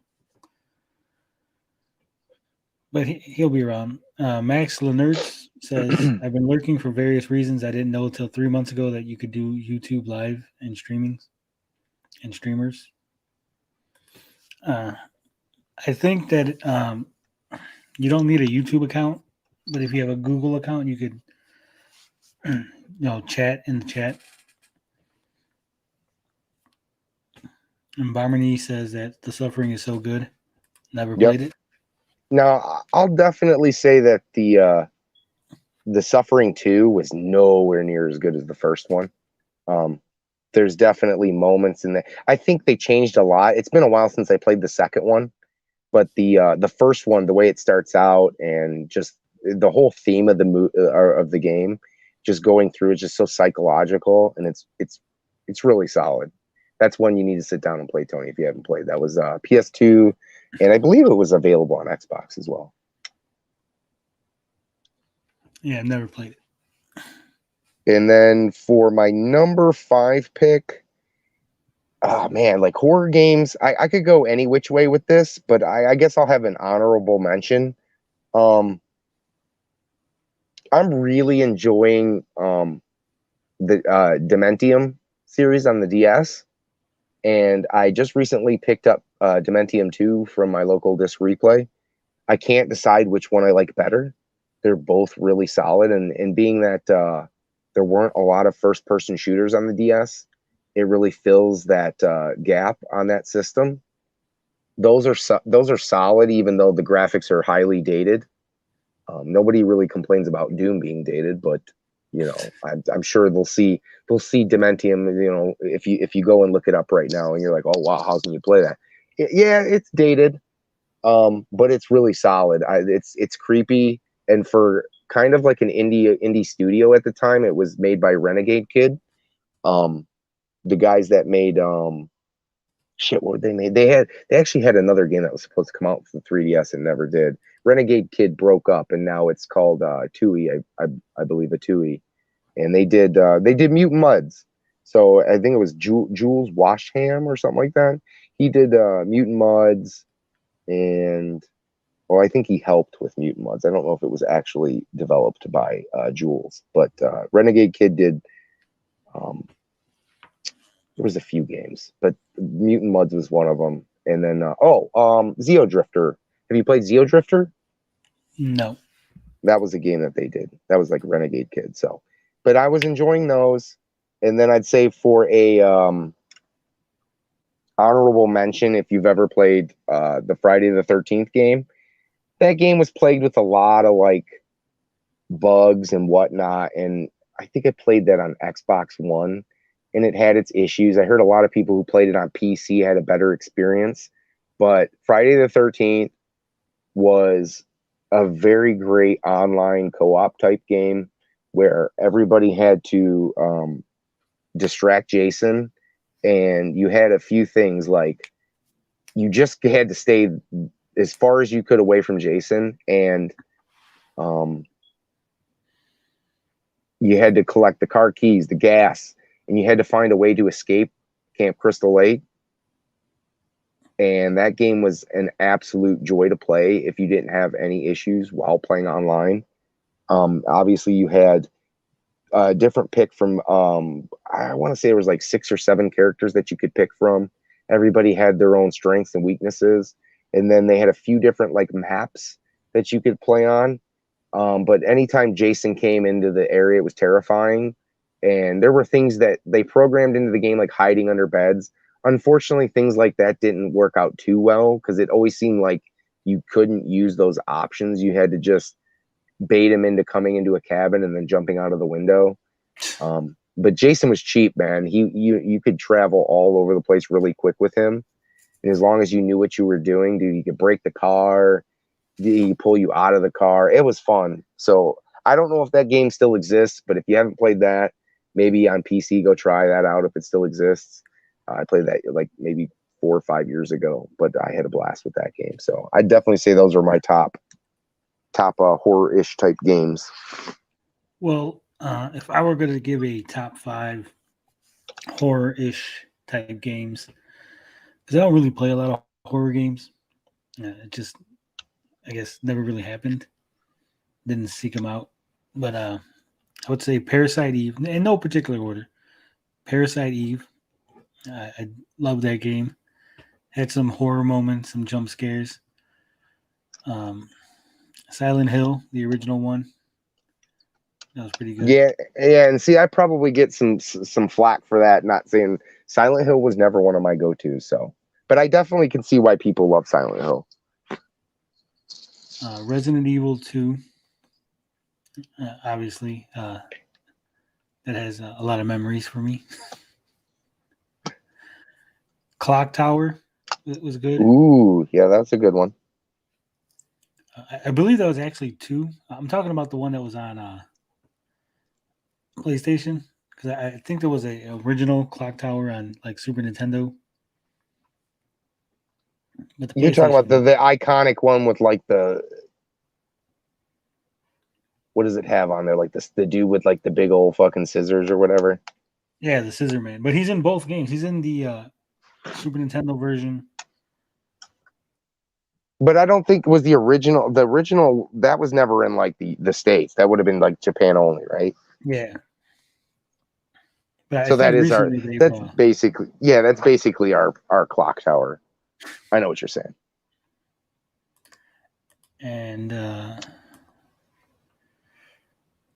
guess for the 5th game, I would have to say Rule of the Rose. And I've never played Rule of Rose. It's not really it's sort of a horror game. It's like You're like a girl going back to this school that you used to go to as a kid, and there's a lot of like psychological elements, like the teachers. Yeah, it's like a psychological thriller.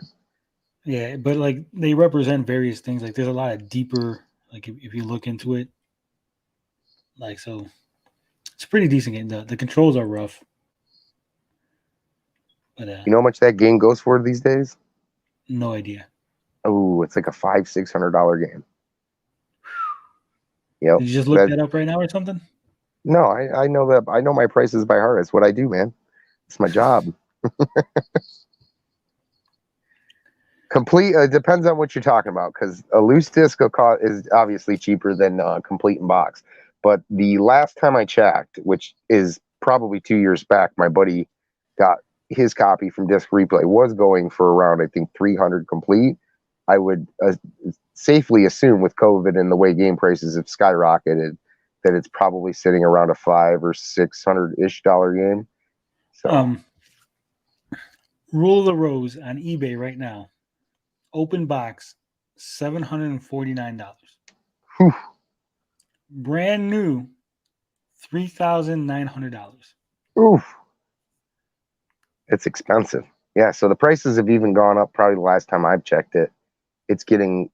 And in the last few months, I've noticed games that I sold probably 6 months ago. Like I sold a copy of Drakengard on PS2. That sold for, I want to say, like $55-$60. And within the last 6 months, that jumped up to PS2 stuff has jumped considerably. It jumped up, I think now Drakengard sits at around $100-$120. So things have doubled. Like look at Silent Hill. Silent Hills have all, like I had Silent Hill 2 that I found in a lot probably about the same amount of time, maybe 6-7 months ago. I sold it to some guy and it was a greatest hits version for $20 to him. The game now is sitting at like I think $80 to $100. That was like the last time I checked.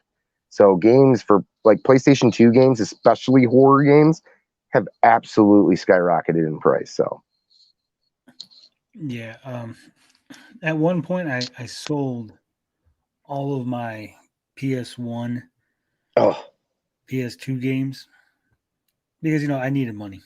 I'm not gonna sugarcoat it. Well, I needed money. it happens. It happens. I've done it too. And I had a big, folder, a big binder with all the games. And Yeah, taken out of the jewel case. Yeah, they were just loose. I took it to GameStop and I was going to sell them all. And someone actually was in there and they seen me. And they're like, hold up, don't sell it to GameStop. Sell it to me. And the I've dude done ran that. outside. He's like, hold on, I got to go ask my wife. He ran outside. And he came back in and he's looking through. He's like, oh my God, look at all these games you got. Because I had all the Square RPGs, all the fucking, all the Final Fantasy games, fucking. I bet you that guy still has that binder with all your games in it to this day. Suikoden 1, Suikoden 2, Suikoden 3. Ooh, yeah, those are, dude, the PlayStation games, all those games are pricey games right now. Big time pricey games. Yeah. Yeah. So Suikoden and if you had like you said, the Parasite Eves, the Silent Hills, Clock Towers, yeah, those are pricey games. PlayStation stuff's hard to get a hold of right now. So I look back and I'm like, damn, I think I sold it for like $120. I think it was like, I want to say like 50 to 60 games. And I was like, fuck it, give me the 120, 150, whatever it was. It wasn't that much. Well, at the time, I mean, if this was like how long ago? Maybe like 6-7 years ago?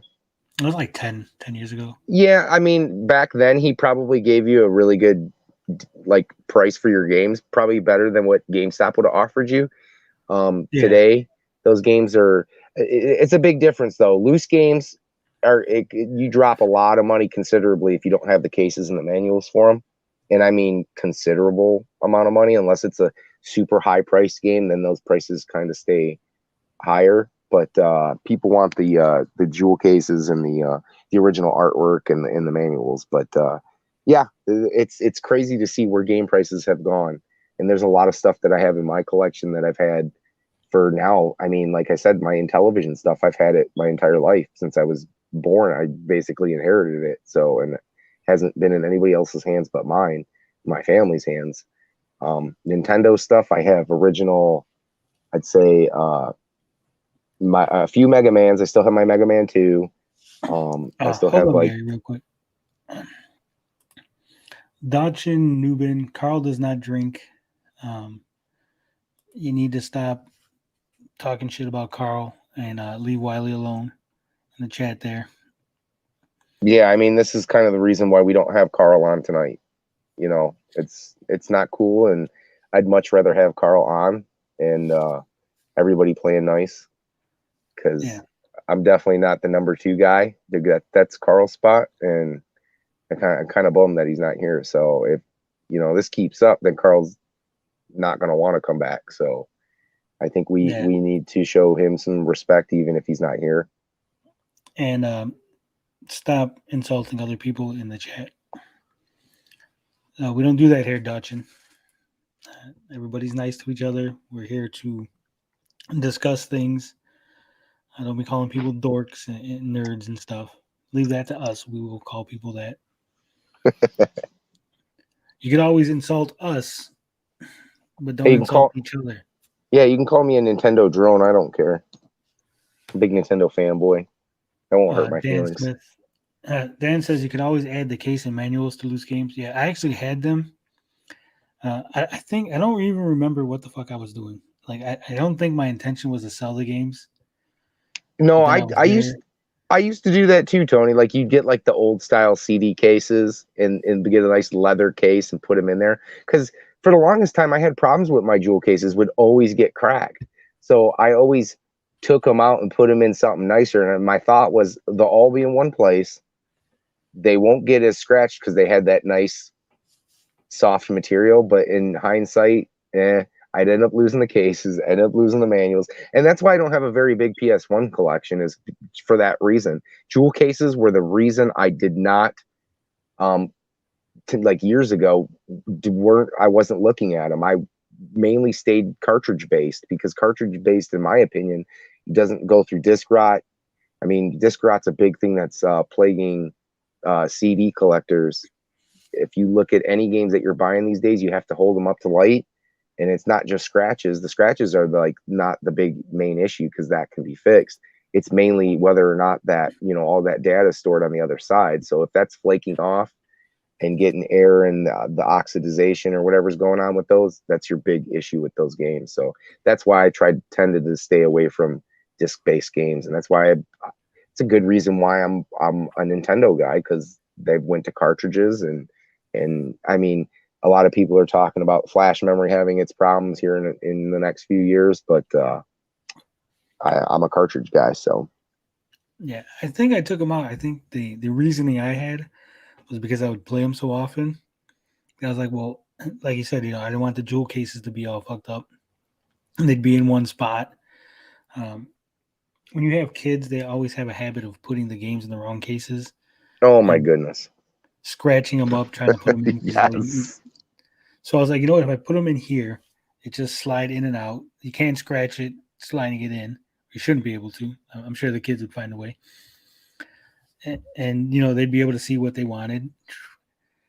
And like you take one out and then you just put it right back in. It doesn't matter where you put it in, because there's no particular slot for each one. And I think like I said, I sold the games, and I think I went home and I was like, what are we gonna fucking do with all these empty boxes? And then just threw them away. The guy would have loved to have all those cases and manuals. Because I had everything, I had cases, the manuals, all the little goodies that came with it, whatever. He was a rookie. He didn't ask. He should have. The first thing he should have said was, hey, you didn't happen to have the cases and manuals for all these. That's what I would have said. Yeah. But someone brought up a good point. He said you can look for the cases and manuals to add to those games. That can get pricey, though. Yeah, you can always add the case and the manuals to a loose game. You can, but in my experience of collecting and buying and selling over these last like 5 years, really like hardcore, it gets pricey. And my buddy who was doing PS1 collecting, before me and him fell out, he was putting PlayStation games back together, and he would do that. He'd find a deal on a PlayStation game or find it, at Disc Replay at a decent deal, and he'd go online to buy them. Man, some of those cases and manuals can fetch high prices. So you can get some deals here and there, but I'd rather just buy it all in one shot so that you don't have the headache of having to do all that. Well, I think what's going to hurt the Amico is the cases are printed like PS2, PS1.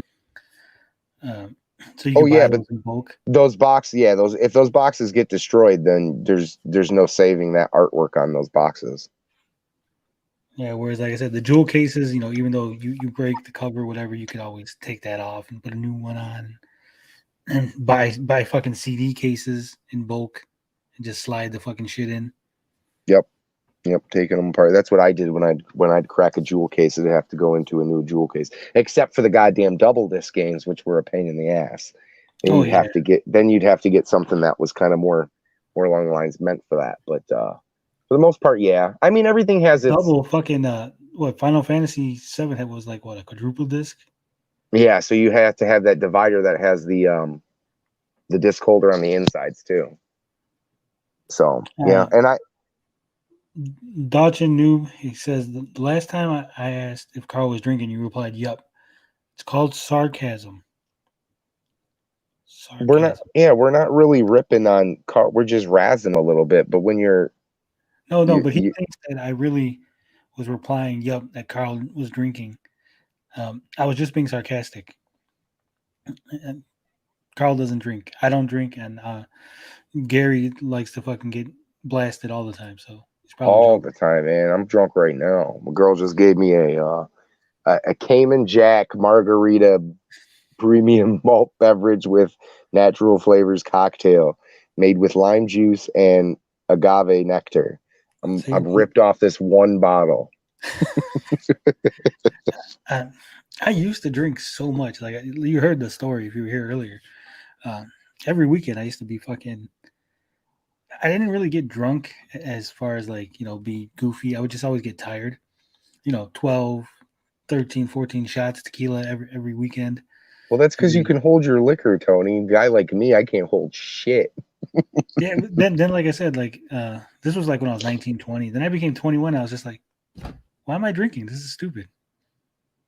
No, I didn't take. Then it took me till I was 29 to figure out the effects of drinking when you shouldn't. So that's a story for another time.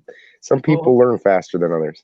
Well, I stopped drinking when I turned 21 because I don't even remember why. There was no particular reason. I was just there's no. But when you say you stopped drinking, I mean you drink in celebration sometimes, right? Or did you just don't drink at all anymore? Don't drink at all. Well, there you go. There's nothing wrong with that.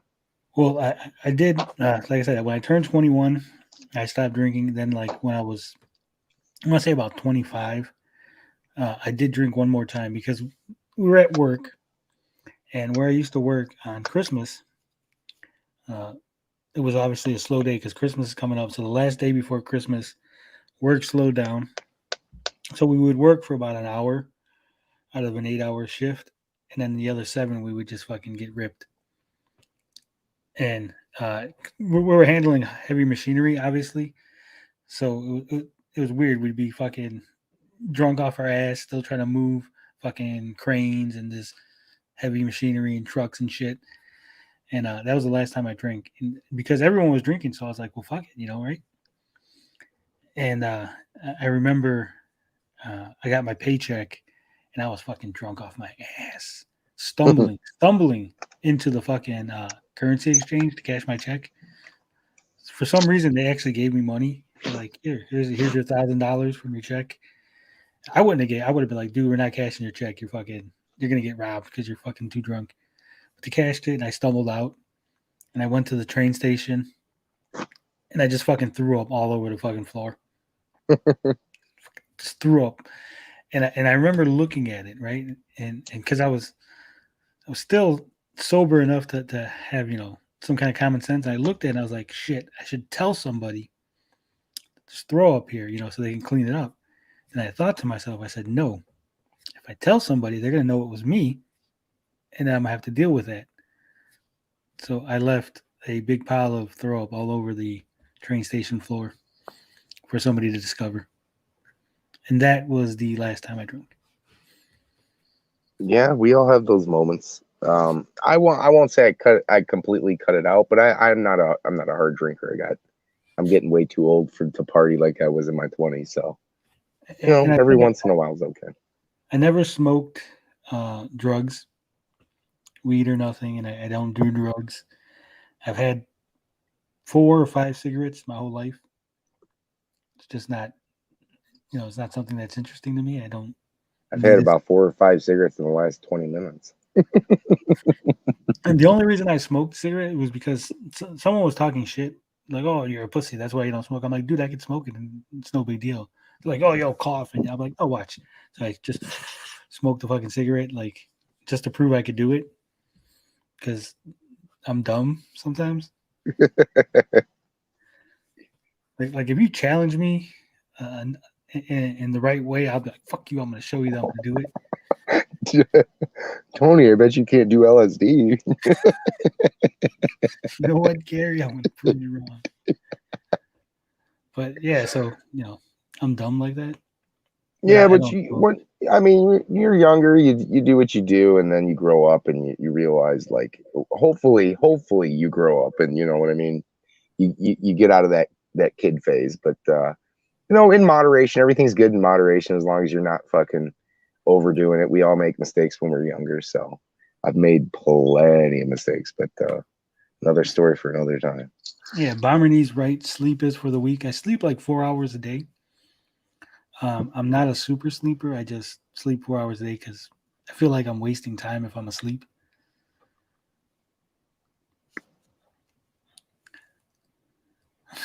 Wiley says, I bet you can't fly.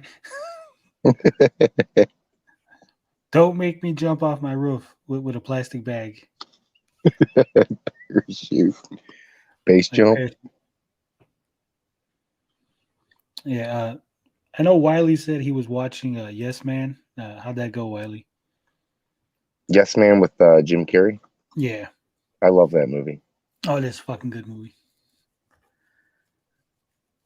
Oh, that's when what's his name? Who's the one dude in there when he's on that when he's gonna jump? Is that what he's referring to when what the hell's his name?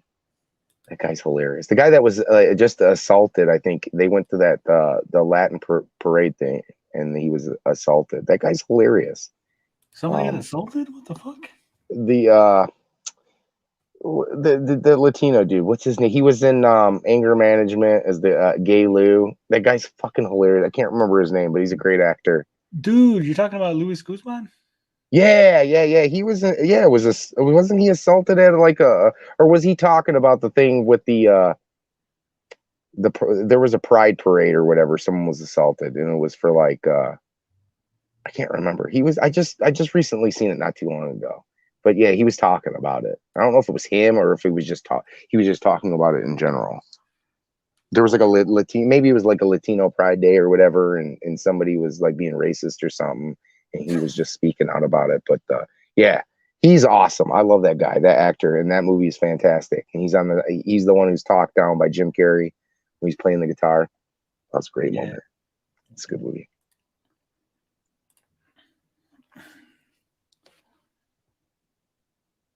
Max says, you guys talking about? No, we're not talking about you.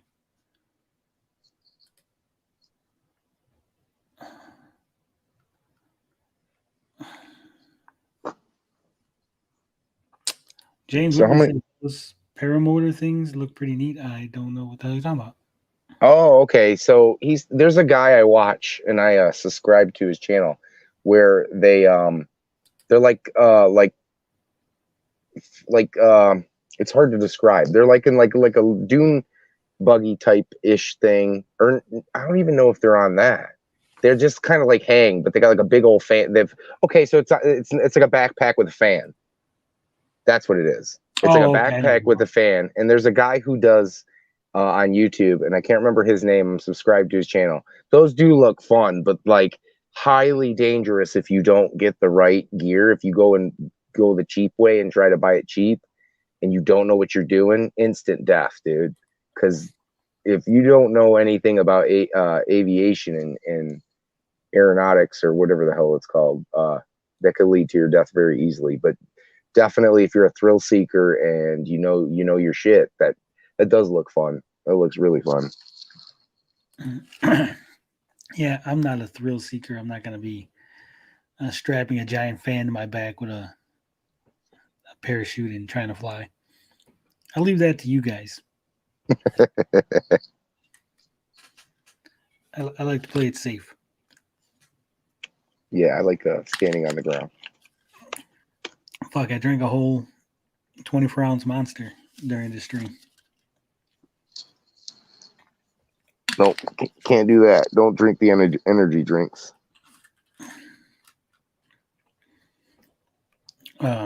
Wiley says, I found it funny and inspirational. I like the bit when he was dead and flies hovering above him. Yeah. That's a good scene in Yes Man where he's imagining what his life's going to be like, and they're going to find him dead in the apartment. Oh, with the fly lands on his face. Yeah. His name was Carl, wasn't it? Yeah, it was.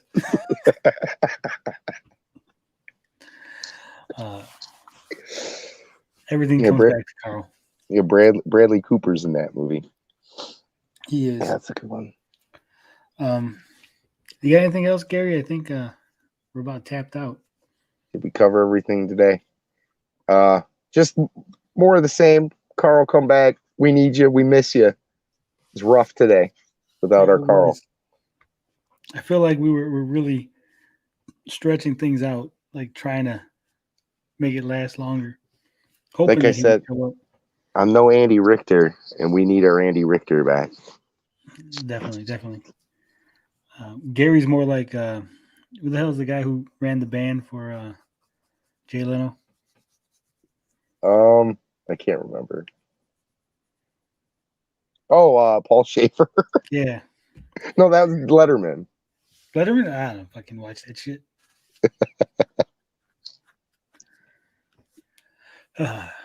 Yeah, I think that's it. I think we will be back if the Amico reveal is early enough. Hopefully, Kevin Eubanks. Kevin Eubanks. There you go. If the Intellivision event reveal, whatever it is early enough, I'm sure I can convince Gary to come back on and we'll do a live reaction to it. Definitely. And don't forget, guys, we got Monday. We got indies coming up for you. So tune in on Monday. Right. Monday, hey, check this out with me and Gary. Maybe Carl might be there. Could hopefully be. And I think 4 hours and 30 minutes just about was good enough. Started a little late because Gary was talking my ear off about Resident Evil and how excited he was. It's like a little fucking kid, just Resident Evil.